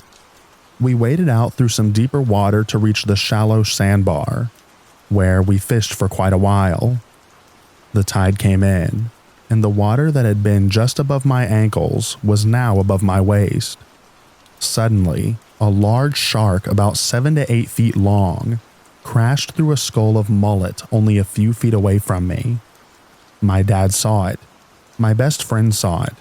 And for a second, we all three just kind of froze with our mouths hanging wide open. Quietly and calmly, my dad told us to walk back to shore, splashing as little as possible. We did, but the tide had come in, and I wasn't as tall as the other two guys. The deeper water between the sandbar and shore reached their chests, but I could hardly keep my head above the water, while my feet barely bounced along the bottom, and I struggled to hold my fishing rod up out of the water. I was completely helpless, while we knew that a hungry shark was swimming somewhere in the area. It felt like a scene out of a nightmare, trying to run from an invisible monster, but my feet could barely touch the ground, and I was hardly moving. I know, and even knew in that moment, that I had little chance of being eaten by a shark, especially one who was focused on fish. Still, if I ever were to be attacked, that was the moment, and I was utterly defenseless. A few years later, a man was killed just a few miles away when he jumped off of his dock and into the path of a large bull shark that was chasing a mullet.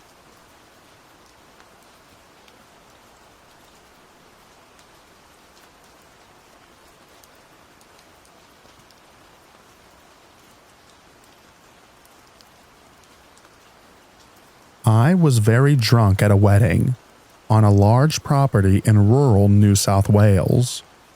I like to wander and explore when I drink. I was alone and suddenly confronted with a wombat. Wombats are massive balls of muscle. Being the drunk idiot I was all like, "Aw, hello me wombat," and began to approach it. The wombat did not like this. It charged me. It was so fast. My heart stopped and I turned and ran as fast as I could. The little bugger nearly caught me. I sprinted back to the wedding in fear for my life.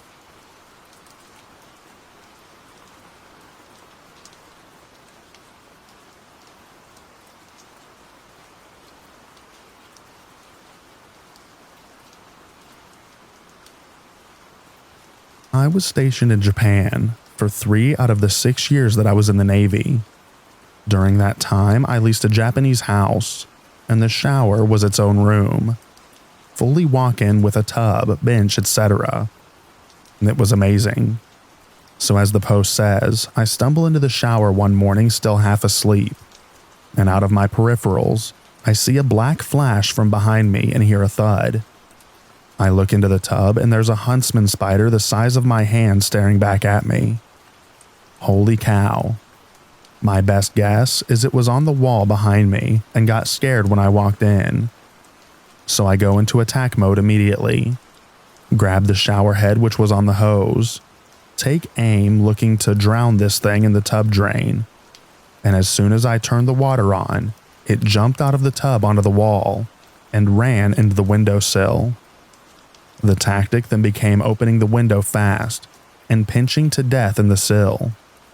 As soon as I touched the glass, it jumped out onto the wall again and ran out the shower door. Now I'm cornered in the shower, peering out into the powder room to see the huntsman on the cabinet door waiting for me. I sneak to the front door of the house and grab a flip-flop, come back to the powder room and wing the flip-flop at the spider. Hit it, wound several of the legs, but do not kill it.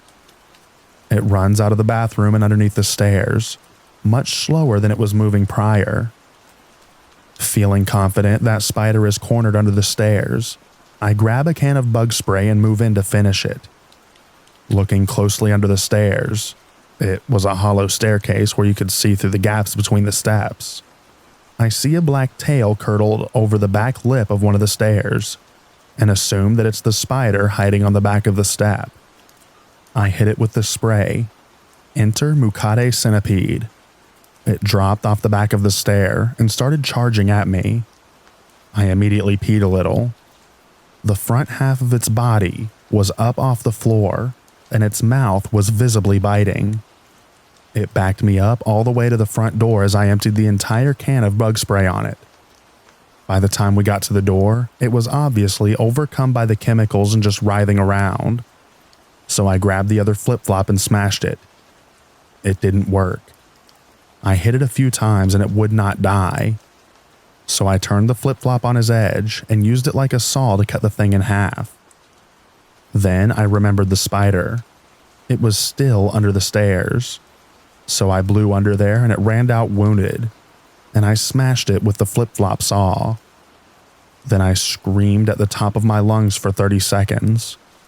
The whole battle took probably 3 minutes, but it felt like a lifetime.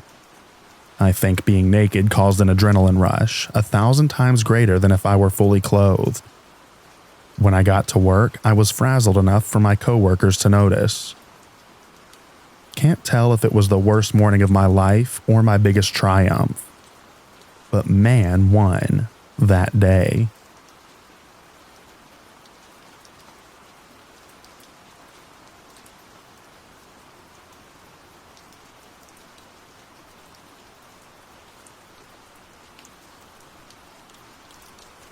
I was cycling up a mountain in the Scottish Highlands. My gran lives there. And as I went around a corner, I came face to face with a huge Highland cow, which was running down the mountain the opposite way. Instead of jumping off the path, I thought the cow would be friendly and edge over to let me by. Big mistake. It threw its head as I went by, almost impaling me and throwing me off the path into a 20-foot tumble down the mountain.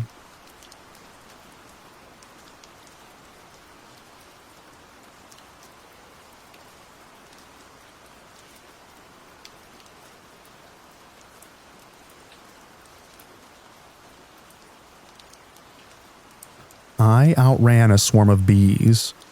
I was young and in Straya, and we lived on the front of a farm.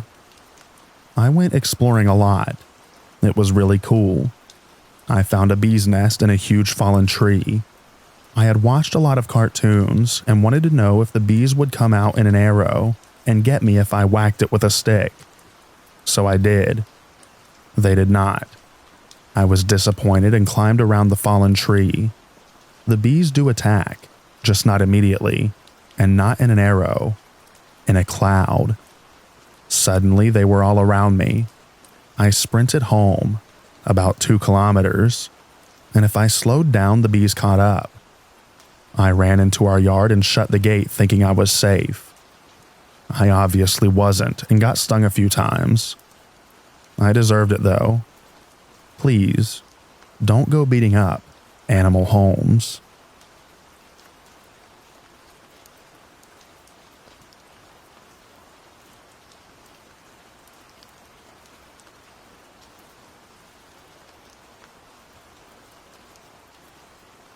I was solo hiking in the Porcupine Mountains in the Upper Peninsula of Michigan last autumn. Although I was by myself, there were plenty of other backpackers up there those couple of days. I ran across a bear print in the trail one morning.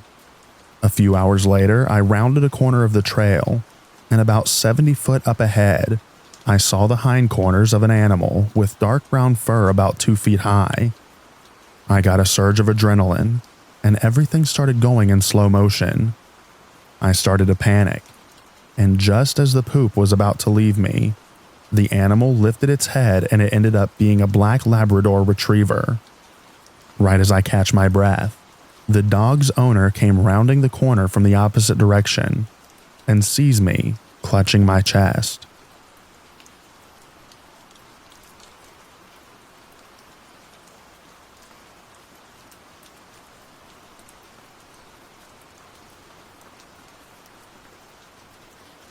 I'm Australian, so I'm taking my life in my own hands by even walking out the door on most days. However, between the tiger snake that sat up and flared its head like a cobra and then spat at my face when I was 12, and the angry koala that made me climb the bonnet of my car when I was 32, the koala is the most scary. Scene: late night, back dirt road, with a steep drop on one side, mountain wall on the other. Big fat koala in the middle of the road, scratching its butt with one death claw, while the other shoved leaves into its mouth and glared at me with its beady eyes as it willfully ignored my horn. I was tired and grumpy, so I got out and started yelling at it and flapping my arms. Big mistake. The thing growled and lunged towards me. Now, koala arms are bigger than you realize, and they are tipped with death claws that can plunge into hard wood. So I ran back to my car, but wasn't going to make the door. Instead, I lunged at the bull bar and climbed onto the bonnet. Death Claws McGee followed, swinging up like a monkey, still growling like the spawn of Satan's most STD-ridden teddy. I scrambled backwards and up the windscreen, drawing my legs back just in time to see the claws scratching down my windshield. Luckily, they couldn't grip. Scream growling in frustration, the fat, fluffy terror sat on my bonnet and hooked both windshield wipers back and out while it grumbled and grunted not 4 feet below me. Needless to say, I escaped. A passing milk tanker stopped, and the guy used a prod to get the evil, scratchy creature off my car and march it back into the bush and whatever hellish portal it escaped from. The trucker then proceeds to double over in laughter as he helps me down and surveys the damage. So many scratches on the bonnet and glass. The trucker tells everyone that day and the next about saving me from the rabid beast. I am now both mocked and revered.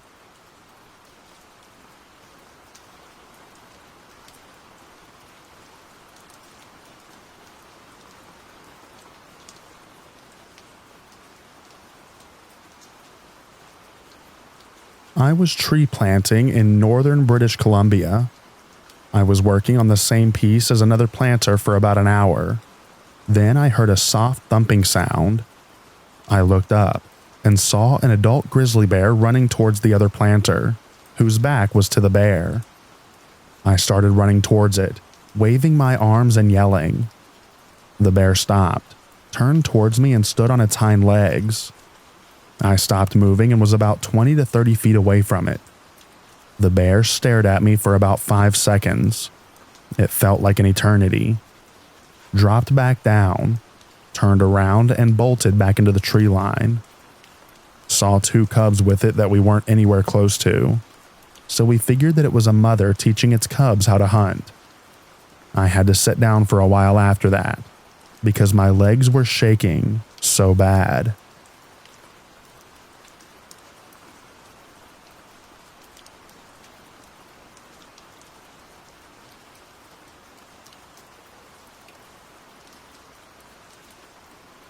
This isn't from me, but from my mate. Once on a school camp for 21 days in Alpine, Australia, we were forced to sleep alone for 48 hours. So at around 2 a.m. on the second night, I heard a shout from where he was sleeping. He told me the next morning that a kangaroo stole his hiking pack and that in a panic he threw a water jug at it. Lo and behold, the kangaroo regrouped after a short time and surrounded him in a circle. All he remembered were like 5 pairs of eyes staring back at him in the night. I have yet to ask him how he managed to fend them off. But yeah, that's Australia for you.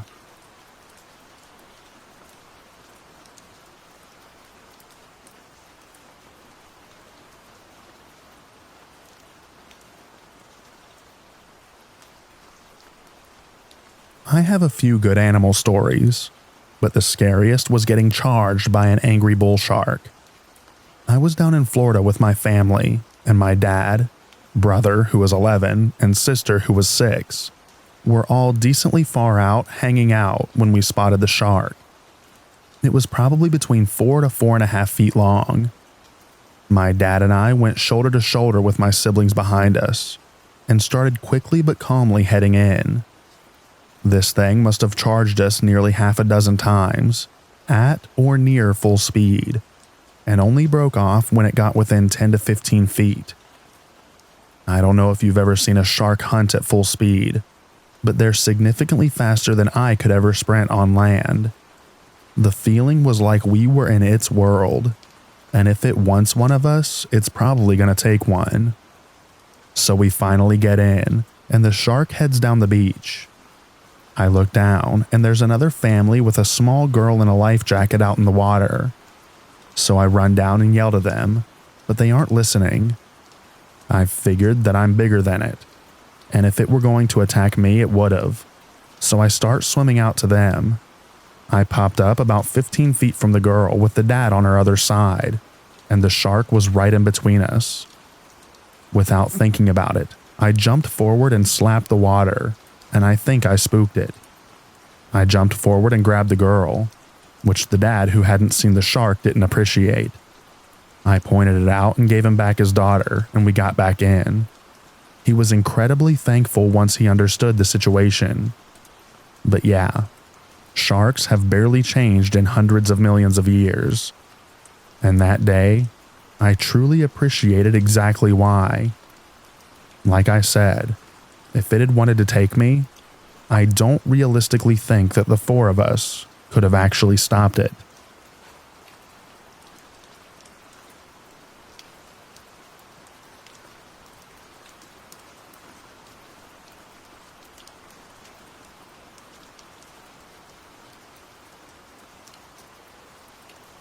I was hunted by a big cat while camping. It started early in the day when my friend's dog started barking at the bushes near our campsite. We wrote it off as the paranoid little crap just being his paranoid little self. Let me tell you though, there were times that day that I could just feel something's eyes on me. At dusk, we came across some little animal bones, mostly small things like birds, but tried to write it off as being leftovers from a hawk's meals. I really wish we'd have taken it as a sign and just up and left right there. That night, we could hear something in the bushes. The dog went on full alert, and not in a don't mess with me kind of confident way, but like a, oh crap, we should really leave right now kind of way. All that my friend and I had between us and whatever was in those bushes was a thin tent.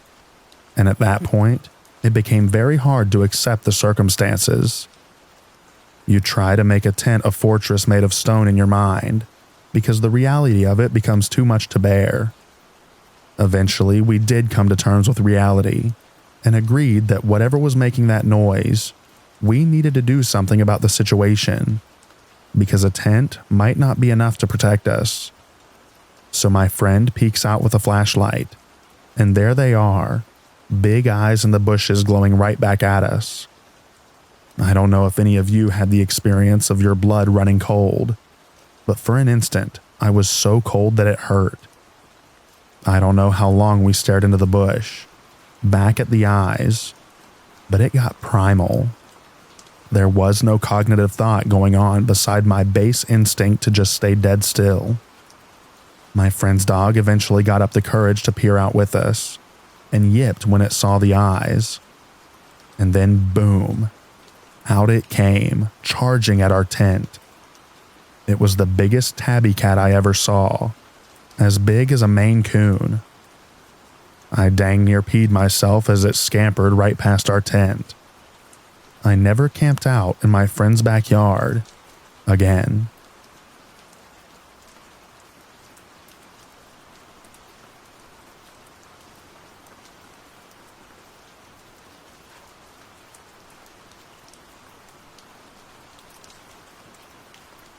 At a lodging in Victoria Falls, Zimbabwe, a group of baboons walking across the garden, and I took some photos with my camera at the time with the flash on. It must have made the alpha baboon angry who was in charge of them. because he came storming after us and we all ran in the little house, and he was banging on the window trying to break in, it seemed. He had some scary big teeth. I was only around 12 years old at the time. My uncle was from Zimbabwe, so he had a bit of experience with them. When he noticed what was happening, he ran out and chased them away.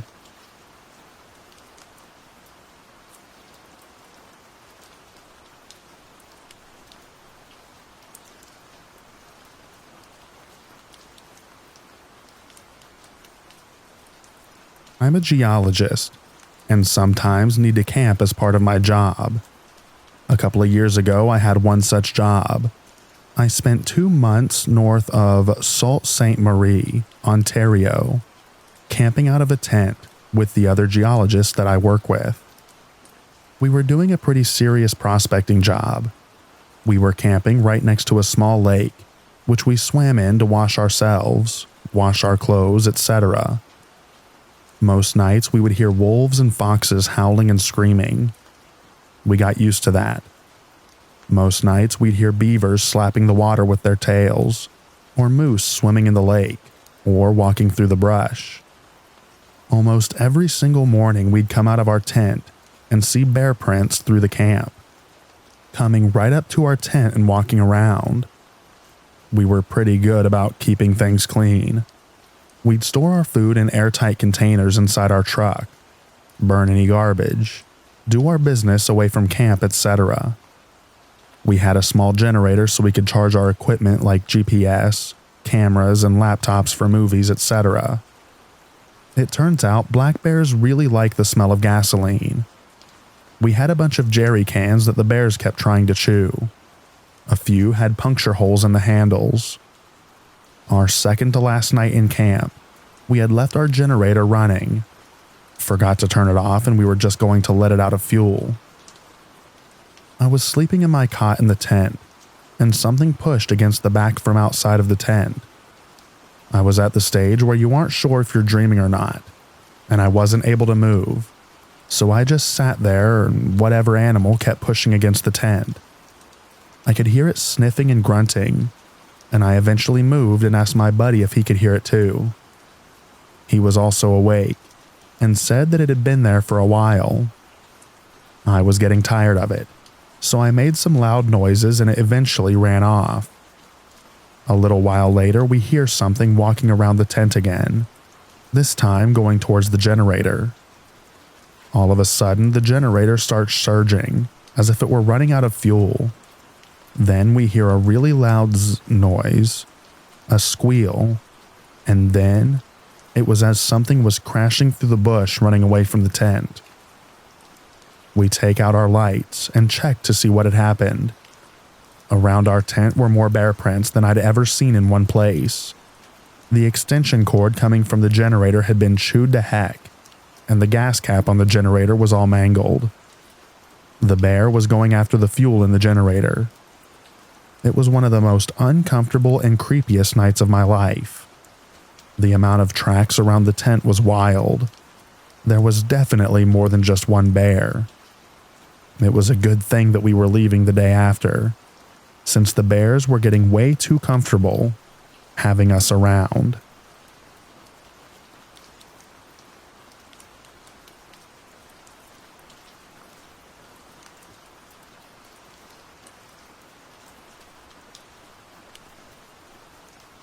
I've had a few scary animal encounters, but the only one with lasting effects is from the time that I had a run-in with a whale. I was 10 or 11 at the time and was on a school trip to the ocean. It was nice out, and if you bring a pack of children to water on a nice day, they will all go swimming. Being a fearless little crap and a strong swimmer, I went out pretty far into the water. Around this time, I'd begun having sight problems, so I needed glasses to see far away. I had taken them off so I could swim. I'm treading water and turn to look back to shore and see my classmates waving their arms around. I squint to see what the heck they're on about, and they're frantically waving and pointing my direction. Not putting two and two together, I wave back. Right about that time, a gray whale surfaces right next to me with a full blast exhale and gives me a curious once over before diving back down. That was the calf. The mom was behind/beneath me. I obviously wasn't a threat, but I got a boop out of her just to make sure. I'm pretty sure that I set some speed record getting back to shore. I haven't swam in the ocean since and have developed a crippling fear of deep water.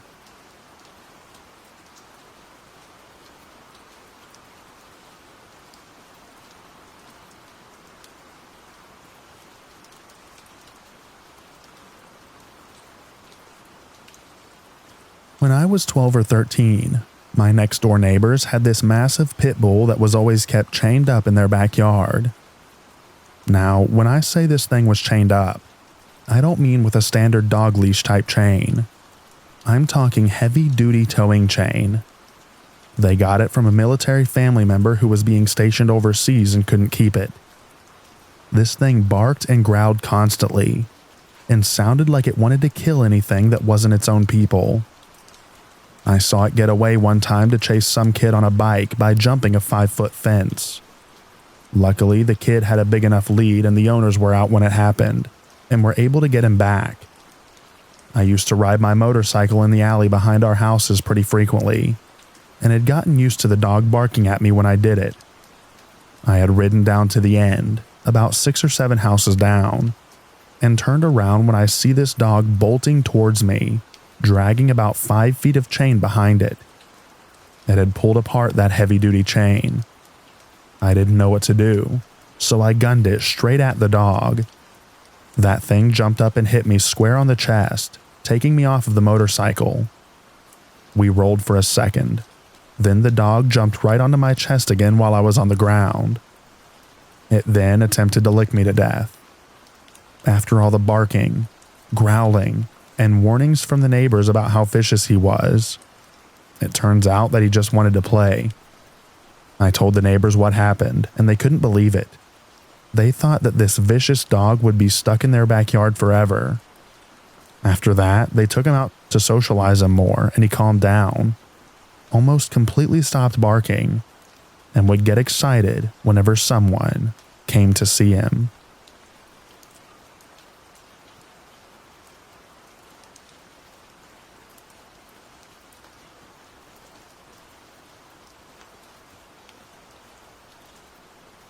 My dad was a fish farmer in rural Tanzania, Africa.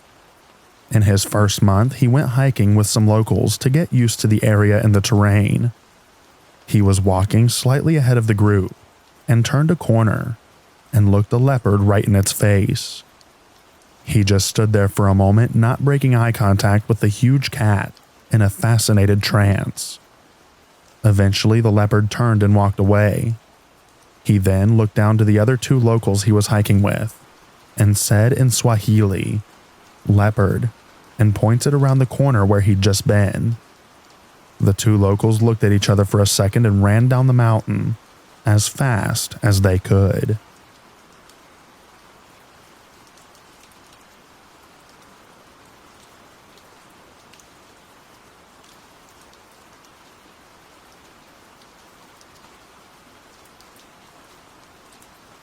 Trekking through the Bolivian Amazon, everyone had told us to expect to not see a single animal, as most are so shy that they stay well away from humans.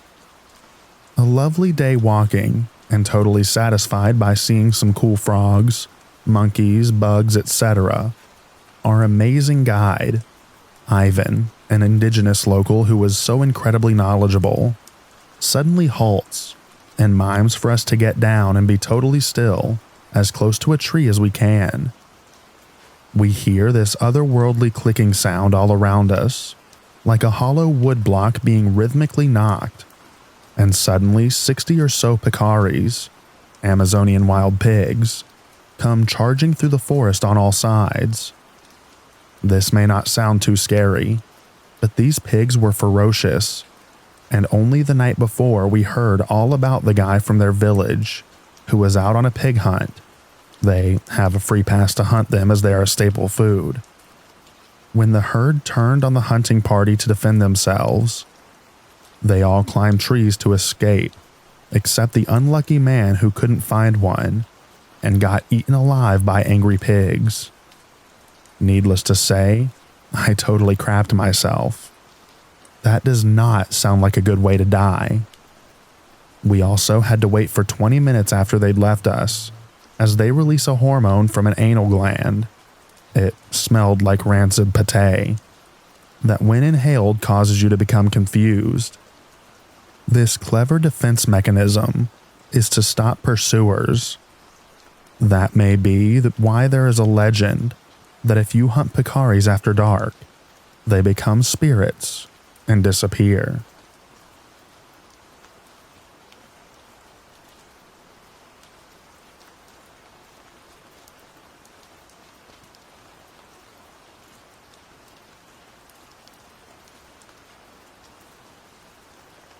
I almost had a mountain lion take off my face. We were sitting in a parked car in the mountains, waiting for my grandparents to finish chatting to their friend. I rolled down the window for a bit for some airflow and turned to chat to my sister. I heard a big thunk and looked over, but my sister grabbed me and pulled me to her side of the vehicle. I just saw a massive paw with its claws out, swiping around where I was sitting. We screamed. My grandparents' friends pull out a BB gun and shot at the mountain lion. It took off running. My grandparents were completely unfazed. They said, "Yeah, these things happen. Luckily, you were in the car."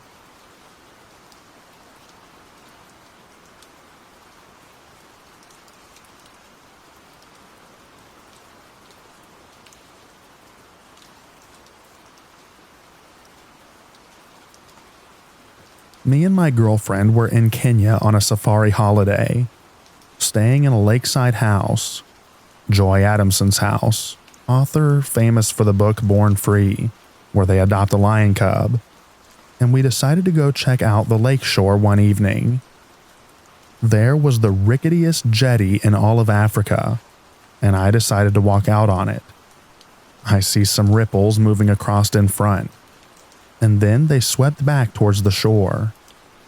A hippo and her calf come out of the water, all of a sudden moving towards the end of the jetty, where I need to get to safety. I decide to run for it before they block me in, past the two of them, shoving my girlfriend up the steps as they roar and give chase. Two guys fishing started chucking rocks at them to scare them off, but it only pushed them further up the steps towards us. Running into the house and shutting a glass door didn't give us much feeling of security, but sure enough, they turned and headed into the shrub. Got woken up later that night to an almighty grass-ripping sound. The same couple of hippos on the lawn, eating loud enough to wake us right outside our window. All part of the fun of the safari.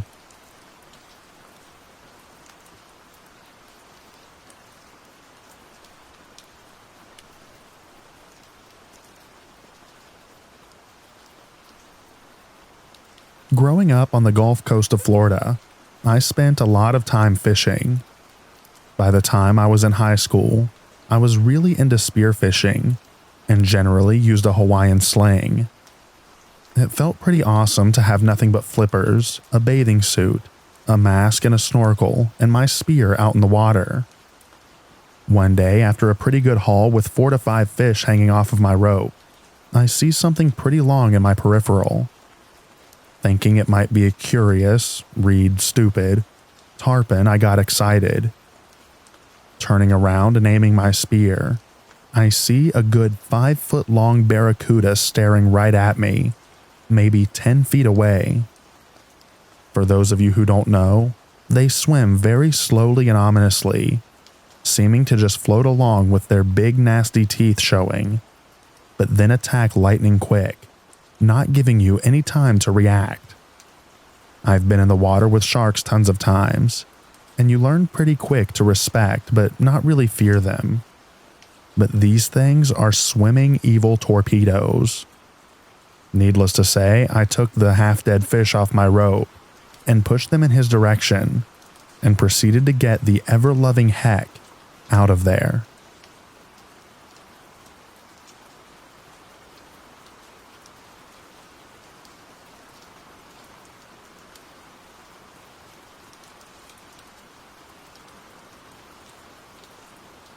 Last year, my brother and I drove to Alaska from New Jersey. A couple of weeks in, we stopped in Montana.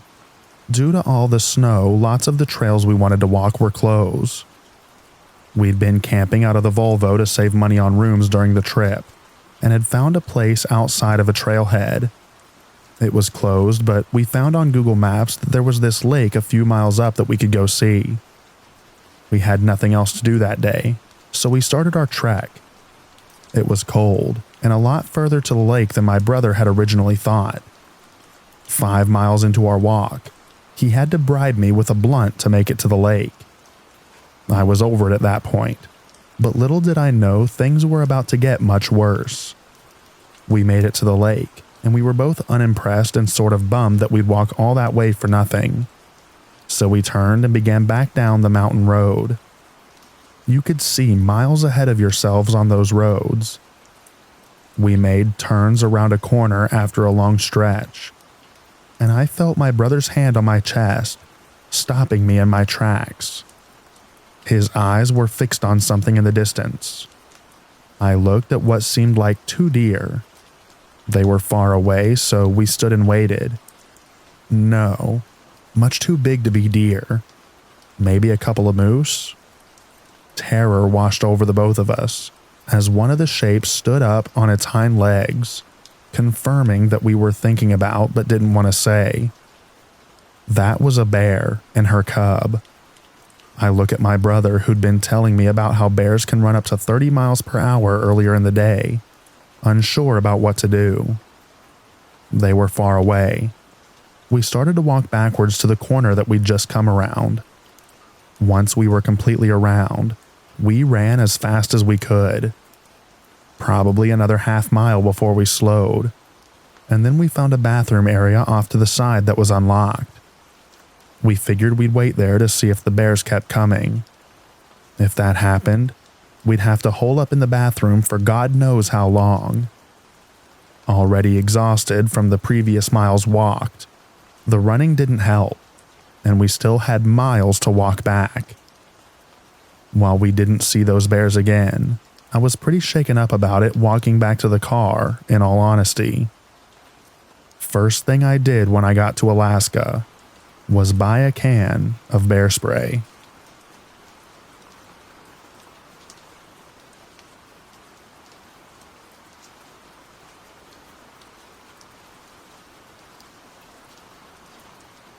My buddy and I were hiking through the brush in Algonquin Park one early autumn afternoon. We were maybe 5 kilometers from camp when we came upon a moose lunching in a bog about 50 to 70 meters away. The little bit of trail, moose or deer, not a ranger marker trail, we'd followed ended here. There was the narrow path we'd come along, thick tangled brush to one side, bog to the other, and a hill with a sheer face jutting up in front of us. In the time it's taken to look around, the moose had silently halved the distance between us. So we opted for the hill. Climbing it was like a cartoon, all crumbly, muddy surfaces, with roots sticking out here and there to grab onto. My buddy is up ahead of me, and just destroying everything he touches, showering me with dirt. I'm about 3.5 meters up. The moose is directly below me, and I'm holding on to a small group of springy roots. Panicked a little, then scrambled up the last couple of meters. We're all excited, like, haha, screw you, moose. And then we hear snapping twigs. The moose just walked through the tangle, as only a moose can do, and had started up the hill from the easy slope side. Crap. We booked it for a long while. Just as we thought we were safe again, we came across fresh bear dung. like still steaming fresh. We decided to take a dry riverbed as far as possible at that point, to be as noisy as possible. We made it back to camp after a long, circuitous route, right at sunset. Started dinner and laughing about the day, when the stupid moose appears at the edge of the lake, maybe 200 to 300 meters away. It started screaming the craziest noise ever and mashing its hooves on the rocky shore. It was insane. Then it just vanished. We were scared to go to sleep that night in case he wasn't alone with us, but eventually I zonked out. That's when I realized my buddy talks in his sleep. I woke up to him freaking out due to a dream about wolves.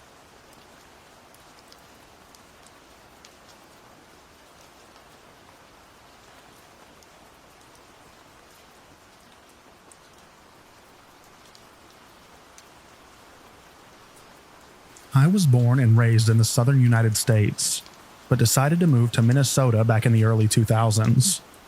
I moved up there with the original intent of going to the University of Minnesota, as they supposedly had a good atmospheric science program, and I knew people that lived in the state, and no one in Oklahoma or I'd have gone there. I ended up not going to college and just lived with friends.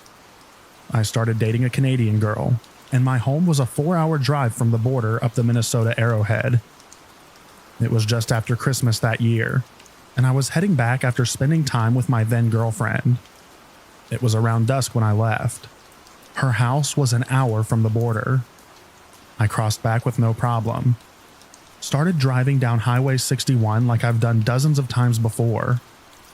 For those not familiar, this highway runs right along Lake Superior and is only traveled that late by those that live there in the few double-digit populated towns and truckers going from Duluth/Superior to Thunder Bay. The weather was clear, the roads were clear, so I sailed at 60 miles per hour like usual. Well, the road was clear until I hit a patch of black ice. I completely lost control and sailed off the highway. I didn't know if I'd go into the woods on one side or a partially frozen Lake Superior on the other. Luckily, I went towards the woods. I barrel rolled a few times and landed on my wheels. I was in a shallow ravine, so my car was hard to see unless you were looking for it. I think it was single-digit temperatures outside. This was before the ubiquity of cell phones. There was zero signal where I crashed, so I was alone, freezing, and on a desolate highway near a patch of black ice that could make someone else sail right into me. I'm not sure how long I was out there, but eventually a local found me and took me to the hospital. I somehow escaped with a few cuts and bruises from the crash, and other than that and being very cold, I was okay. The state police officer that was at the crash scene when we got back to my car said by all accounts I should have died. If not directly from the crash, then from being a meat popsicle. I had no way of contacting my friends or my girlfriend, and I was at least a 4-hour drive from home. The local that found me offered me a place to stay until someone could come get me. I was there for 3 days until a friend in Duluth was able to come get me. His name was John, and I'll never, ever forget him. He died in 2018 at 70 years old. I had long since moved back to the South, but kept in touch with him by email.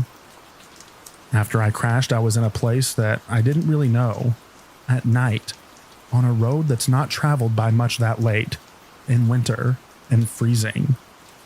Every moment that passed without a car or semi passing by, I thought that I would freeze to death. I was absolutely terrified. But then John came along and saved my life, and for that, I'll be eternally grateful.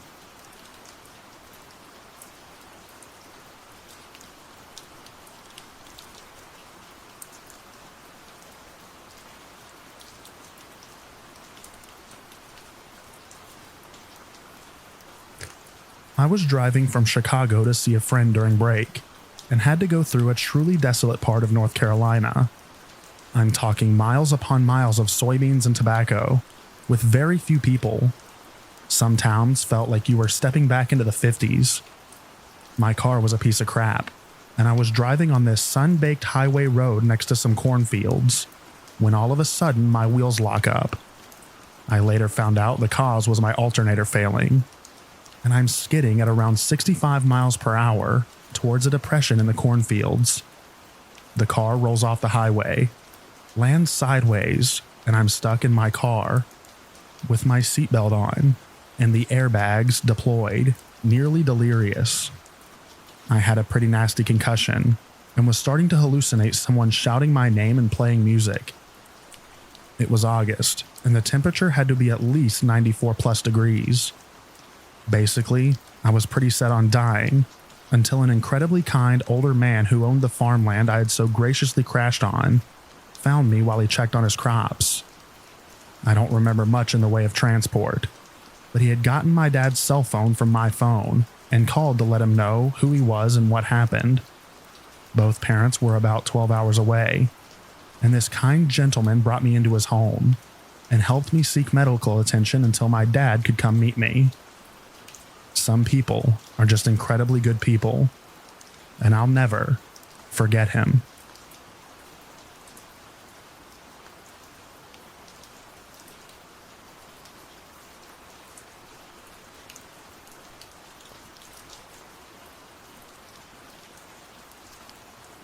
I was with my wife and kids in New Smyrna Beach, Florida, and felt pretty comfortable in the water because I grew up near there, and this is my home beach as a kid. I went out at around 7 a.m. to take some pictures of the waves by myself. If you know this beach, a sandbar develops about 60 yards offshore that you have to swim out to.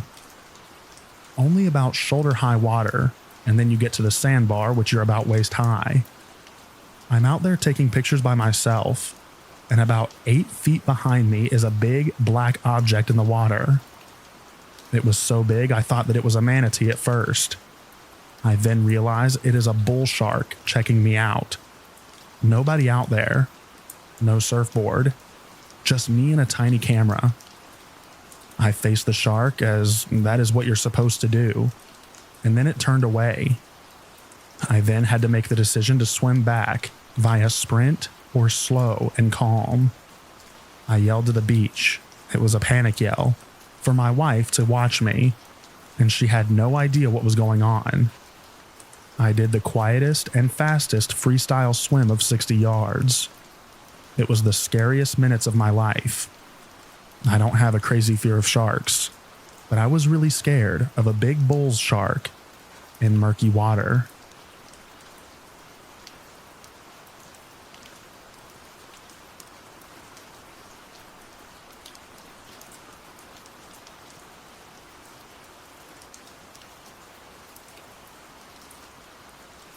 When I was about 8, I was deep in the woods at my uncle's house. The parents went out and the 5 kids, 4 to 14, stayed home. We were playing a hide-and-seek game in the house with no lights on. There weren't street lights or anything, so you couldn't see anything at all.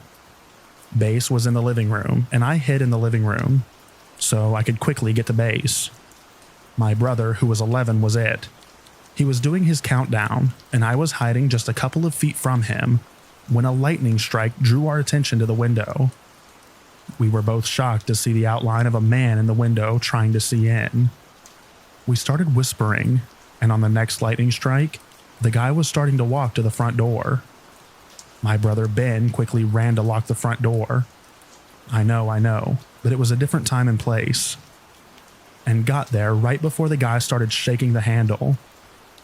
Ben started flipping on the lights, presumably so the guy would know people were home and he'd leave. And he yelled for me to go lock the other doors. I ran and locked the kitchen door, and then to the sliding glass door at the back of the house.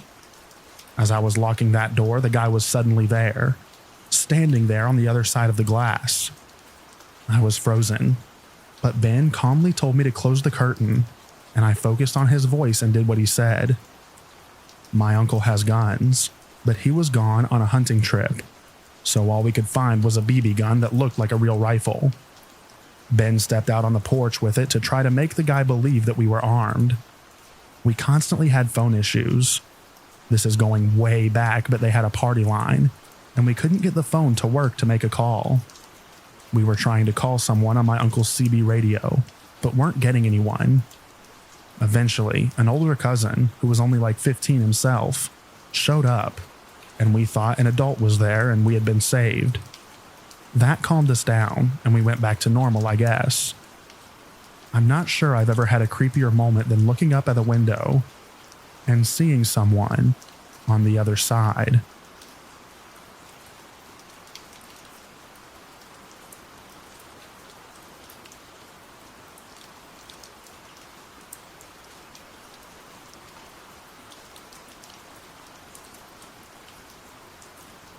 Growing up, the city I lived in had a huge Halloween cornfield attraction with several haunted houses.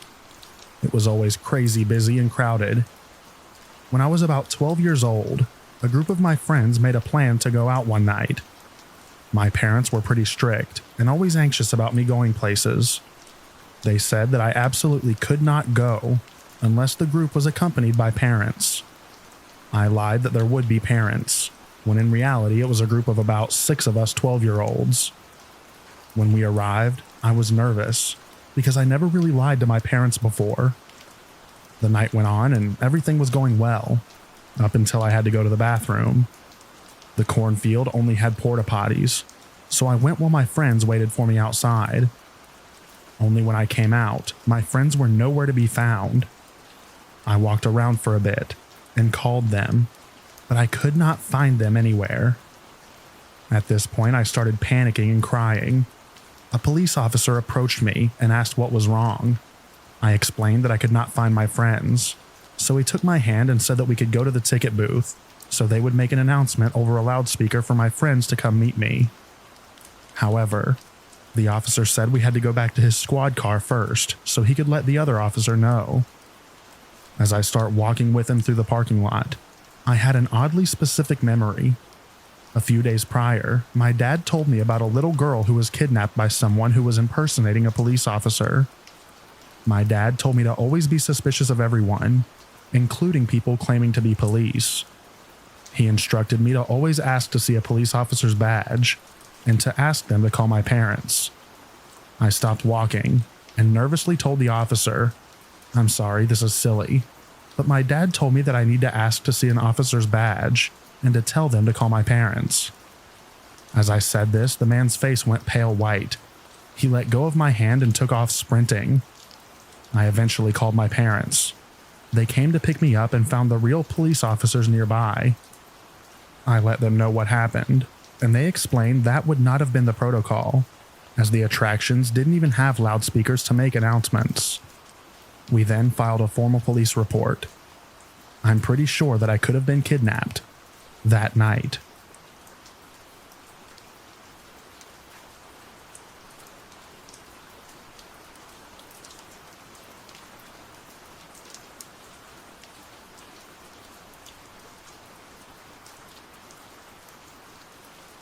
We were on vacation at Lake Tahoe. A long story short, down a winding road you're led to the lake, and in the distance, we see the same tree that we saw our dad with in pictures during our childhood. We start running towards it. Me, my older and younger brother, my sister, and my cousin were all there, but my cousin and sister stayed behind. My brother and me walked to the brink of it, and as you know, Lake Tahoe is one of the clearest lakes in the world. You can see the bottom, the twigs and roots and everything. My younger brother watched us up on this huge, long, thick, rotting log. I ask my brother if I can jump off of it, and he says maybe. He remembers the water in the bank didn't feel too cold, so he says sure. I look at the bottom of the lake and count 1, 2, 3. I hesitate but jump in. I'm under for a moment, and it feels refreshingly cold. I swim to stay afloat, but all of a sudden I start sinking. I gasp and panic and scream my brother's name. The sheer panic in his eyes, wondering if he should jump in and risk both of us drowning. I swim over and grab onto the branches of the tree and try staying afloat. Everything is numb, and I'm in utter shock. He helps me climb up and get off. I'm shaking and freezing. My legs and some parts of my stomach are scratched, bleeding and beginning to bruise badly. I reached the bottom and fallen debris on the bottom cut me on impact. Walking back, we were talking about it, and I burst out sobbing. I thought for a second maybe my reality from that moment on was my brain trying to distract me from the fact that I had died drowning. I got home, took a shower, and I can't stand the lake ever since.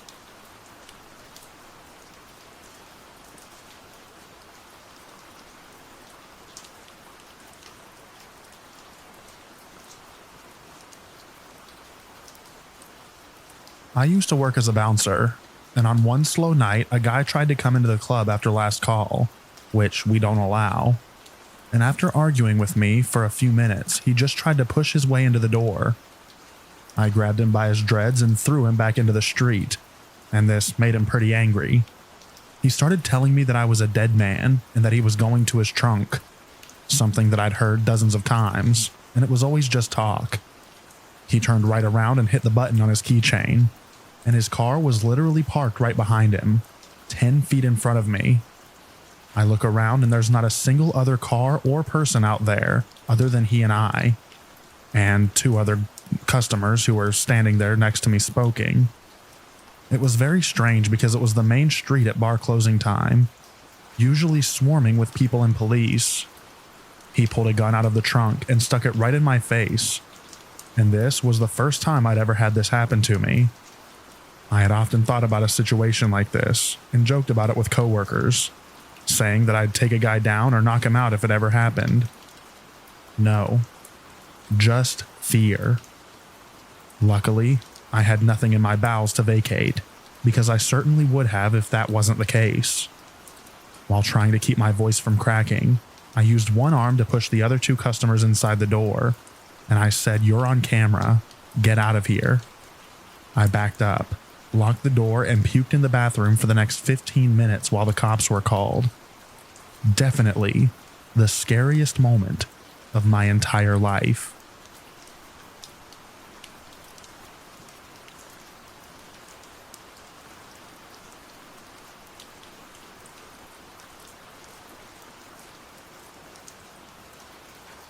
I'm a fairly heavy sleeper.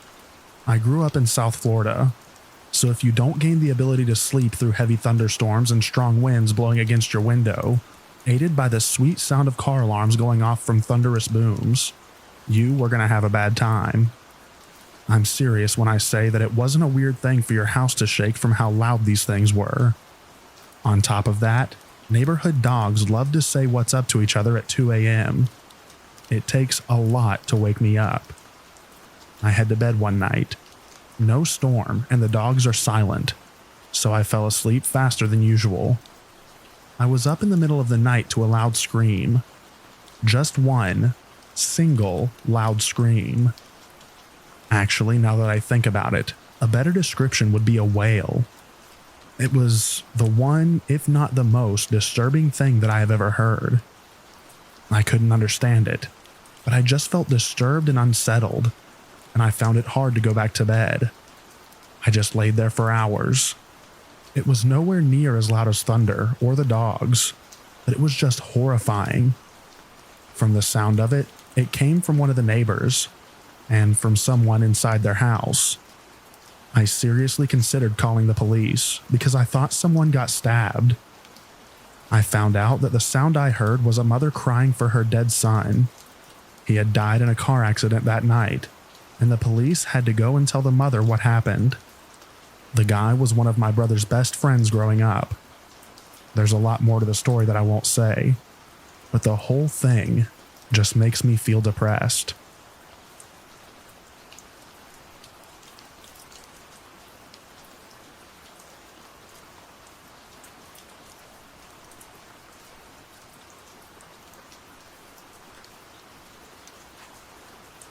I got caught in a rock slide and fell off a cliff while backpacking.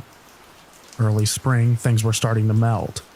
We were hiking on a ridge and looking for a way down the side, maybe a 60 to 70 degree loose scree slope, to a stream about 500 feet below. I was in the lead, heading down at an angle. Rocks kicked out from under my feet, and I fell backwards onto my butt. All of a sudden, the entire slope around me began to move en masse, like an island of broken up rocks with me sitting in the middle. I rode it down the hill, bouncing off of stuff, and trying to stop myself and dig in, but no luck, just picking up speed. At the bottom, the hill dropped off to a 40-foot cliff, and I was launched off with the slide. I landed in a pile of debris and loose stuff that previously came down, including a lot of loose snow, which mostly absorbed the energy. I was mostly okay. Muddy, lots of scratches and bruises, a separated shoulder and a broken tailbone, but I was able to walk out. My one memory is being in midair, time standing still, and looking to my left at a stove-sized boulder likewise suspended in the air about 6 feet away. Any good-sized rock would have killed me.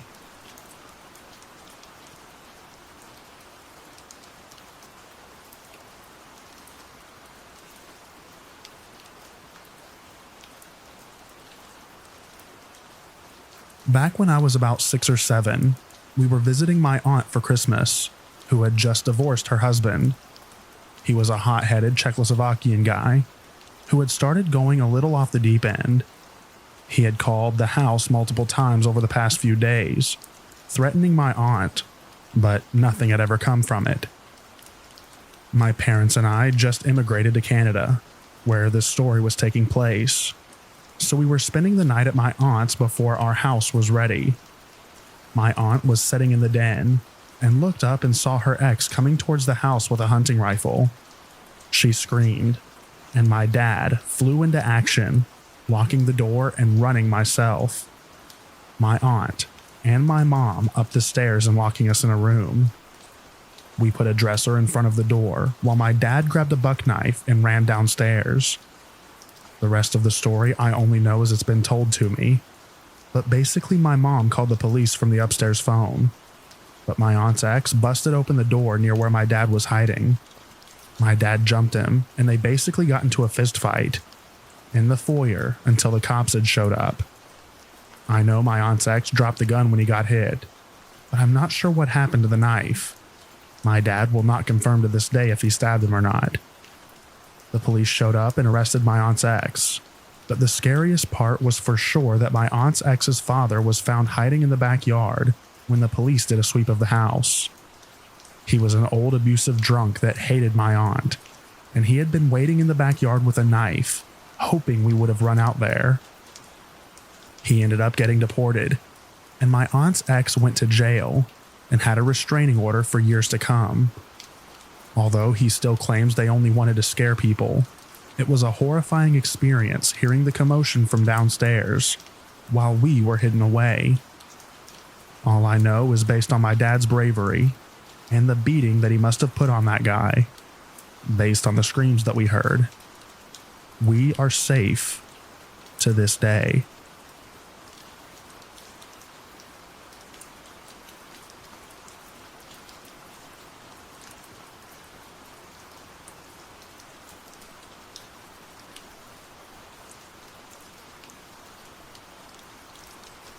I work in a mental health unit. Only 2 staff on nights. Other staff went to lay down for a few minutes as she was doing a double. Had my back turned for about 15 seconds, and a very sick man newly diagnosed with schizophrenia came behind me and got me in a chokehold. One of the scariest positions to be in. Even in our self-defense training, our trainers pretty much said, if someone gets you from behind in a hold, do whatever you need to do to live. I'm a pretty small human, so I really couldn't move despite flailing like crazy. He had my arms between my legs, so I couldn't reach for my panic alarm. The whole time he was singing Tiny Dancer into my ear. I'm thankful to whatever higher power is up there that another patient had woken up for some Tylenol. I was seeing stars at this point. I could feel my eyes bursting out of my head. I just remember thinking this is how I was going to die, and thinking about who would need to take care of my dog, and then everything went black. I woke up on a medical unit. I guess I'd pointed to a sign last second behind our nursing desk that instructs how to call a code white, a violent patient. And the patient who woke up did it successfully and kicked the guy holding me in the face to get him off of me before security came. It was all pretty messed up. I still see the patient that saved me on the unit every once in a while. I always buy him some chocolate bars and a coffee when he's here.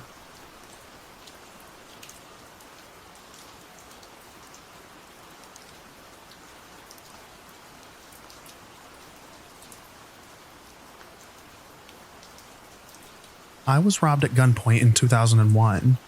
I was living outside of Detroit and worked at an Ace Hardware as a lead cashier. I don't know if they still do this because I don't live in Minnesota anymore, but they used to have these weekly flyers that always had a coupon for some ridiculous deal, like 10 cents for a box cutter or something else that was a loss leader. It was super common for people to come in just to get their coupon item and nothing else. So it was a super busy Saturday just after my lunch break, and I just got back on my till. We had lines out to BFE, and so I got into the speed zone, just trying to get people cashed out without being rude. A dude walked up and put his coupon for a pack of light bulbs for $1.50. Crazy what deals stick in the mind. On the conveyor belt along with 2 singles. I smiled, asked how he was, rung him up, and immediately got the register open as I saw his payment right there. The next thing I knew is he's opening his coat up and pulling a gun on me and hissing at me. "Give me all your money." I kid you not. The first thing that I thought was, why does he even have that toy gun? And why is he pointing it at me? I just stood there staring at him in confusion. This made him angry and he cocked the pistol. It was a slide action one. Again, what you remember. And shoved it closer to me and repeats, "I said, give me your money." Then it hit me that it was a real gun, and I think I just went into autopilot. I took all the money out of my till and just kind of shoved it towards him, and he gathered it up and booked it out the door. I just stood there, and my coworker across the way started calling my name until I finally looked at her with a completely calm face and said, "I think someone just robbed me." Then my legs gave out and I just fell down and couldn't stop shaking. It only hit me then how I could have just died. Later, after that statement and the cops and everything, my coworkers and I surmised that it was a friend of someone who worked there, because they knew to hit my till, since I was head cashier, that had the most money in it. I still sometimes see that guy with his gun in my nightmares. As far as I know, they never caught him. I don't think a hardware store robber is high on their list of priorities. But needless to say, it's messed me up for a really long time.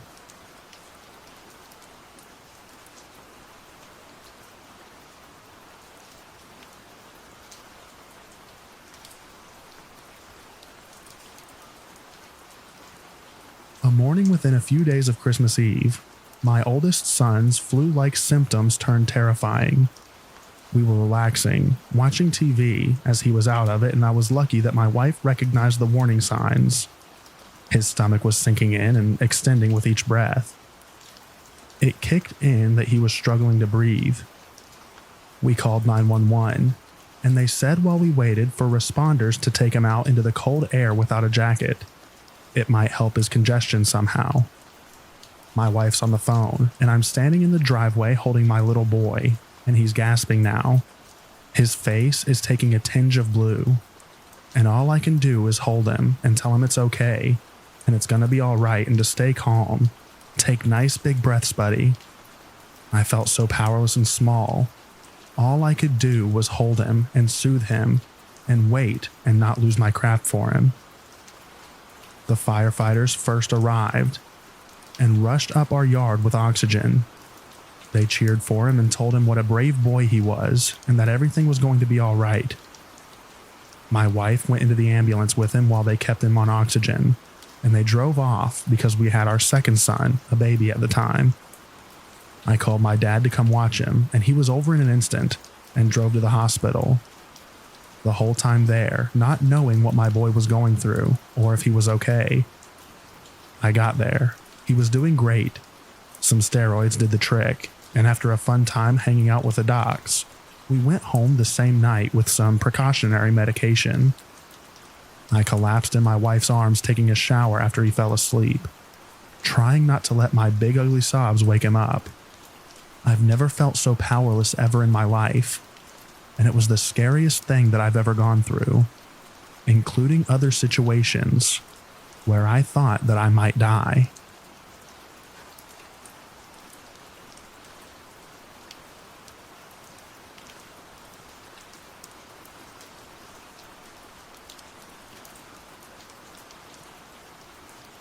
I was visiting some family in Edmonton years and years ago, and they used to have this big fair full of rides and attractions.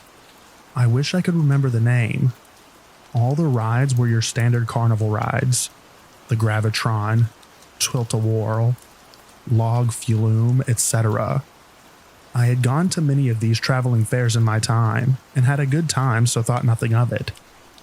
After going on a few rides and having fun, I decided to go on that ride that is the boat that goes back and forth before going all the way around. So at the beginning, everything seemed fine. However, at a certain point when going back, the safety bar that was supposed to hold me in place just fell forward.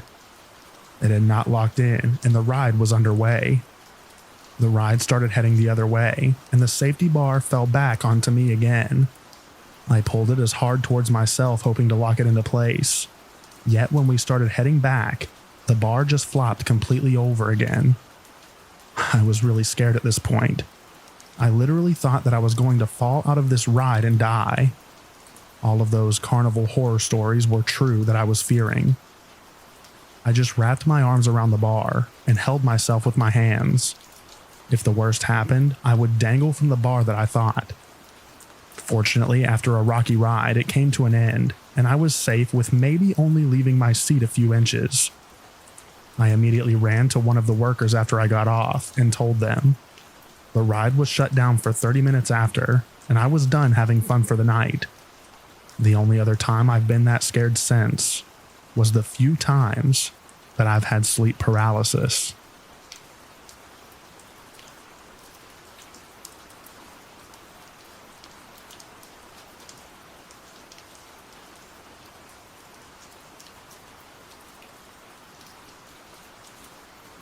My perception of time is off.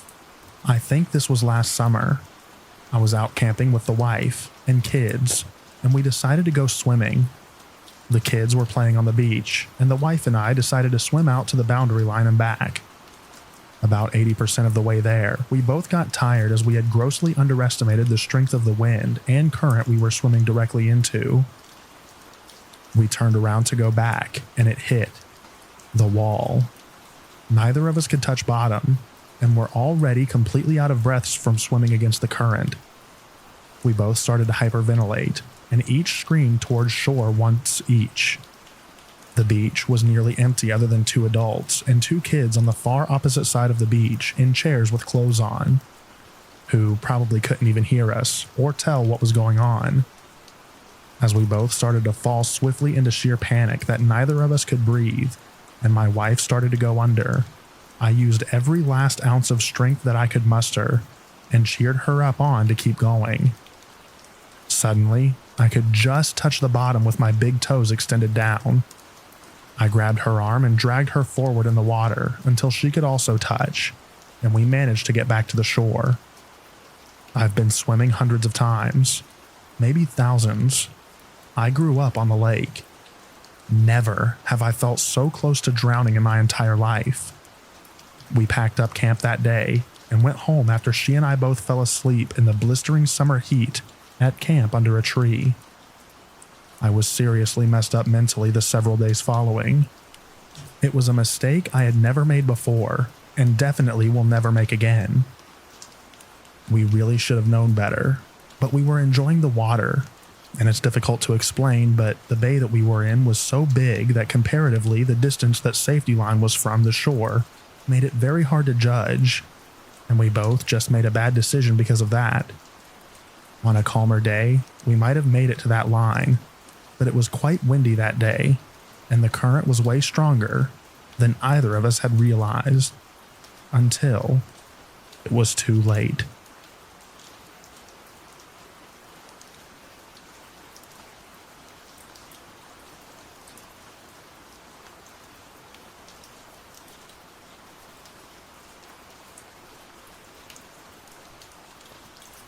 I grew up thinking that my house was haunted. Weird stuff would happen all of the time. I'd walk into rooms and the lights would turn on. I'd go to the kitchen in the middle of the night and cupboards would be open. I'd hear footsteps upstairs when I was home alone. I'd feel the ghost sit down on bed while I was trying to sleep. You know, the typical haunting stuff that would freak any kid out. Then I had a stalker that started getting weird when I was in my late teens. Turns out, it was much, much worse than I could have ever imagined. The stalker was actually a peeping Tom that had been watching me since I was possibly as young as 7 years old. As it turns out, there was no ghost, and the house wasn't haunted. The psycho was breaking in when I was home alone and messing with me as a little kid. As I got older, he got more bold. He'd come in at night when my parents were home, and even sit on my bed while I was trying to sleep. I'm pretty sure that he found where my mom stashed the extra key and just made a copy. We never caught the guy, and the cops said that it was just some high school boy making jokes. I have had lots of therapy because of this situation.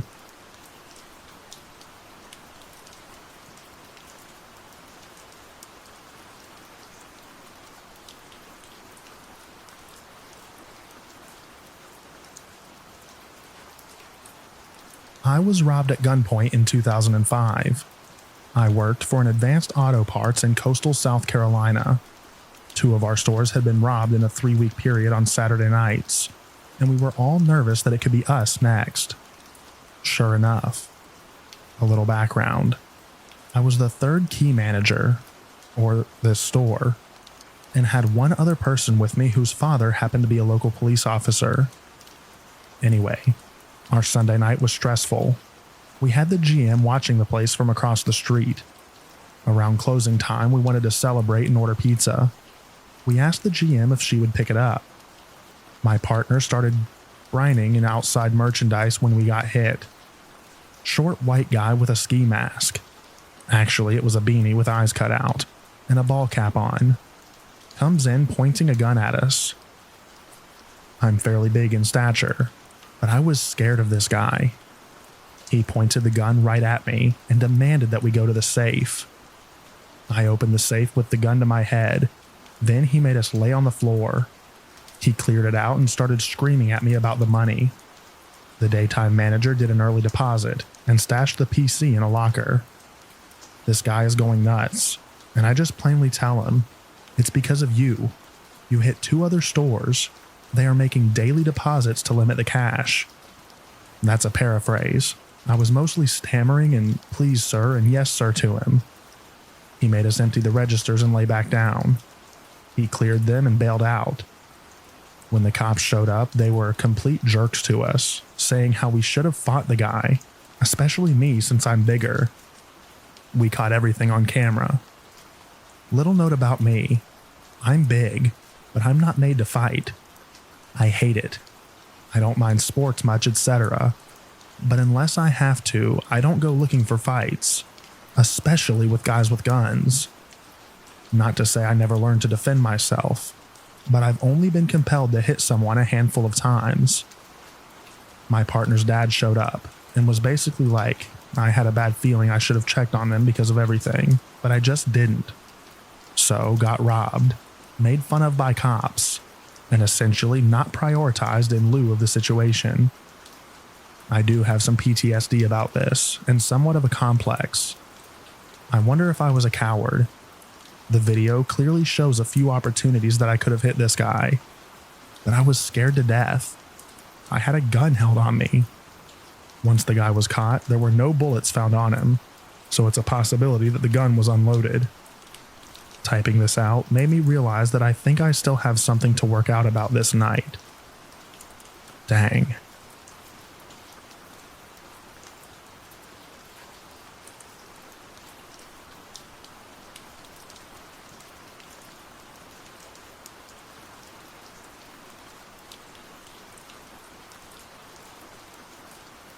I woke up just at dawn to a thunderous boom and roar like a jet engine way southwest of the house.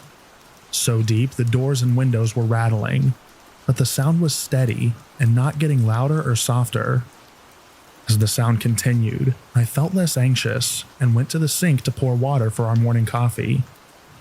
As I started the water, I saw outside the kitchen window the sky light up with a rolling fire wall of red-yellow flames that were moving in all directions across the entire sky, including towards us. Thinking the worst and scared near to death, I immediately went into the bedroom and woke my wife up. I held her and kissed her, telling her that this may be it. The sky glow quickly subsided, thankfully, after all the loose gas burnt off. A large underground natural gas pipeline, 13 inches I believe, had burst. That was the initial boom, causing a huge pressurized release, which was the roar, that the wind carried south of town, that finally found an ignition source. It continued to burn for a while until it can be turned off with a loud roar, but contained to a quarter mile of the break with flames 400 foot up. Shortly thereafter, I turned on my police scanner. The first reported dispatch was from a town 12 miles away to the east. And when they got outside of town, they called in saying in disbelief that what they see is not their jurisdiction. At the same time, a town 15 miles to the south was notified by a truck driver that he could see the flame column straight in front of him and he was pulling over, despite being 12 miles down the road. Our town closest was the third call, although we were already on the way. It was really hard to miss.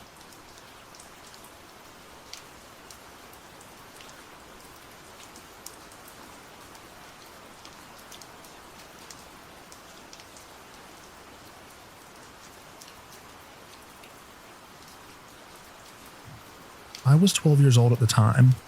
I was staying at my mother's house for the weekend and she was drinking.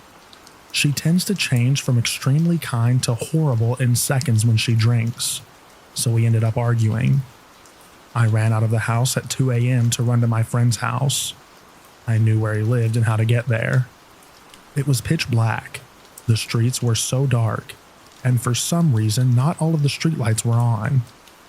It was very quiet, but then a car pulled up in front of me. I was crossing a T-shaped street, and the men in the car told me to get in.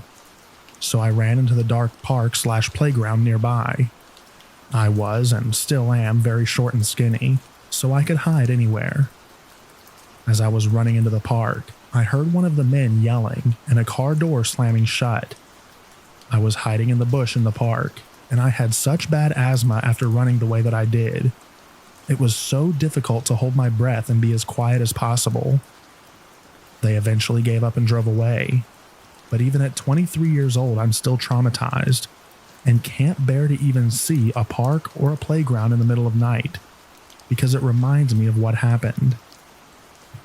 I still have nightmares and won't go out alone, even during the day. This situation really has caused agoraphobia.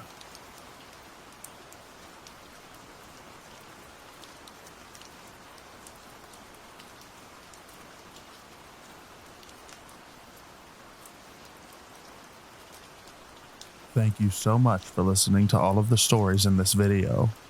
I hope you enjoyed them. I also hope that you enjoy the extra rain at the end. Get a good night's sleep, everyone, and I'll read to you in the next video. Bye-bye now.